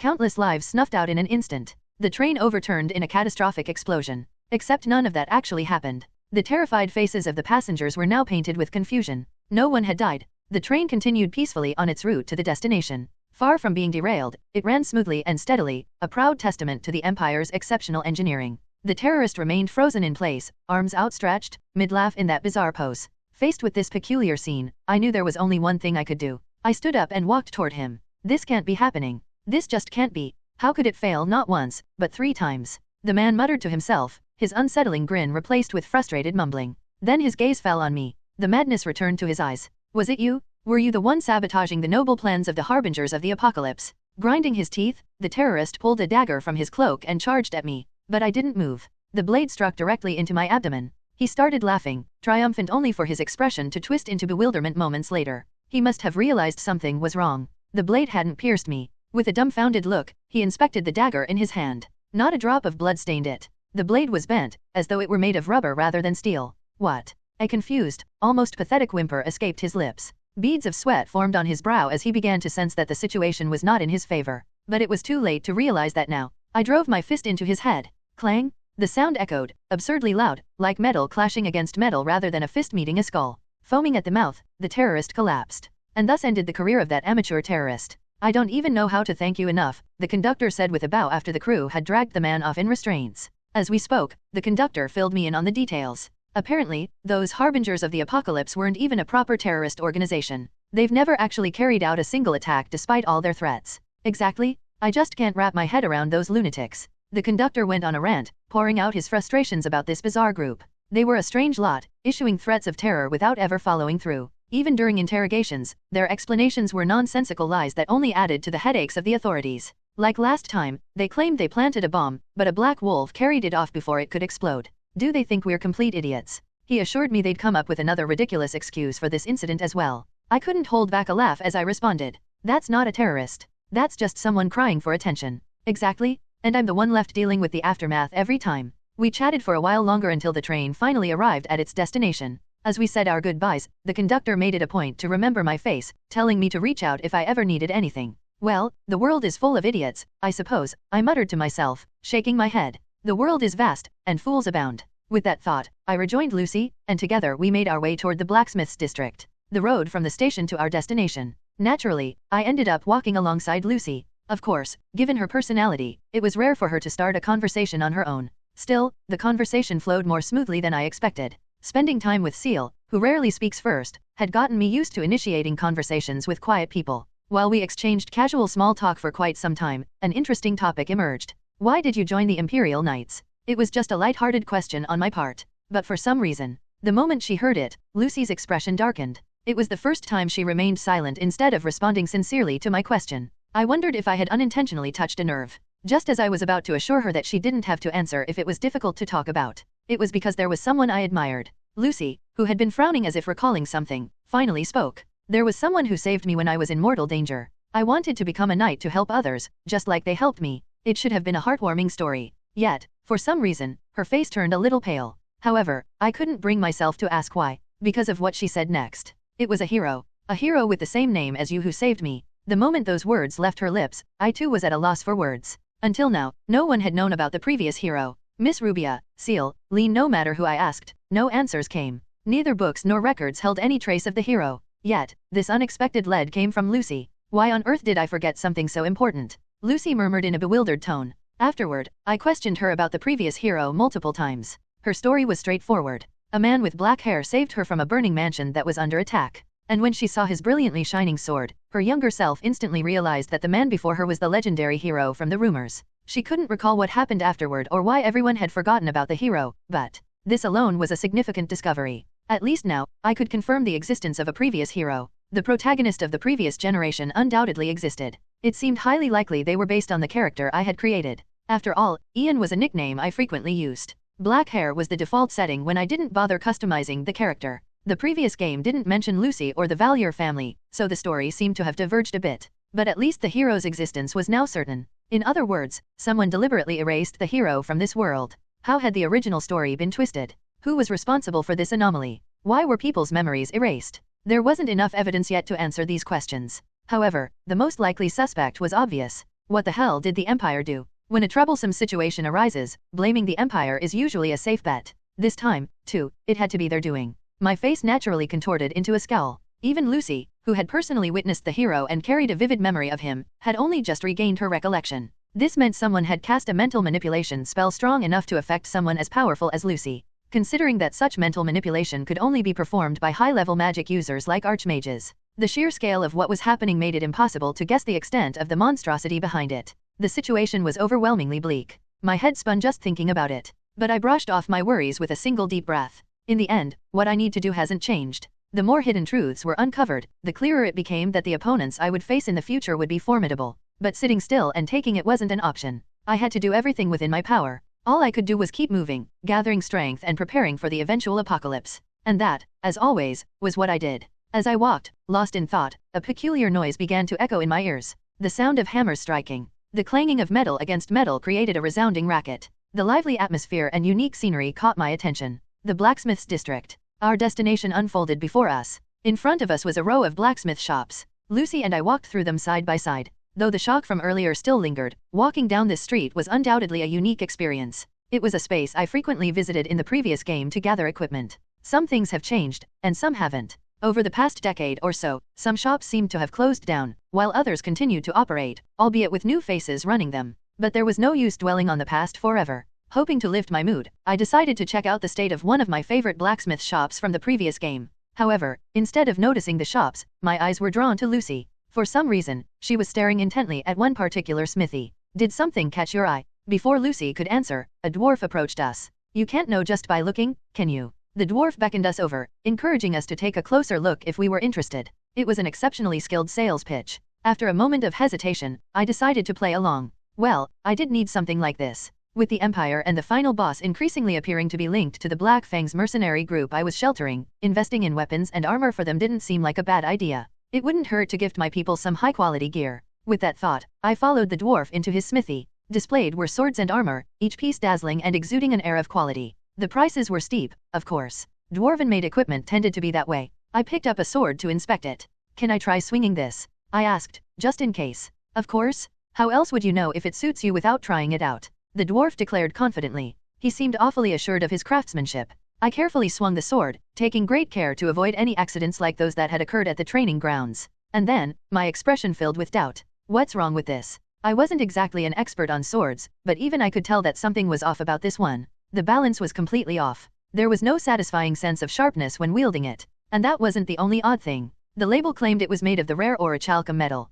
yet it was absurdly heavy. According to the game's lore, orichalcum was supposed to be lighter and stronger than other metals. This sword, however, defied all those expectations. I immediately returned the sword, feeling a strong sense of unease. Something about it felt wrong. As I was just about to leave the smithy, however, the dwarf grabbed my arm. What is the meaning of this? How could you treat such a precious sword like this? He pointed to a scratch that hadn't been there when I handed the sword back. A scratch that seemed to have magically appeared just moments ago. Though his tone was furious, the subtle smirk on his lips betrayed his true intentions. The situation was obvious. I had a feeling something was off. From the beginning, this was likely his plan all along to lure us into this trap. As I frowned and prepared to argue with the dwarf about his blatant deceit. Do not worry, my lord. I understand your intentions. Leave this matter to me. Lucy stepped forward, positioning herself between me and the dwarf. Her words were calm but decisive. She was telling me she understood what I wanted and would handle the situation herself. I hesitated for a moment, then nodded. This could be a good chance to learn more about Lucy. Despite the geese, her unpredictable behavior up until now made her an uneasy subordinate.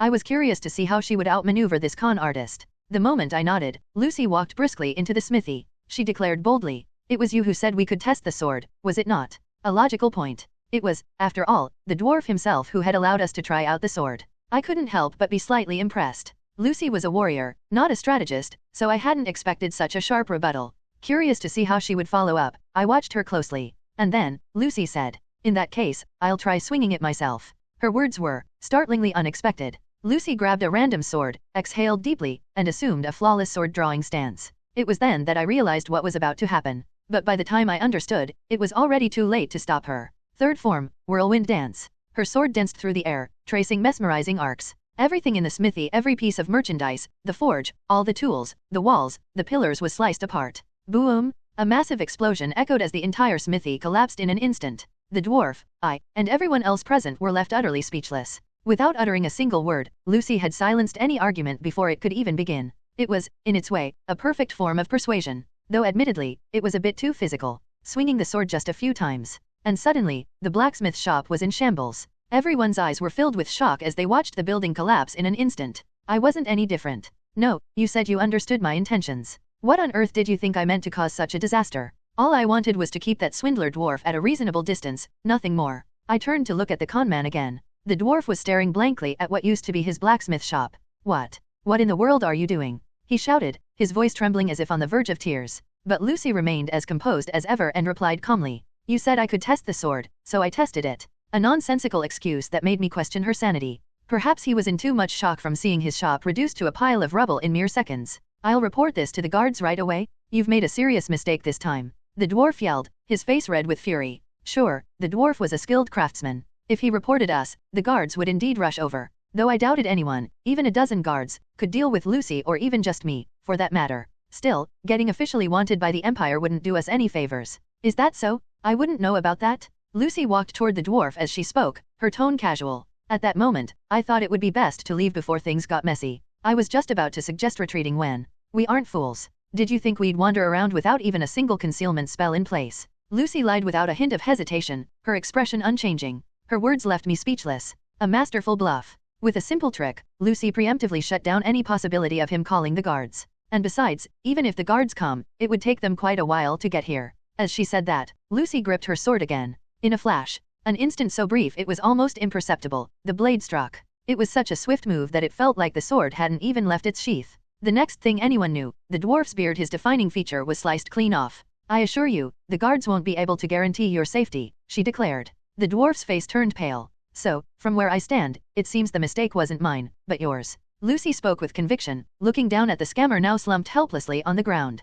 It was certainly effective. At the very least, the dwarf wouldn't bother me anymore. Lucy, please refrain from using such violent measures when possible. Feeling that her competence was almost terrifyingly excessive, I called out her name and cautioned her not to go overboard. Understood, my lord. Do not worry. I am fully aware of your purpose for being here. Lucy assured me with unwavering confidence, and then her eyes gleaming acted once more. A small dagger lay discarded on the ground. She swiftly picked it up and hurled it. Eek! The sound that escaped the now beardless dwarf's lips was reminiscent of a terrified 5-year-old girl. To be fair, the situation justified such a reaction. He must have noticed that something was wrong and tried to slip away when, suddenly, a dagger grazed the side of his head. I do not recall giving you permission to leave. Cooperate, so I won't have to resort to further violence. The other blacksmiths who had come out to watch the commotion now found themselves caught up in the mess. Yet, not a single one of them dared to voice a complaint. Honestly, anyone who still chose to resist after witnessing that would be the real fool. For a while, an eerie silence enveloped the scene. The one to break it was, Here, take this.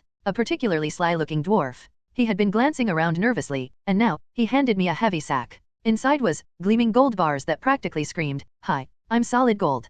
Please understand. We've been so focused on hammering metal that we've lost touch with how the world works. We didn't realize a new organization had taken over." Hearing those words made my head spin. This was extortion money, the kind gangsters collect. They clearly thought we were some kind of major crime syndicate. As if to confirm my suspicions, the other dwarves hesitantly started digging into their pockets. One by one, they shuffled toward me, each holding some form of payment. There's no need. We're not here for this kind of thing. Sure, it wasn't a small amount of money, but I wasn't so desperate for cash that I needed to resort to this sort of behavior. So I declined firmly. But they wouldn't take no for an answer. Begging me to accept it and insisting they would rely on me in the future, the dwarves kept stuffing things into my pockets. I glanced at Lucy, silently pleading for her to do something about this situation. Stop this at once. Are you insulting my lord? He did not come here for such petty purposes. Do not tarnish the noble intentions of my lord. And immediately, I regretted it. It was clear I'd chosen the wrong person to rely on. Noble intentions. I was just here to look for the holy sword and maybe do a little shopping. What's all this talk about nobility?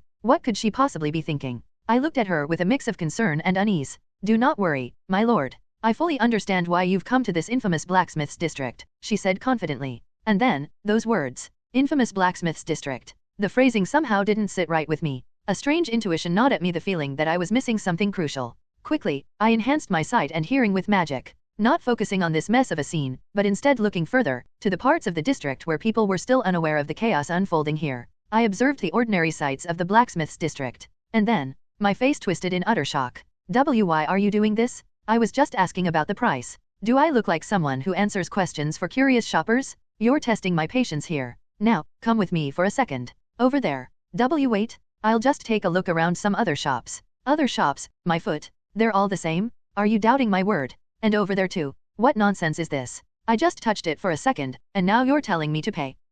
Customer, do you want to get smacked? Everywhere I looked, bizarre scenes unfolded. It was utter chaos, strange, yet somehow disturbingly familiar. In other words, why does this feel like Yongsan Market? The blacksmith's district had, over the past decade, somehow turned into a replica of Yongsan Electronics Market. A headache crept up on me naturally. Dwarves were supposed to have a certain gravitas to them. They were known as a proud, craftsman-like race, ones who wouldn't take on a commission unless they acknowledged the requester, no matter the price. And yet, what was this? In the previous series, the dwarves had been portrayed so differently that I couldn't possibly accept this change. No matter how much I rubbed my eyes, the scenery remained the same. Did they all succumb to the allure of money and collectively fall into corruption? Having lived in a closed society until they started interacting with the outside world about a decade ago, it seemed they had been deeply influenced, far too deeply, by modern society. The romantic image of the blacksmith's district had devolved into what was essentially the fantasy equivalent of Yongsan Electronics Market. As I stood there, too stunned to conceal my shock at this bizarre transformation, Lucy continued speaking. You all look so aggrieved. I can see it on your faces. You think you've done nothing wrong and just had the bad luck of being caught. She didn't stop there. Lucy declared that she would show them the sins they had committed. She grabbed a shield from a nearby forge, and dropped it to the ground. Not even a hard drop, yet it dented slightly upon impact. Frankly, its durability was so poor that it could barely be called a shield. In battle, even the smallest things can determine life and death. That's why people spend a fortune to ensure they have quality equipment, Lucy said sharply, her eyes narrowing as she glared at the dwarves. But you've turned that trust into a joke. skimping on material costs by using cheap resources, selling swords with corrosion curses so you could rake in repair fees, prioritizing your own pockets over the lives of others. Killing someone with your own hands isn't the only kind of murder. You've taken countless lives out of greed, Lucy said, her voice tinged with unexpected sadness. Her gaze softened, but only for a moment. Then she resumed, her tone cold and resolute. So, under normal circumstances, all of you should die here and now. She stated it as a simple fact. She would never again let innocent lives be lost because of her own inaction. If they continued this path of indirect murder, she would have no choice. Lucy's declaration was calm yet terrifying. And yet, no one made a move to flee. They knew. Resisting was futile. They recognized the overwhelming strength standing before them. The silence grew heavier, steeped in despair. Then Lucy spoke again, breaking the dreadful quiet. But my lord is merciful. He has told me that criminals must be dealt with not through violence, but by other means. To be fair, I had said something like that. But I hadn't meant it quite like this. So, make your choice. Without giving me a chance to clarify, Lucy pulled out a contract from her sleeve. A slave contract. The kind notorious for completely disregarding human or in this case, dwarf rights. A tool often used for the most exploitative and evil agreements. Will you die here by my hand, or will you graciously accept the opportunity for redemption that my merciful lord offers? All eyes turned to me. The gaze of someone looking at a deranged villainous mastermind who had orchestrated this entire scheme. At this point, even if I tried to claim that I hadn't ordered this, no one would believe me. So, what exactly am I looking at right now? A dizzying sight unfolds before my eyes, one that makes my head spin just by looking at it. A line of dwarves standing in single file.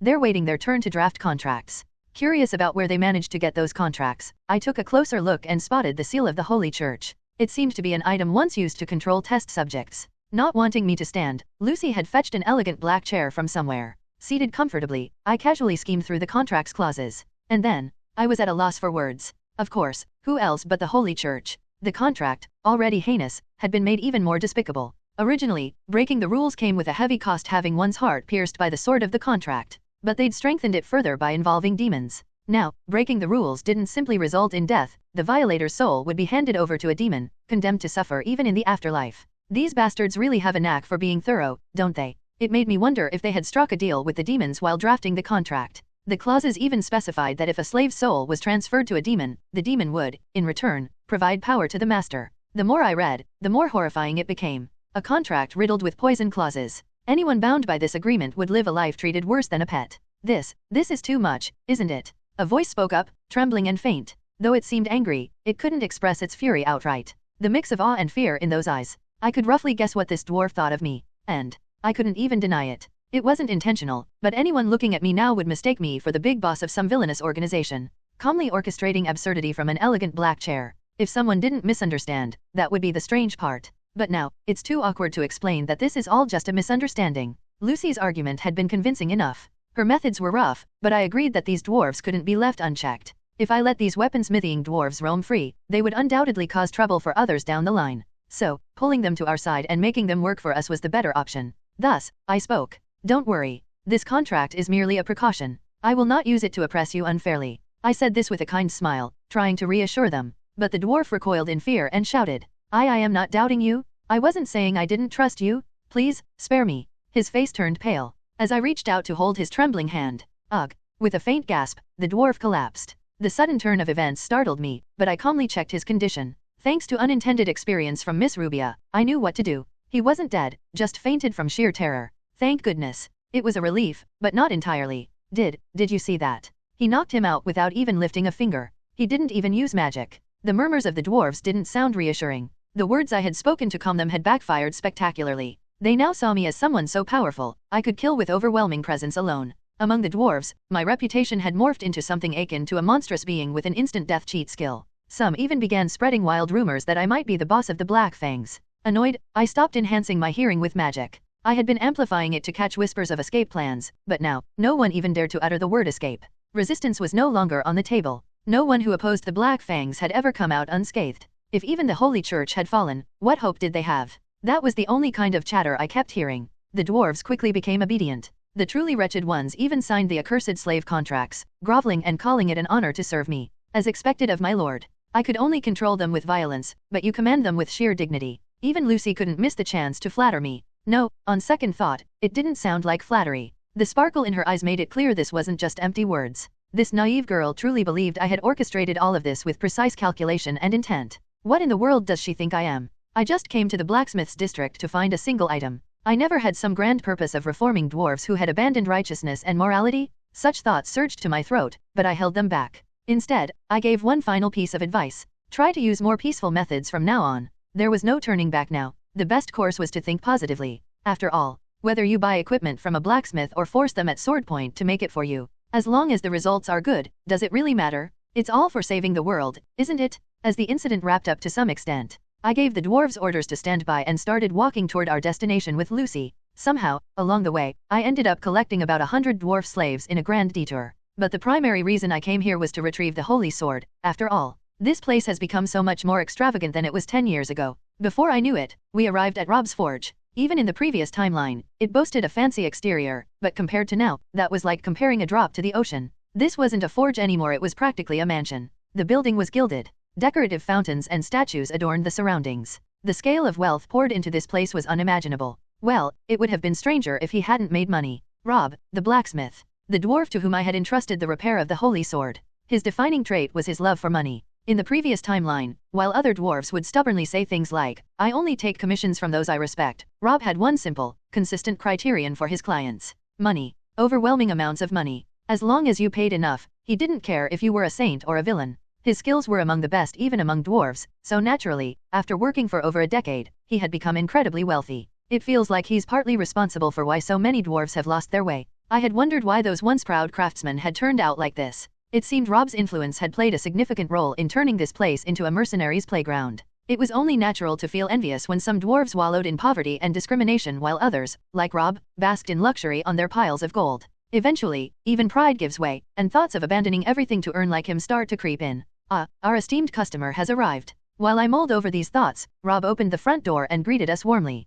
His outfit was as lavish as his mansion. From his suit to his watch, it was a parade of luxury, as though he were wearing his mansion. We followed Rob inside. Without guidance, it would have been easy to get lost in a place this massive. After walking for quite a while, we arrived at the reception room. Luxurious tea was served, and we sank into plush sofas. After a few minutes, Rob reappeared. "What do you think?" "I'd say it turned out rather well." With those words, Rob revealed the holy sword. A smile naturally formed on my face. I hadn't expected much when he mentioned only partial success with the repairs. But this exceeded expectations. The sword, once broken in two and hardly worthy of the name, had been completely transformed. Though slightly shorter, it had been reborn as a respectable blade. Rob had certainly delivered more than what he was paid for. As I admired the repaired holy sword, Rob cautiously began to speak. "To be honest, if I'd had more time and resources, I could have made it perfect. It's a bit of a shame." His tone was blatantly suggestive. His glances at me made his intentions crystal clear. After some thought, I finally opened my mouth. "If there's something you need, let me know. If it's for the complete repair of the sword, I'm willing to provide whatever's lacking."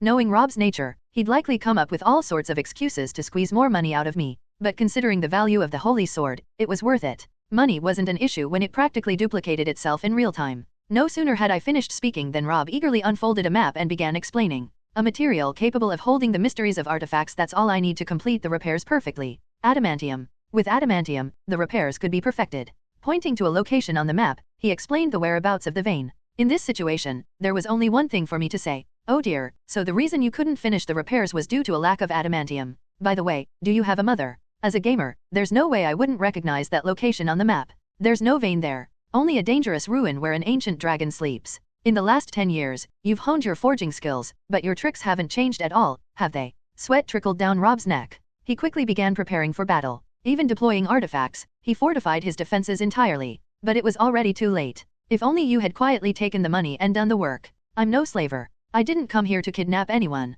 But, well, the first time is always hard. After that, it's not such a big deal." I glanced at Lucy. Though I had advised her earlier to avoid solving everything with violence, I rescind that advice. Communication seemed impossible with dwarves, perhaps because they're another species. "What else can I do? Lucy, could you teach him some manners?" It was time to employ more effective communication methods. Wait a moment. Just hear me out. Quick as ever to read the room. Realizing the opponent in front of him wasn't someone he could possibly defeat, Rob shouted desperately. Lucy turned to look at me. Her eyes seemed to ask, "What should we do?" I hesitated for a moment, and then nodded. We could spare a moment to hear an excuse. It wouldn't hurt to listen to whatever he had to say. "There's a dragon there, sure, but there's also a mana vein," Rob exclaimed, looking like he might die from the injustice of it all. "Adamantium is a mineral that forms because of the mana that seeps from ancient dragons in the first place." He pounded his chest as if to vent his frustration, trying to make his case. Rob even went as far as invoking a mana oath to prove his innocence. At this point, there was only one thing I could say. I see. It seems I was mistaken. Certainly, I had been mistaken about one thing regarding Rob. Alright. Relieved at my words, Rob deactivated his defensive artifact. I smiled and spoke to him. Not just your forging skills but your talent for lying has grown immensely as well. That habit of trying to fleece clients hadn't changed in 10 years. But judging by this performance, it seemed he'd only gotten better. If it weren't for me, anyone else would have fallen for your trick. Sure, there's likely adamantium there. After all, Rob had staked a mana oath on it, and it aligned with the lore I remembered. But, even if it was there, claiming it could repair the Holy Sword was complete nonsense. The Holy Sword was made entirely of mysticism. Mysticism, the kind found in artifacts, was its sole component. No matter how excellent adamantium was as a material, to a sword composed purely of mysticism, it was nothing more than an impurity. And there was no way Rob, who had managed to partially repair the Holy Sword, wouldn't know this. Indeed, a clever one is a clever one. A mana oath was no light matter. In this world, the only people who knew the material of the Holy Sword were me and that dwarf. Most people would have fallen for Rob's act. His lie was incredibly convincing. If his client were devoured by the dragon, he'd keep this rare-looking sword for himself. If they succeeded in bringing back adamantium, he'd pocket the valuable metal, claim the repair failed, and wash his hands of the matter. Either way, Rob would profit handsomely. It was no wonder he'd grown wealthy enough to own a mansion like this. Sir, I think there's been some misunderstanding. A misunderstanding, you say? But alas for Rob. This was someone who had sunk over 5,000 hours into bone and blood. Trying to scam someone like me with in-game lore was a doomed endeavor from the start. I signaled Lucy. Immediately, she drew her sword and aimed it at Rob with a chilling glare. I am really innocent? What evidence do you have to accuse me of being a con artist? Miss, please, put the sword away. Honestly, this guy is something else. Even going so far as to squeeze out fake tears. Does he still think there's hope?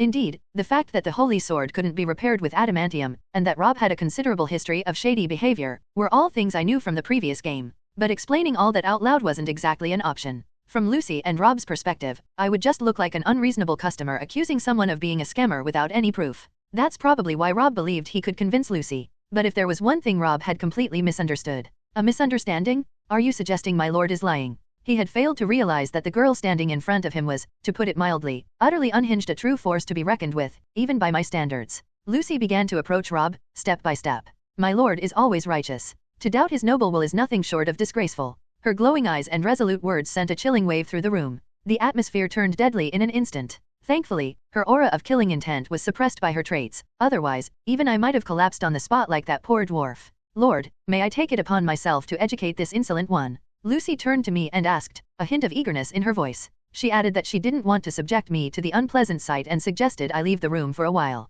Rob looked at me with eyes brimming with desperation. As expected, his quick wits were intact. He must have realized that if I left, something truly horrifying would happen to him. But I wasn't about to be swayed by pity. There was no reason for me to treat someone who tried to scam me with any sort of leniency. If you didn't want this to happen, you shouldn't have tried to cheat in the first place. I had paid him well enough. No matter how tempting the sword looked, his greed was his mistake. Without hesitation, I walked out of the room. No sooner had I left than I heard a bone-chilling scream. It was followed by grotesque sounds, tearing, snapping, ripping that defied description. And so, 2 hours passed. I was wrong. I was wrong about everything. When I saw Rob again, he was a completely changed man. The golden-haired dwarf was clutching at my pant leg, weeping uncontrollably with tears and snot streaming down his face. I'll give you my artifacts, all my fortune. Just please, spare me. He crawled on the floor, wailing pathetically. Far more effective than I'd imagined. I couldn't help but wonder what exactly Lucy had done. I turned to her for answers. Do not worry, my lord. His body is fully healed, and I ensured his mind wouldn't be completely broken.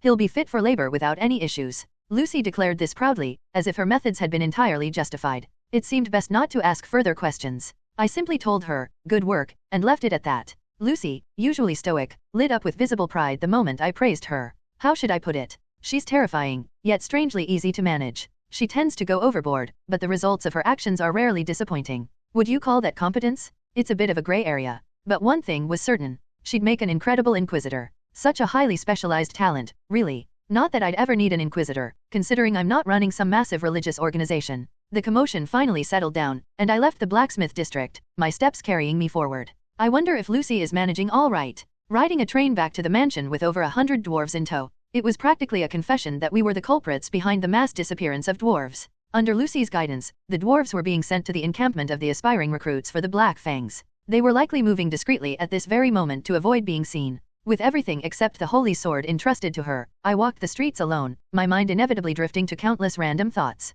This wasn't what I came here for, was it? My original purpose was simply to retrieve something I'd commissioned. But somehow, I ended up with over 100 dwarf slaves, an absurd amount of gold coins, and 3 priceless artifacts. It wasn't just theft. No, calling it simple theft would be an understatement. It was as if I'd stripped an entire village bare. Not just their possessions, but the residents themselves, plundered down to the last detail. Even a legendary thief would be hard-pressed to match this scale. The fact that all of this happened somehow was enough to leave my head spinning. As I trudged forward with a complicated mix of emotions, I found myself standing near the station for the Mana train. Come to think of it, this is a problem too. Lucy, a noble, had left to escort the dwarves to their encampment. Boarding the Mana train was out of the question for her. Flying back to the mansion would be quicker, but it would also draw too much attention, practically begging the Empire to issue a bounty on me. It seemed I'd have to take the long way and walk. That was my plan until I passed by the station and felt it. How to describe it? A peculiar sense of urgency washed over me, a feeling that I needed to return to the mansion immediately. The whispering earring had activated. After a moment of hesitation, I sprinted toward the Mana train station.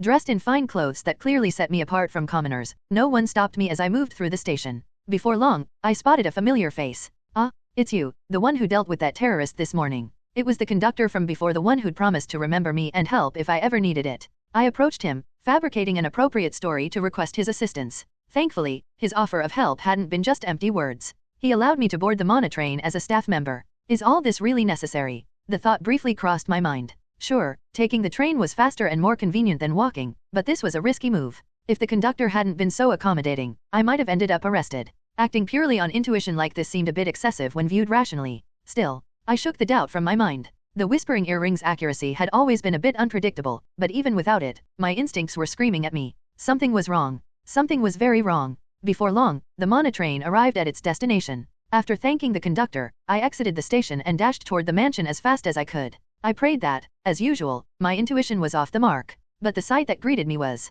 "What exactly do you think you're doing?" The woman before him, the businesswoman, Miss Rubia, posed this question to Balzac. Her eyes brimmed with wariness as she scrutinized him. It was a natural reaction. If one didn't show caution toward a man who had broken through the front gates of their mansion, destroying every security measure along the way, that would indeed be far stranger. Rubia's gaze, which had been carefully observing Balzac, shifted toward the curtain, and was instantly painted with shock. A royal guard knight. Upon recognizing the symbol, she realized who Balzac was. "Do you still not understand why I've come here?" Balzac asked, studying Rubia's demeanor. "Her Highness the Third Princess said this woman seemed to be hiding something important," he mused. Balzac had been dispatched here to confirm that suspicion. Alone, with no other knights accompanying him. But that wasn't a problem. When it came to force, he lacked nothing. A swordmaster of the Empire. One of those monsters evaluated as capable of single-handedly facing an entire nation. Additional forces would only prove cumbersome. He had the strength to handle everything by himself. Of course, physical prowess aside, this particular mission seemed like it would be more troublesome than most.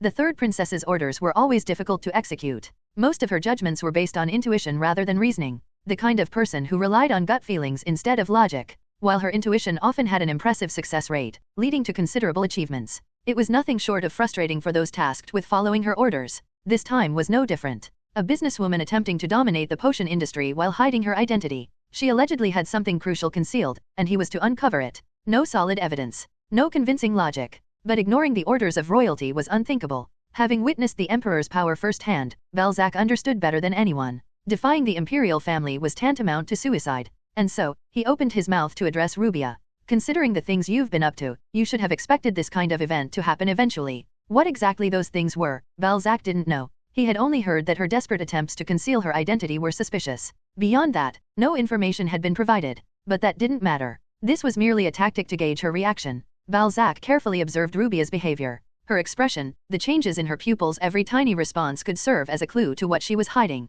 But then, something unusual occurred. I am so sorry. Just moments ago, she had exuded a degree of dignity and composure. Now, that was gone, replaced by a trembling woman on the verge of tears, begging for forgiveness. It wasn't intentional. I swear, I didn't mean to evade taxes. Rubia hurriedly began to explain. She had stumbled upon a potion recipe by chance, thinking she could turn it into a business opportunity. I felt guilty about selling something that could save lives at a high price, but if I sold it cheaply, the people already in the business might retaliate against me. To avoid such trouble, she had chosen to keep her identity hidden. As for the unpaid taxes, she had feared her personal information might be exposed if she complied. Indeed, her explanation made some sense. If that was the case, her secrecy could be understood. Her trembling could also be explained as fear of the punishment she might face for evading taxes. However, did you think I would fall for your pitiful lies? Balzac glared at Rubia as he asked the question. The killing intent exuded by one who had reached the pinnacle of sword mastery. Rubia's face paled instinctively. She trembled uncontrollably, finally collapsing helplessly to the floor. Lies don't work on me. Balzac declared this before the now terrified Rubia. Was the threat effective? Miss Rubia, trembling violently, confessed her sins. I am sorry. The truth is, I evaded taxes on purpose. The Empire hasn't done anything for me, and I thought it was just too much how much money they were taking. Her voice wavered as tears streamed down her face. What started as quivering turned into outright sobbing. She poured out a full confession, her words rambling and frantic. Balzac's bluff had worked. Twice now, he had tested the woman in front of him, and this was the result. It was hard to dismiss as a lie. Her terrified expression, the way her fingers nervously fidgeted with a gold coin in her pocket, debating whether to offer it as a bribe. Such crude behavior couldn't possibly be faked by just anyone. Good. If you've realized your wrongdoing, then rectify it quickly, Balzac declared. He informed her that, as punishment, 60% of her profits would be handed over to the Empire. While he didn't have a specially crafted contract to bind her legally, that could be handled later by his subordinates. Even Her Highness the Third Princess has days when her intuition misses the mark, Balzac thought as he prepared to leave the mansion.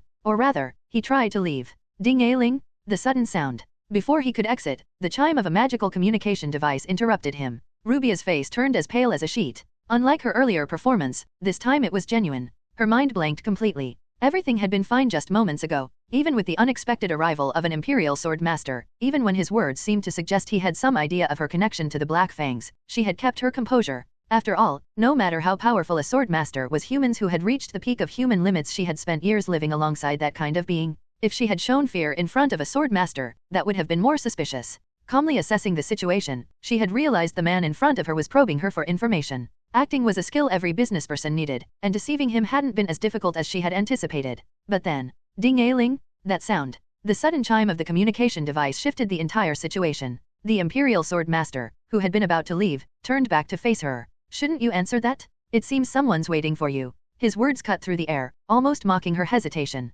Sweat trickled down Rubia's back. If it was just an ordinary call, everything would be fine. But if by chance, even the slightest chance, what if it was a call from the Revolutionary Army? Or worse, what if the call was from Ian? Everything could fall apart. The truth about the Black Fangs might be exposed to the entire world. Balzac stared at her with suspicious eyes. Slowly, Miss Rubia stepped toward the communication device. With just one press of a button, the face of the caller would appear right there in the room. Don't do something you'll regret, Balzac warned, sensing something was off. Rubia stood frozen, staring at the device. What decision should she make? She asked herself this question. I'm not sure if it's safe to take this call or not. If it wasn't a message from the Revolutionary Army, she could probably find a way to cover it up. Judging by the usual frequency of contact, there was only about a 20% chance this was the kind of call she shouldn't take. In 80% of cases, she could make it through this situation unscathed. But if I don't take the call, it would arouse suspicion. Not answering would be a blatantly strange act, one that couldn't be explained away with lies. If the man in front of her started to genuinely suspect her and began a thorough investigation, the communication device would undoubtedly be confiscated.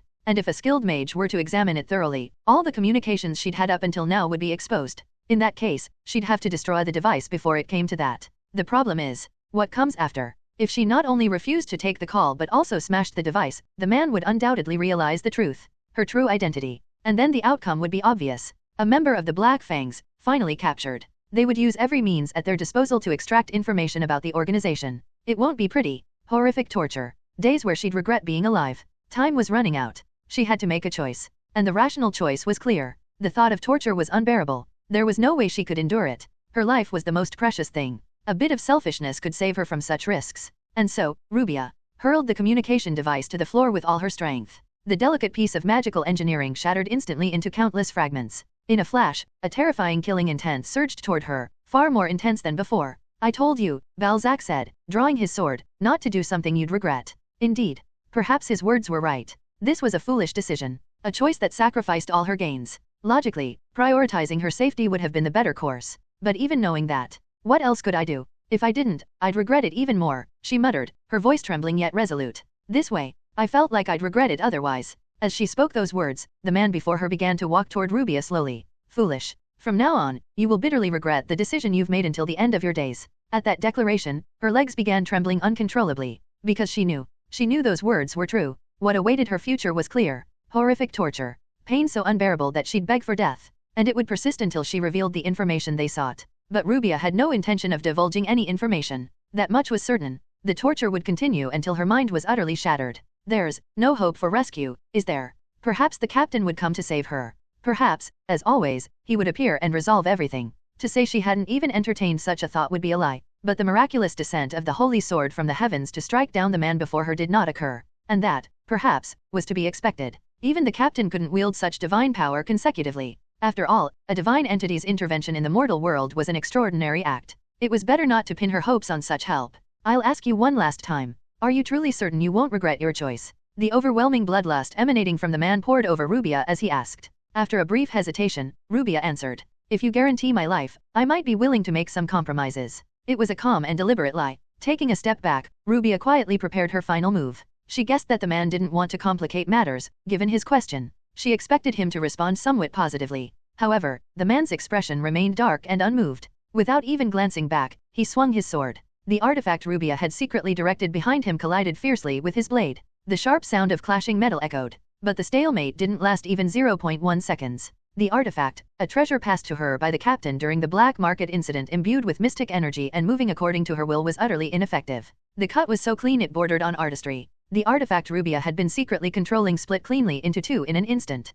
It seems your decision is firm after all. As he spoke, the man continued advancing toward her. Whether he had detected her lie, sensed the artifact's energy, or both, it wasn't clear. But one thing was certain. Since you've made your choice, you must also accept the consequences. The future awaiting her didn't seem very bright. Something was going terribly wrong. The shattered gates of the ruined mansion. The remains of a guard golem, broken into countless pieces. The moment I saw the clean, precise cuts on the fragments, I understood. Who could possibly have the skill to do this? And among those who could, how many would dare trespass into this mansion uninvited? It was the Empire. Someone from the Empire had come here. And not just anyone, a formidable opponent. Balzac, Heinrich, or Karl. I wasn't sure which of the three it was, but judging by the oppressive aura and the devastation before me, one thing was certain: the intruder who had entered this mansion had reached the level of a sword master, a transcendent being, a force so powerful they could rival a nation on their own, a monstrous figure that the Empire counted among its greatest assets. And of all times, such a creature had come when Miss Rubia was alone in the mansion. So that's why I had a nagging feeling I should return quickly.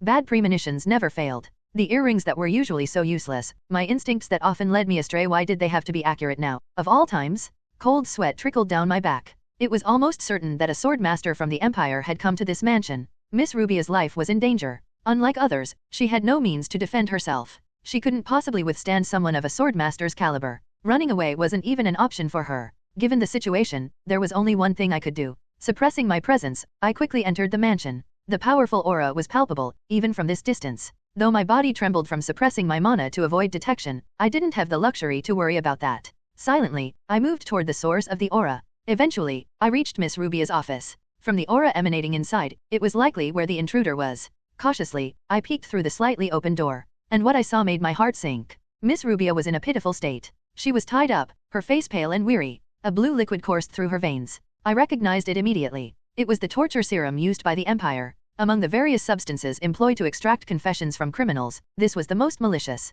It utterly ravaged a person's mind. The man was injecting it into Rubia. For a fleeting moment, Rubia's eyes met mine. The instant she saw me, hope flickered in her gaze. But it didn't last. She said nothing. She didn't scream for help or beg me to save her. Miss Rubia, who was usually so easily frightened, forced herself to feign indifference. She closed her eyes. Even after realizing I was there, she shut her eyes and shook her head. What did that mean? It was all too clear. She was telling me to turn away. She was saying that abandoning her was the right decision. Normally, she always appeared clumsy and unguarded. But at her core, she was an exceptional businesswoman. Someone who could calmly calculate risks and rewards in any situation. And now, she had made a decision. A perfectly rational and justified decision. If I step in now, could I win? I couldn't even guarantee that. And that wasn't the only problem. What if the enemy used a recording transmission spell during the fight to report me to their superiors? What if someone witnessed the battle, and the Empire discovered my identity? The massive force of the Empire would come for me with everything they had. Not only would I fail to stop the impending destruction, but I would struggle to preserve my own life.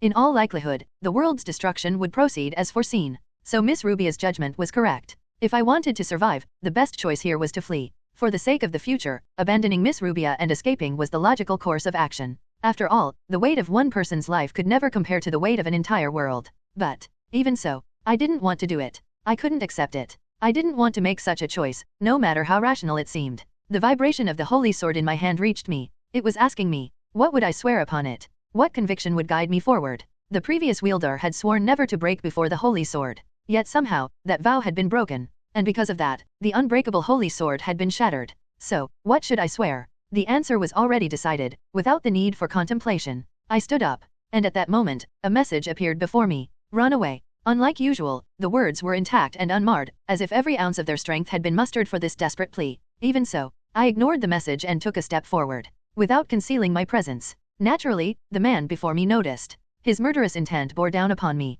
an overwhelming aura. The Empire's sword master turned his gaze to me. It's not too late yet. Saving everyone is impossible. For survival, you must sacrifice something. Please, run away. The message reappeared, but I dismissed it from my sight without hesitation. You can't save anything without losing something, huh? Indeed. The message was likely stating the obvious truth. This was an inefficient choice. It could very well render everything I'd worked for meaningless. The classic mistake of refusing to let go of anything, only to lose everything. But so what? Betraying, using, and abandoning others, even forsaking those dearest to me to ensure my survival would undoubtedly increase my chances of staying alive. But is that a life worth living? Would I feel pride in surviving like that? Could I truly laugh and celebrate the fact that I'd made it through? No, never. So, my path was already determined. I swear upon the holy sword. Even if it was a perilous road, even if it was a foolish choice, I will not give up on anything. I would not abandon anyone. I would save everyone I could and protect all those I could reach. I will reach the end without losing anything. And with those words, a pure white light engulfed the world. Balzac frowned as he stared at the man before him. Snow-white hair, piercing blue eyes blazing with golden flames, and the sword in his hand. A radiant glow emanated from it, blindingly brilliant. All these facts pointed to only one conclusion. Balzac's face contorted in shock. This is beyond belief. The holy sword had been broken in half. Not only that, but it had fallen into corruption, rendering it unusable to anyone. And it wasn't just the holy sword that had been ruined. The body of the previous hero, who had been blessed and protected by the gods in life, now served as a shackle. Through intricate rituals and mechanisms, it was used to control the god of light. The god of light could no longer bless a hero. At least, that was supposed to be the case. Yet, the missing holy sword had partially restored its form and had even been purified. The god of light, who could no longer bestow blessings, was no longer capable of such acts. But standing before him was a man radiating immense divine power. The figure before him was unmistakably a hero. A being that should never have reappeared now stood before his eyes. The light of that sword. The golden flames in his eyes. They were vivid in Balzac's memories, unaltered by time or any manipulation.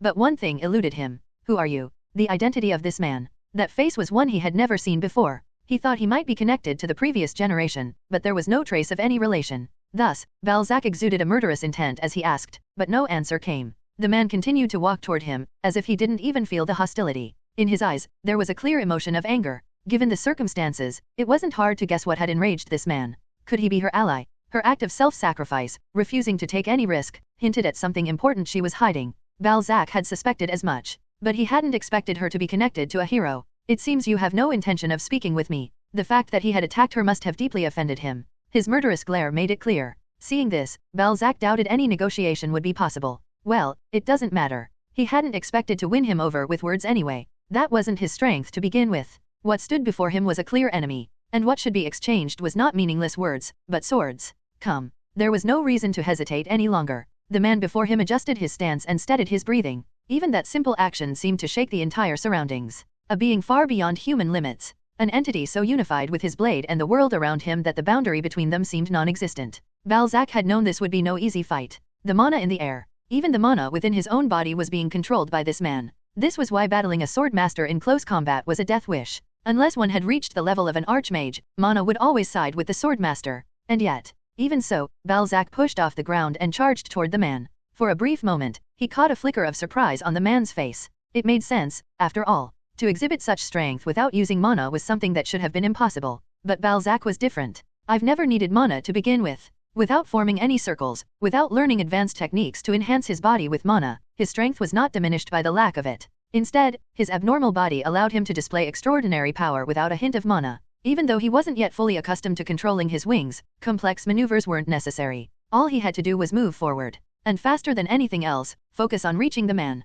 In less than 0.1 seconds, the distance between them vanished. Without hesitation, Balzac swung his sword. But even in that fleeting moment, the monstrous man counterattacked flawlessly. A deafening roar erupted. Their swords clashed. A sword master's blade, imbued with aura, wielded at full force. And Balzac's sword, swung haphazardly with less than 6 months of swordsmanship training. The result of this clash should have been obvious. A sword master's aura could easily cut through even the most mystical artifacts. And yet, despite it all, his sword remained unscathed. The man gritted his teeth, glaring at him. He looked as though he couldn't comprehend what had just happened. But this result was only natural. This sword was made for the hero, the centerpiece of this world, a blade crafted for such a being. Even if it had been broken once, the power contained within it remained unchanged. No matter how strong or fierce his sword aura might be, it could never have any effect against the holy sword. It was bound by his vow. As long as his resolve remained unbroken, the holy sword would never shatter. It would never lose to any other blade. Who are you? Ignoring his question, Balzac pushed forward, squeezing out every ounce of strength he had to keep pressing him back. He desperately tried to distance himself from him, his face contorting with humiliation. Even he had realized it, that in a direct contest of strength, he could never win. From a distance, he unleashed a flurry of sword auras in his direction. Hundreds, no, thousands of slashes came rushing toward him. The kind of attack that would surely tear anyone apart upon contact. But even that was utterly meaningless. This might be his first time facing me, but for him, it wasn't. Ian knew him all too well. The hidden boss with maddening difficulty. The one whose attack patterns had taken him forever to dismantle. He not only understood his moves, he had memorized them all. And now, with the added mobility granted by his wings, Balzac's attacks didn't stand a chance. Dodging all thousands of slashes without taking a single hit, Ian could see the frustration etched on his face as he clenched his teeth. What kind of cowardly trick are you using? Balzac snarled with a face marred by rage. He asked how Ian could know his sword's movements, how he could possibly be here when everyone who had seen his techniques was supposed to be dead. It didn't make sense to him. Does a so-called hero have no sense of honor? He resorted to invoking honor the moment he found himself at a disadvantage. There wasn't a shred of chivalry in his demeanor. But then, Ian supposed that was to be expected. A person who truly valued honor and upheld the principles of chivalry would never have sided with the Empire. No matter how much he tried to disguise it, in the end, Balzac was nothing more than a thug. A despicable man who cut down opponents he disliked under the guise of honorable duels. As Ian pondered this, he realized something. He could sense what he was about to do. In that case, I won't hold back either. With those words, he unleashed a powerful sword aura. But it wasn't directed at him. It was aimed at Miss Rubio was as bound nearby. Gritting his teeth, Ian stepped in front of her to block the attack. A strike infused with his full power. He neutralized it with all his strength. But, of course, that process took time. And that damned bastard didn't waste a second of it. Once again, thousands of slashes came hurtling toward Ian. The mansion was in ruins. The dust in the air began to settle, and Balzac's eyes fell upon the accursed man once again. Just how persistent was this man? Despite taking the brunt of the attack head-on, he remained standing, using his sword to prop himself up. Even after enduring such a barrage, he had managed to protect the woman. But, his struggle ended here. Using some bizarre power and inexplicable means to read his sword techniques, those tricks wouldn't work anymore. Balzac swiftly drove his blade into the boy's heart. In the end, the fight was his to win. Though, shamefully, to claim victory, he had resorted to less than honorable methods, sullying his name in the process. But it had been necessary. The only way to counter despicable tactics was with despicable tactics. With that thought, Balzac pulled his sword from the boy's heart. There was much to report. He gathered the unconscious woman and prepared to leave the mansion. Or so he thought. A laugh rang out. A laugh that grated on his nerves. Why are you laughing? The battle was over. Whatever that man said now, it was nothing more than the ramblings of a defeated man. There was no reason to listen to the dying words of someone about to perish. Even knowing this, for some reason, that laugh grated on Balzac's nerves. Do you realize? You just made the worst possible choice. As expected. The words coming out of the man's mouth were incomprehensible nonsense. They had to be nonsense. It was impossible otherwise. Well, don't feel too bitter about it. You were the one who cheated first, weren't you? No blood flowed. Despite the blade having pierced his heart, no blood spilled from the wound. His heart, his muscles, his skin, all of it regenerated, as if the injury had been a lie. If you're going to fight dirty, you should at least be prepared to fall to dirty tactics too. The sound of something burning filled the air. The black talisman that had been hanging around Balzac's neck. It was now burning with an ominous glow. A massive shadow loomed over the man. From beyond it came a dreadful, suffocating energy. Something horrifying was making its way to this place. What have you done? Balzac asked, cold sweat dripping down his face. The man smirked at him, his voice mocking. You still don't get it. The man once again raised the holy sword. Gone was the exhaustion of their earlier battle. His body was unscathed, showing not even a scratch. And worse, 3 allies now stood beside him. Phase 2 begins, you mother-f***er. Balzac stared at the scene unfolding before him with trembling eyes. He couldn't begin to understand what was happening. Was he looking at an illusion conjured by magic? The thought crossed his mind, but it was too absurd to believe. No, illusion magic wouldn't work on someone who had reached the superhuman level of a sword master.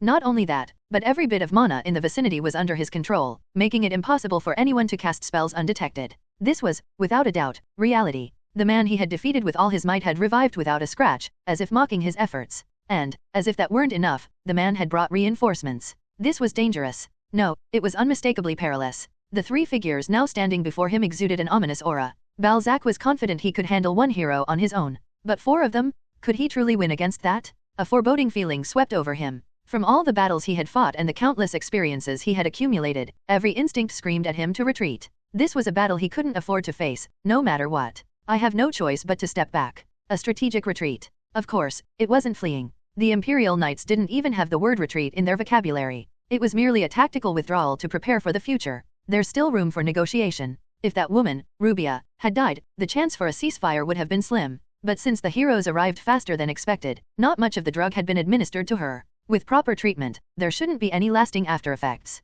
The sooner the treatment began, the better the outcome. This could be enough leverage to strike a deal. Fighting any further would only lead to mutual losses. They don't seem particularly eager to fight, either. The white-haired girl darted her eyes around cluelessly. She didn't seem to have grasped the situation yet. A little naive, perhaps. If approached properly, she might be persuaded. The blue-haired girl seemed to be analyzing the situation carefully. That could work to his advantage. He needed someone rational to negotiate with, after all. Finally, the black-haired girl. She seemed more focused on checking the condition of the white-haired man than anything else. Why she was applying her own saliva to someone whose wounds had already healed was beyond Balzac's understanding. Her vacant expression and lack of apparent resolve suggested she wasn't a threat either. Perhaps this ceasefire could be arranged more easily than anticipated. Balzac genuinely believed so. Are you okay? No, I'm not. That bastard tried to kill me. Up until he heard those words. The black-haired girl's question was met with a chilling response from the man. The atmosphere shifted instantly. Maybe it's because his sword pierced my heart, but it still hurts. Could I die like this?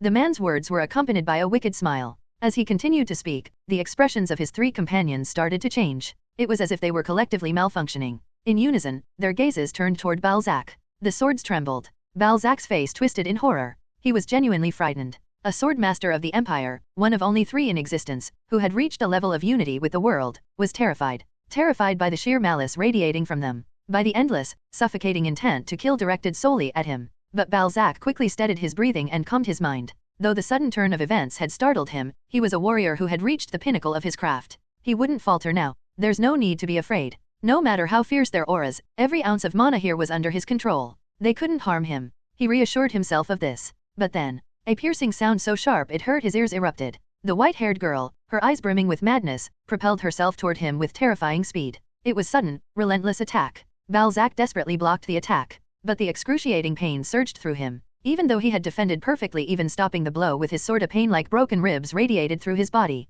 Balzac's face twisted in disbelief. How? It wasn't possible for mana reinforcement to be in play. Where could such monstrous strength come from? Could it really be that this was pure, raw power without any magical assistance? And to think, there wasn't just one of these irregular monsters, there was another one besides that man. This level of absurdity defied reason. How could anyone be so unlucky as to encounter 2 such anomalies in a single day? As Balzac gritted his teeth over his misfortune, a sharp, explosive sound shook the air. Boom! A fierce sword aura tore through the surroundings, leaving destruction in its wake. It didn't make sense. Balzac was certain he controlled all the mana in the area. Yet, the blue-haired girl unleashed sword energy without any mana. It was so ridiculous it made him want to laugh or cry. But this wasn't the time to dwell on the absurdity of it all. Balzac swung his sword with all his might to cancel out the girl's attack. He thought he had succeeded in defending himself, but something was wrong.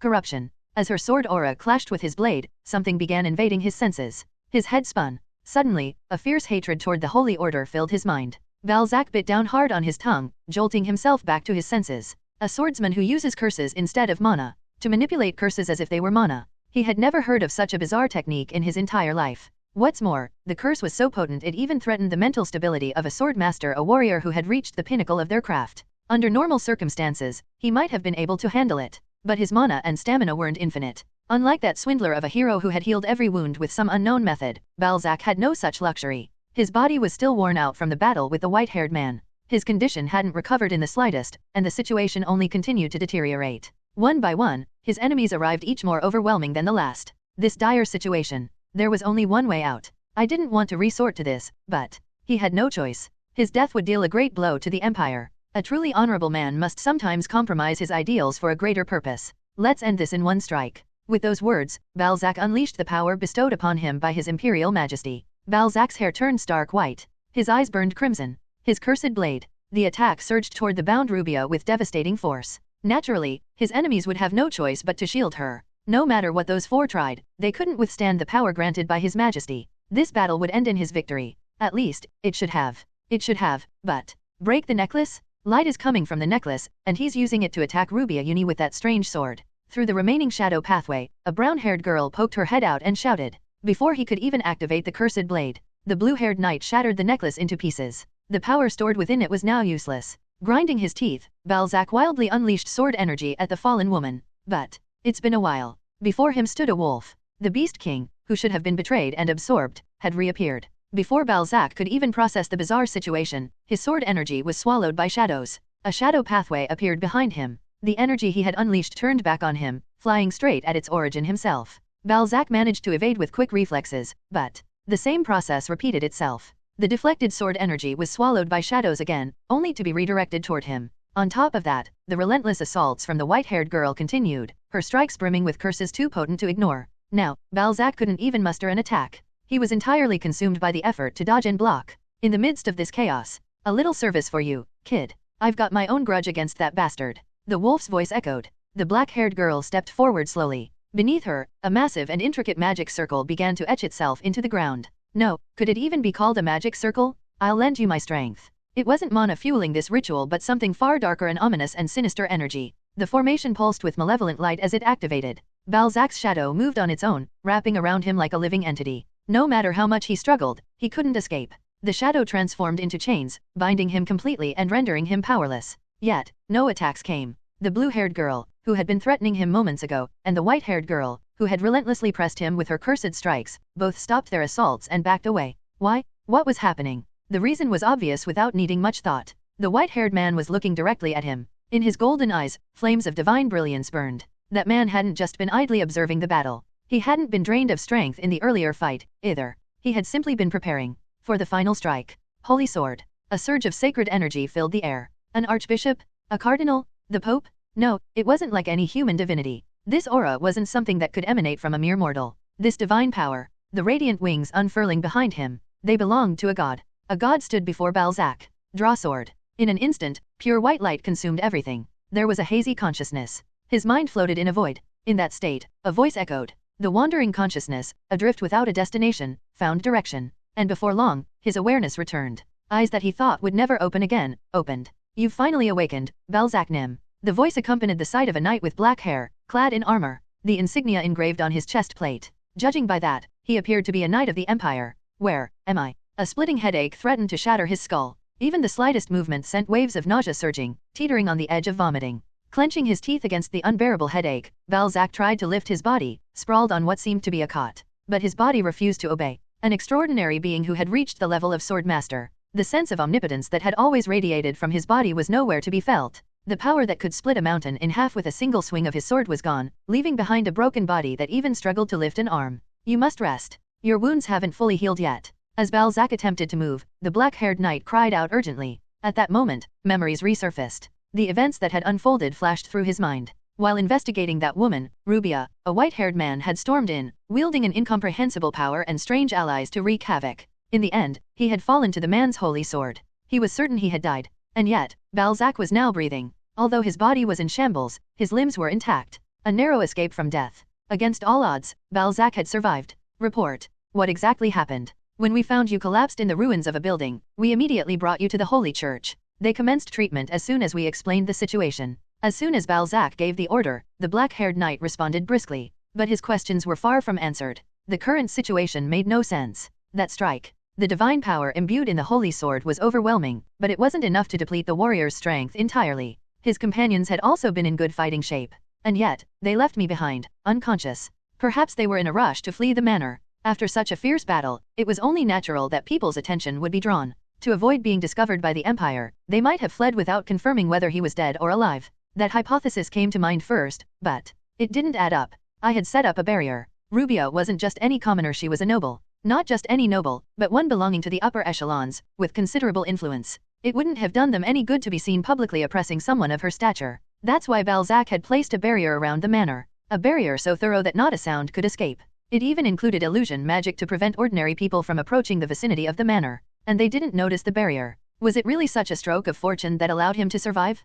It made no sense, but Balzac pushed the thought out of his mind. Denying the stroke of luck that had spared him would be foolish, and there were far more pressing matters at hand. Gritting his teeth, Balzac summoned all his strength to rise from the bed, enduring the excruciating pain with sheer determination. The black-haired knight, alarmed, cried out once more. You mustn't move. Your wounds are still. Silence. I have matters to attend to. Do not hinder me, and get out of my way. Balzac snapped, his expression twisting in frustration. Yet, strangely, the knight persisted. If you push yourself now, your life will truly be in danger. If it's something urgent, allow me to handle it in your stead. A meddlesome knight with no sense of boundaries. Normally, such behavior would warrant immediate punishment. Balzac endured the situation with patience, for now, at least after all, the knight had saved his life. This is something you cannot do in my stead. If it's something I can't do, then revenge. They hadn't stopped at cowardly tricks to completely analyze his swordsmanship, they had even broken the sacred rule of a one-on-one duel by calling for allies. There was no way he'd let someone like that live. Of course, with my body in this state, a direct confrontation is out of the question.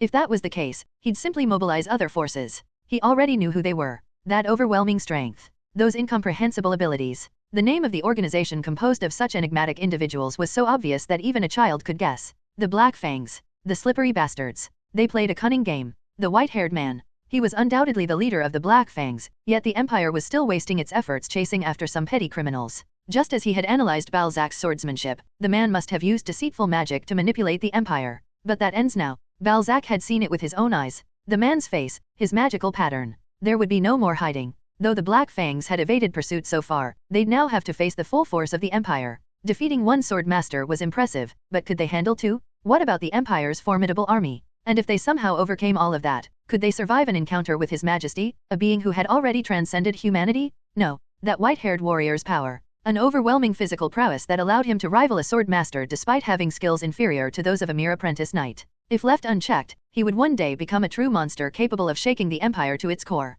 But such a day would never come. The name of the Black Fangs would soon vanish from history. They'll regret sparing my life for the rest of theirs, Balzac said with a mad grin. The black-haired knight chuckled as if in agreement. That foolish man, what was his problem? Even if he was a lifesaver, his behavior was insufferable. Balzac tried to snap at him to shut up.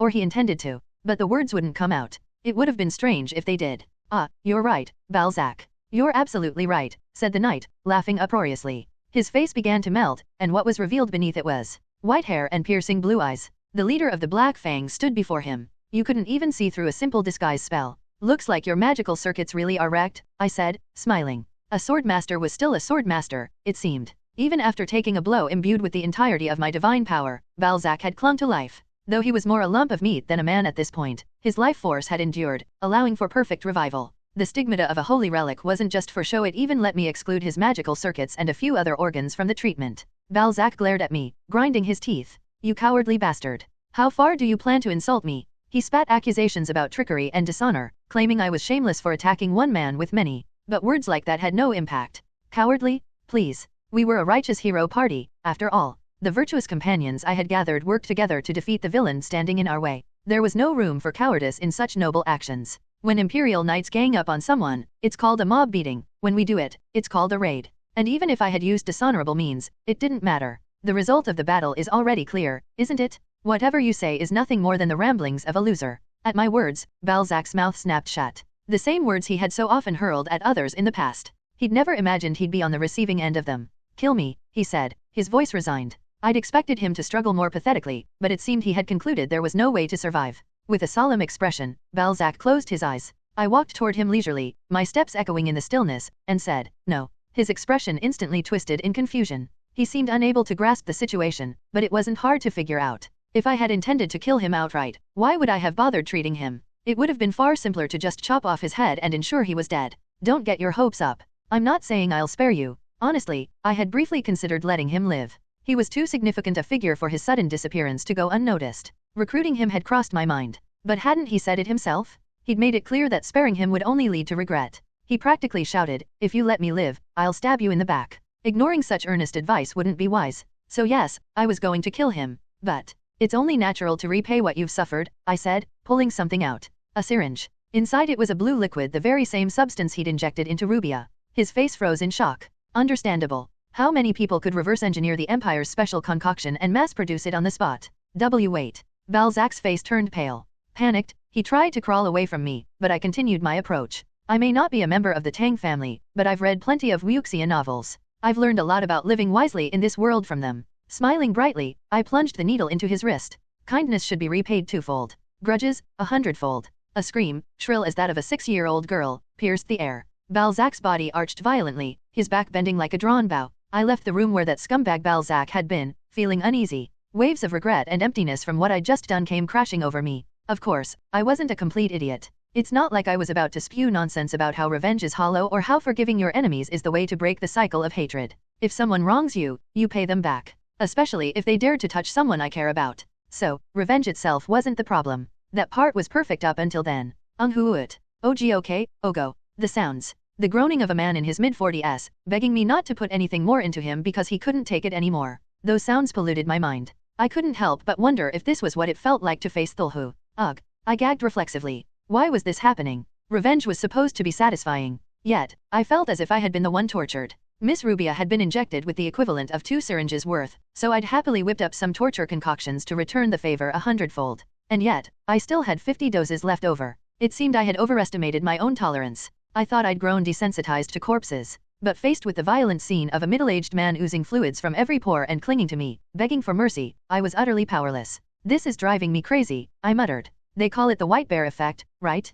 The more you try not to think about something, the more it consumes your thoughts. It was maddening. With a twisted expression, I dragged my feet forward until I ran into a familiar face. Are you feeling better? Is there any discomfort? I asked. Miss Rubia nodded at my words. After treating her with stigmata, I'd let her rest to recover. It seemed she'd just woken up. As I looked at Miss Rubia, I suddenly spoke. Oh, right. Do you want to go check on that scumbag Balzac? Now that I thought about it, Miss Rubia was the one who suffered the most at his hands. Wouldn't it be odd for me to exact revenge without her? Balzac should be with those 3 right now, I thought. Seal, Lucy, and Lean. Unusually, those 3 had come to me first, insisting they also needed to punish him. As someone who still clung to some semblance of modern decency, I thought it was a bit much to further torment someone already in that state and tried to stop them. He tried to take something precious from us. He deserves an appropriate punishment, Seal declared firmly. If the Empire's sword master suddenly disappears, it will cause quite a commotion. We need to stage a cover-up. How about I place another soul into his body? Lucy suggested, offering a somewhat reasonable plan. After all, there are plenty of wandering souls eager for a living body. We could select someone suitable for the role and have them mimic Balzac. But for that to happen, we'd first have to utterly destroy the original owner's mind. The 2 were brimming with enthusiasm. Meanwhile, Lean, caught between them, seemed reluctant but too self-conscious to sit it out, awkwardly tagging along. Anyway, the 3 were probably in the middle of the possession preparation by now. Miss Rubia, who must have been brimming with resentment after being tortured by him, deserved to vent her anger and get closure. With that thought, I turned around and opened the door to Balzac's room again, and shut it immediately, before Miss Rubia could catch sight of the gruesome, blood-drenched scene inside. Why does Lean look like the most enthusiastic one now? Echoes of laughter. I could hear laughter coming from inside. It seemed like things had truly spiraled out of control. The grotesque scene unfolding within was hard for even me to bear. If Miss Rubia, who was naturally quite timid, were to see it, she'd definitely pass out on the spot. Hey. I subtly blocked the door while she tried to say something to me. I get what you're feeling, but honestly, it's better if you don't see this, I advised sincerely. But judging by Miss Rubia's expression, she didn't seem like she wanted to ask me to let her in. What was she trying to say, then? I looked at Miss Rubia, who kept avoiding my gaze. After a long moment, her face flushed. She finally spoke. Thank you? She was thanking me for saving her. Thanking me for choosing to rescue her, even though I knew how dangerous it was and that it could cost me everything. It was a heartwarming sentiment. But I stiffened my expression and replied, that's something I should be saying to you. In this situation, I wasn't the one who deserved thanks, I was the one who should be giving it. Why else would someone as important as a royal knight suddenly come looking for Miss Rubia? There could only be one reason. The potion business. It had to be because of the proposal I made to her. That's what got her tangled up in all of this. She would have every right to resent me. And yet, despite her fear, she endured the torture for everyone's sake. She even told me to abandon her and run away, fearing I'd get caught by the Empire. How could I possibly let this go? I told Miss Rubia this. She was truly precious to me. That it didn't matter if my identity was exposed or if I was captured by the Empire. If her life was at stake, I'd do anything to save her, and that was only natural. So if she ever found herself in danger again, I told her to forget the situation and come to me for help. After my impassioned speech came to an end, an awkward silence, so thick it felt suffocating, hung between us. For a long moment, neither of us could meet the other's eyes. Regret washed over me. Did I go too far? I had meant to apologize, but when she thanked me instead, a surge of guilt and gratitude had overwhelmed me, and I just blurted out whatever came to mind. Was it too much? Did I put too much pressure on her? But then again, it's not like I could take back what I said. As I floundered, Miss Rubia suddenly tried to change the subject. That reminds me. Was it you who sent that message back then? Her attempt at steering the conversation elsewhere was painfully awkward, but I went along with it anyway. Message. I was just as eager to break the tension, so I continued the conversation. From what she said, it seemed like she'd run into trouble while trying to deceive and send Balzac on his way. A communication device had gone off unexpectedly, complicating the situation. But I hadn't sent any message. Out of curiosity, I asked the other three, Seal, Lucy, and Lean, if they'd contacted her. They hadn't. That's strange. Informants usually have a set time for sending messages. Was it just some random ad? Miss Rubia murmured. I pondered for a moment before starting to gather the shattered remains of the communication device. It's not like this is a particularly important matter. Still, it wasn't a bad opportunity to assess whether I could manage the repair of the holy sword myself or if I should leave it entirely to the dwarves. It felt like a minigame from my previous life. Recalling the memory, I carefully fit the shattered fragments together. No special tools were necessary. I still wasn't entirely used to it, but this body had far surpassed the limits of normalcy. Hammering could be replaced with my fists, and fire could be conjured with simple magic. In less than 30 minutes, the communication device was fully restored to its original form. Even the engraved spells were repaired, so it should function properly now. I decided to test it by playing back any missed messages. Hello, customer Rubia? We're contacting you regarding an issue with the product you ordered. Ordered product? Did she buy something like materials for repairing the training hall? As I pondered the question in confusion, Miss Rubia's face turned pale with panic. Her complexion drained of color as she broke into a cold sweat and suddenly lunged toward me.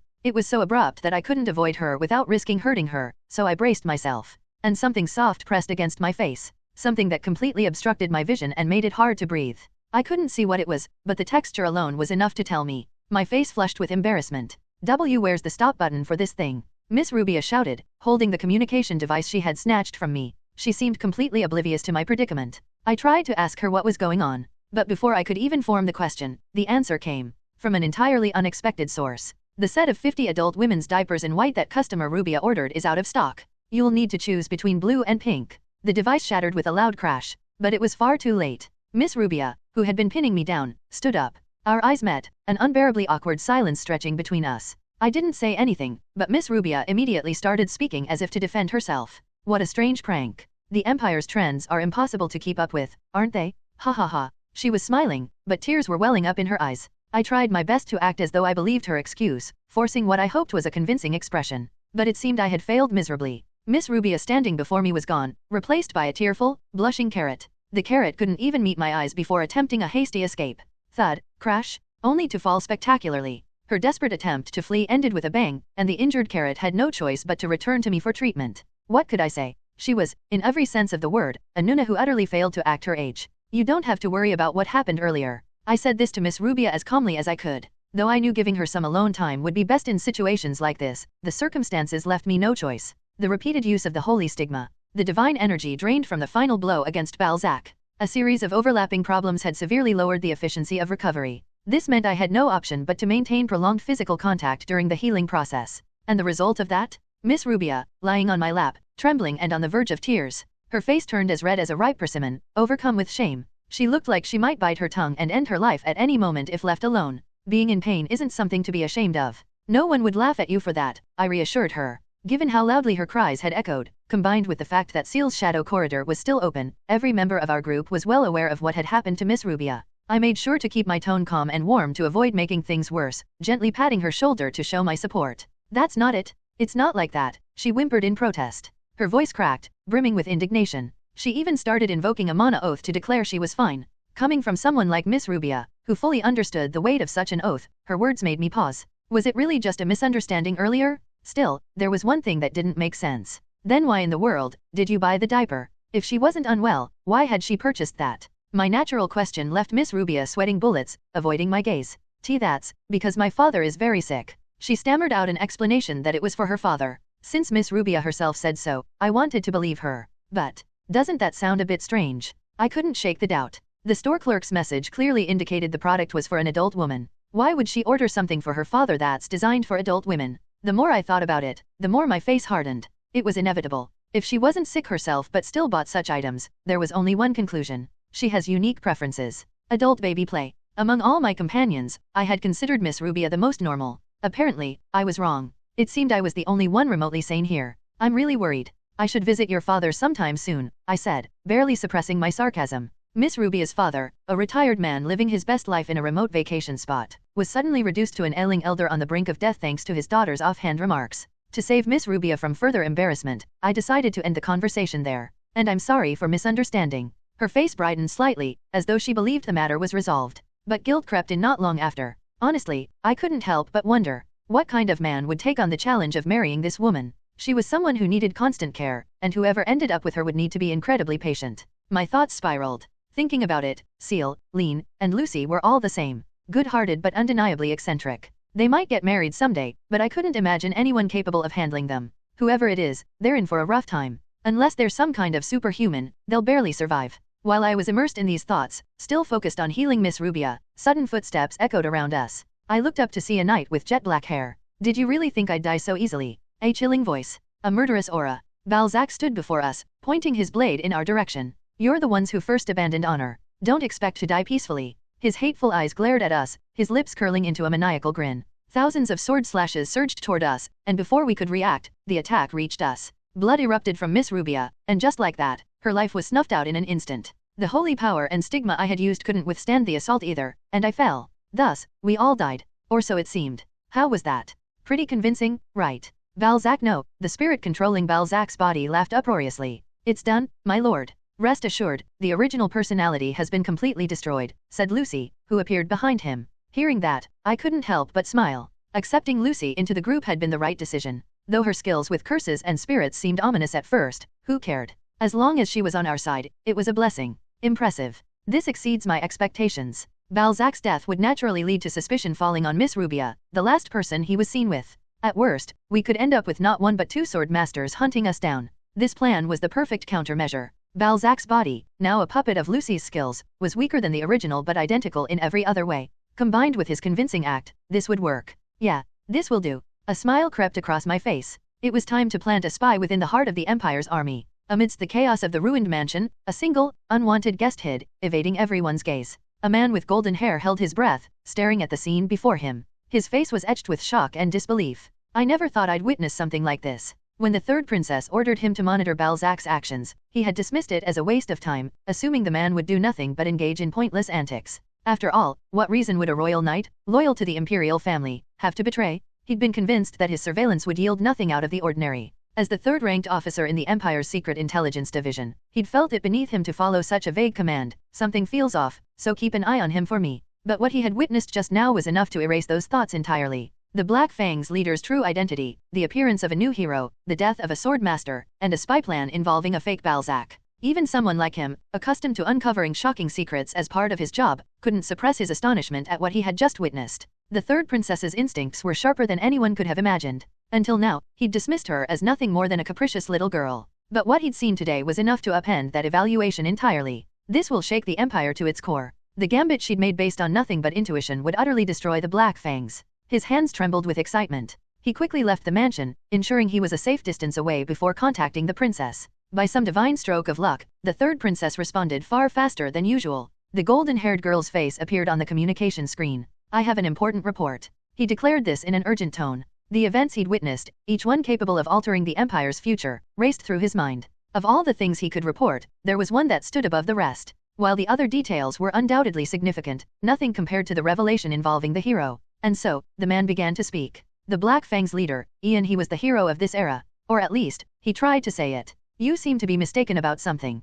A voice rang out, the voice of His Majesty the Emperor. Instantly, his head spun in confusion. He knew what this was. The Imperial Intelligence Division's safeguard, a restriction placed upon them. It activated whenever one encountered a secret so forbidden that even they were not allowed to touch it. But, why? What in the world had triggered the restriction? There is no such hero named Ian. The moment those words echoed in his mind, the man's face froze in horror. This wasn't just any restriction. It was a safeguard directly imposed by His Majesty the Emperor himself, designed to erase all memory of the previous hero from the Imperial Intelligence Division. It was a restriction of unparalleled precision, complexity, and power, an absolute rewriting of memory more thorough than anything else in existence. The leader of the Black Fangs hadn't failed to notice him. The man had already been discovered. Ian knew everything. He had intentionally used an alias, invoking the same name as the hero of the past, deliberately tripping the restriction and forcing His Majesty's power to erase the memories of anyone who came into contact with the truth. That person never existed in the first place. His mind grew hazy. He couldn't even recall what he had been thinking just moments ago. Anything related to that individual is trivial and unimportant.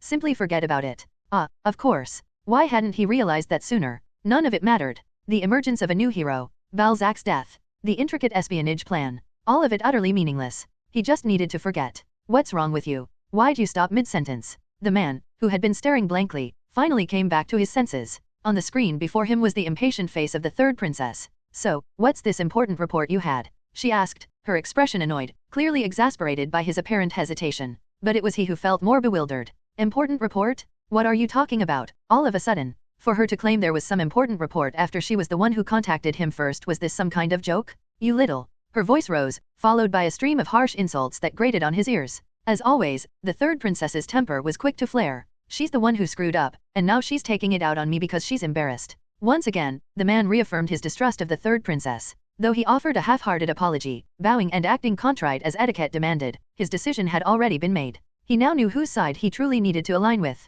It would be wise to pass this information along to his colleagues in the intelligence division. That woman was nothing but a rotten rogue, unreliable to the core. As expected, the only one worth trusting is the brilliant second prince. That concludes the report. The Imperial Palace. In the office of the third princess, Balzac declared his findings. A blonde-haired girl furrowed her brows, pressing her fingers against her forehead. A dull ache throbbed in her temples. Why is nothing going my way these days? It wasn't as if she had developed the habit of blindly trusting her instincts for no reason. Her intuition had always been remarkably accurate more often than not. That should have still been the case. And yet, lately, her instincts seemed completely off. Are you sure you investigated thoroughly? You didn't rush through things and miss something important, did you? Though she voiced her suspicions, the response she received was nothing but a flawless report. Despite her doubts, Rubia was just an ordinary businesswoman. She wasn't hiding her identity because of some grand secret, rather, she simply feared retaliation from those in the potion industry who might want to do her harm. Rubia had no connection whatsoever to Black Fangs. After reiterating this fact, Balzac turned to leave.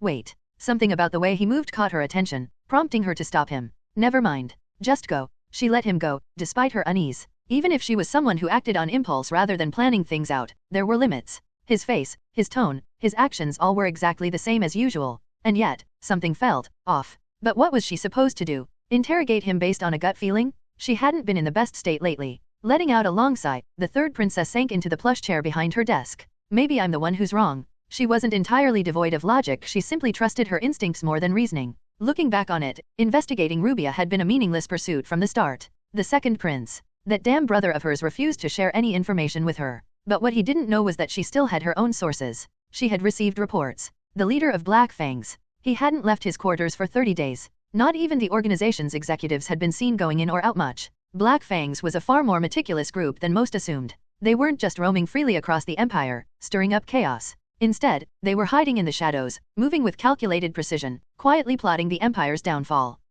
And yet, such an organization was supposedly involved in the potion business? Were they seriously risking exposure just to sell potions at a lower price and help people? The logic was laughable. It was true that Black Fangs often engaged in relief efforts. But for charity work to be effective, it had to be public. Doing good deeds while keeping their identity hidden wouldn't win them any supporters. There was no reason for Black Fangs to involve themselves in something so meaningless. In other words, it made perfect sense that Rubia's business had nothing to do with Black Fangs. Deep down, she had already known that. But I just can't let it go. No matter how much she tried, she couldn't suppress her unease. And that, in turn, led to the worst possible outcome. That damned brother of hers. The second prince. Lately, he had been more arrogant than ever. For some reason, the major figures in the Empire's intelligence agency had taken his side in the succession struggle, strengthening his power. He had always been looking for an excuse to get rid of her. And now, one had conveniently appeared right in front of him. Father entrusted me with command. Surely, you wouldn't prioritize your personal investigation over his will. Those were his exact words. If he ever found out about this,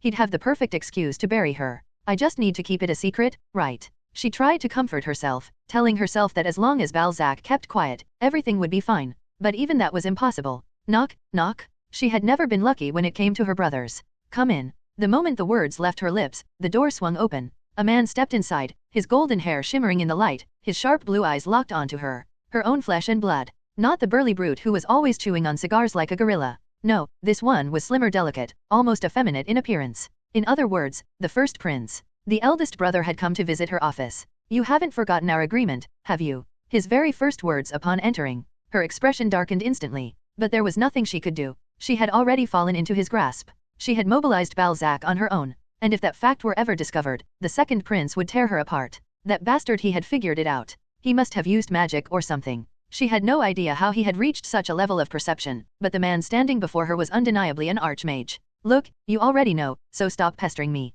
When have I ever broken a promise? With that, she pulled out a necklace. An artifact forged by their father's power. It was a reward she had received for one of her past achievements. A precious relic that allowed her to control a corpse puppet, crafted from the remains of a long-dead hero's companion. And what exactly do you plan to use this for? It wasn't a permanent trade, just a temporary loan in exchange for his silence. A reasonable deal, all things considered. She handed the necklace to the first prince as she asked. Truthfully, she hadn't expected a real answer. She thought he'd just brush it off. But for some reason, I need power. I'll be facing a formidable enemy, and one can never be too prepared. The first prince answered plainly. That smirk on his lips, she could tell he was more excited than usual. What, did you eat something weird? Normally, you're so stingy with even the most insignificant scraps of information. Why are you acting differently today? If only you had learned to hold your tongue, you would have been far more successful. That blessed intuition of yours is utterly wasted on your reckless personality. What a pity. A blunt insult, barely disguised as wisdom. It was basically his way of saying, for the love of the gods, can you at least try to have some dignity when you speak, you uncultured brat.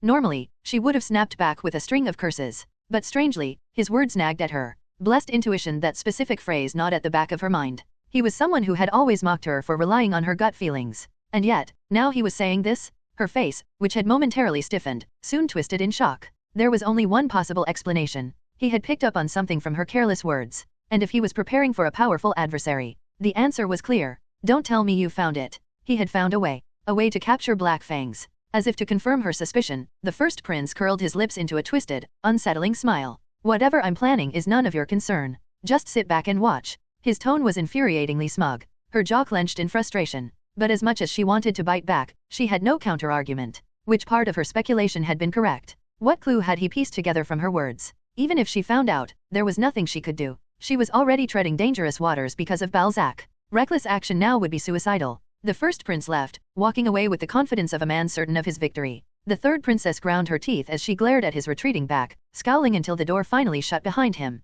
Then, suddenly, a strange, unsettling feeling crept over her. Her brother's plan, it would succeed. And yet, for some reason, that success would turn into poison. The thought made no logical sense. But logic had nothing to do with it. This was pure instinct. She had no intention of warning that bastard about it. Still, she couldn't shake the unease growing inside her. What kind of organization is Black Fangs? No matter how much she chased them, they always slipped through her grasp. She couldn't even begin to picture their defeat. Her intuition wasn't always right. But even so, she couldn't ignore this suffocating dread. Black Fang's leader. That monstrous man. What kind of scheme was he plotting now? For the first time, the third princess felt genuine fear. The mansion was practically in ruins. As I lay on a makeshift bed, trying to rest, Seal approached me. Without a word, so naturally it was almost eerie, she slid under the blanket with me. I stared at her, utterly dumbfounded by her absurd and, frankly, indecent behavior. Her response to my stunned silence? Does it bother you? A legendary dilemma where no answer led to salvation. If I said it did bother me, I'd be branded as some kind of perverted lunatic.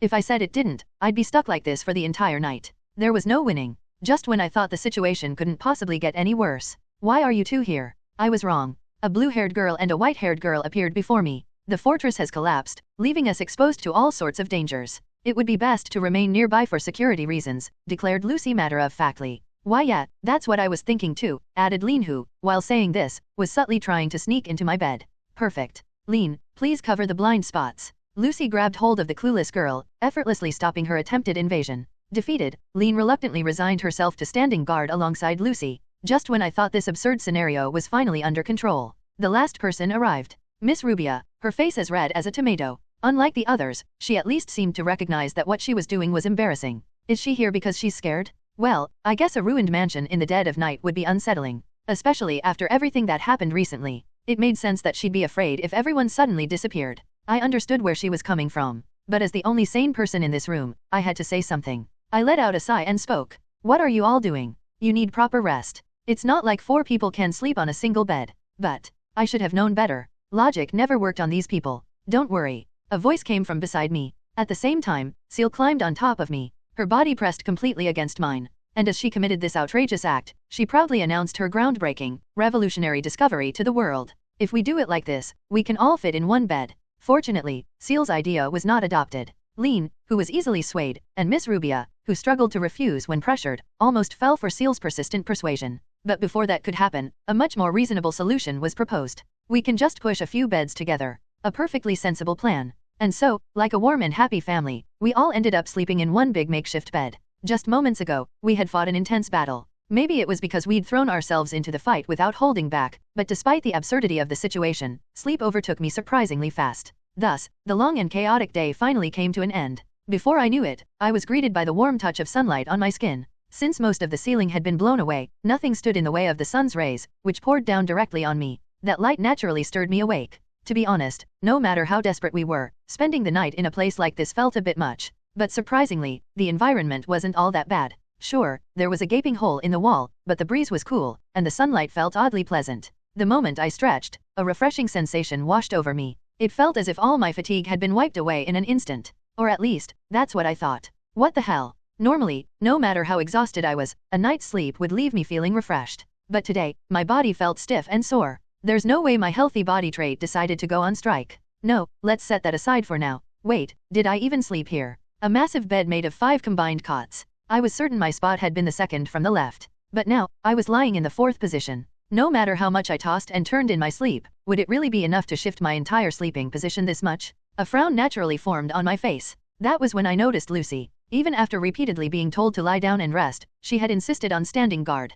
She was now looking straight at me. A morning greeting, asking if I had slept well. If anyone had seen what happened last night, it would be her. Just as I was about to ask, I stopped. It was an instinctive reaction. A sudden, unshakable intuition hit me. Over time, I had learned that this was the activation signal of the whispering earring. Though, as always, I had no idea why it was activating. It's better for my sanity if I don't know. How important could it really be? What happened last night? There's a limit to how meaningless things can be. Yet, ignoring this piece of advice felt a little unsettling. Ever since I obtained the earring from the black market, it had led me astray plenty of times, but it had also saved me just as many. I didn't have to think far if it hadn't urged me to return to the mansion quickly. Miss Rubio would have endured several more days of torture. In the worst-case scenario, she could have been dragged off to some secret imperial facility, never to be seen again. And since this wasn't even a particularly difficult piece of advice to follow, there was no need to stir up trouble by questioning it. I decided to just go along with it. The moment I reached that conclusion, I heard a groggy mumble, a soft mmm, followed by the sound of someone rubbing their eyes.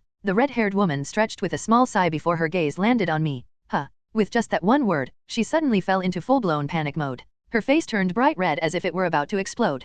Honestly, her reaction made perfect sense. Waking up to find a man lying beside you in bed? Anyone would be shocked. Especially since she had just woken up and probably hadn't fully recalled what happened last night. I reached out, grabbing Miss Rubio's hand to reassure her before she could spiral into further embarrassment. It had the opposite effect. She started rambling about how she wasn't ready yet, how she needed her parents' permission, and how she didn't even know what to do in this kind of situation. Completely nonsensical words spilled out of her mouth as she stumbled backward in panic. But the cots we had pushed together weren't exactly spacious. Before I could even stop her, she fell. A loud scream echoed through the air. And naturally, my face turned pale. If she had hit the ground, I should be able to see her from this angle. But Miss Rubio was nowhere to be seen. Come to think of it, this place was practically a ruin. The only reason the mansion had managed to maintain its form despite the fierce battle was that Miss Rubio had poured an absurd amount of money into its construction. Still, many parts of the structure were already in bad shape. It wouldn't be surprising if it collapsed at any moment. And we were on the 3rd floor. The impact just now could have easily caused the floor to cave in.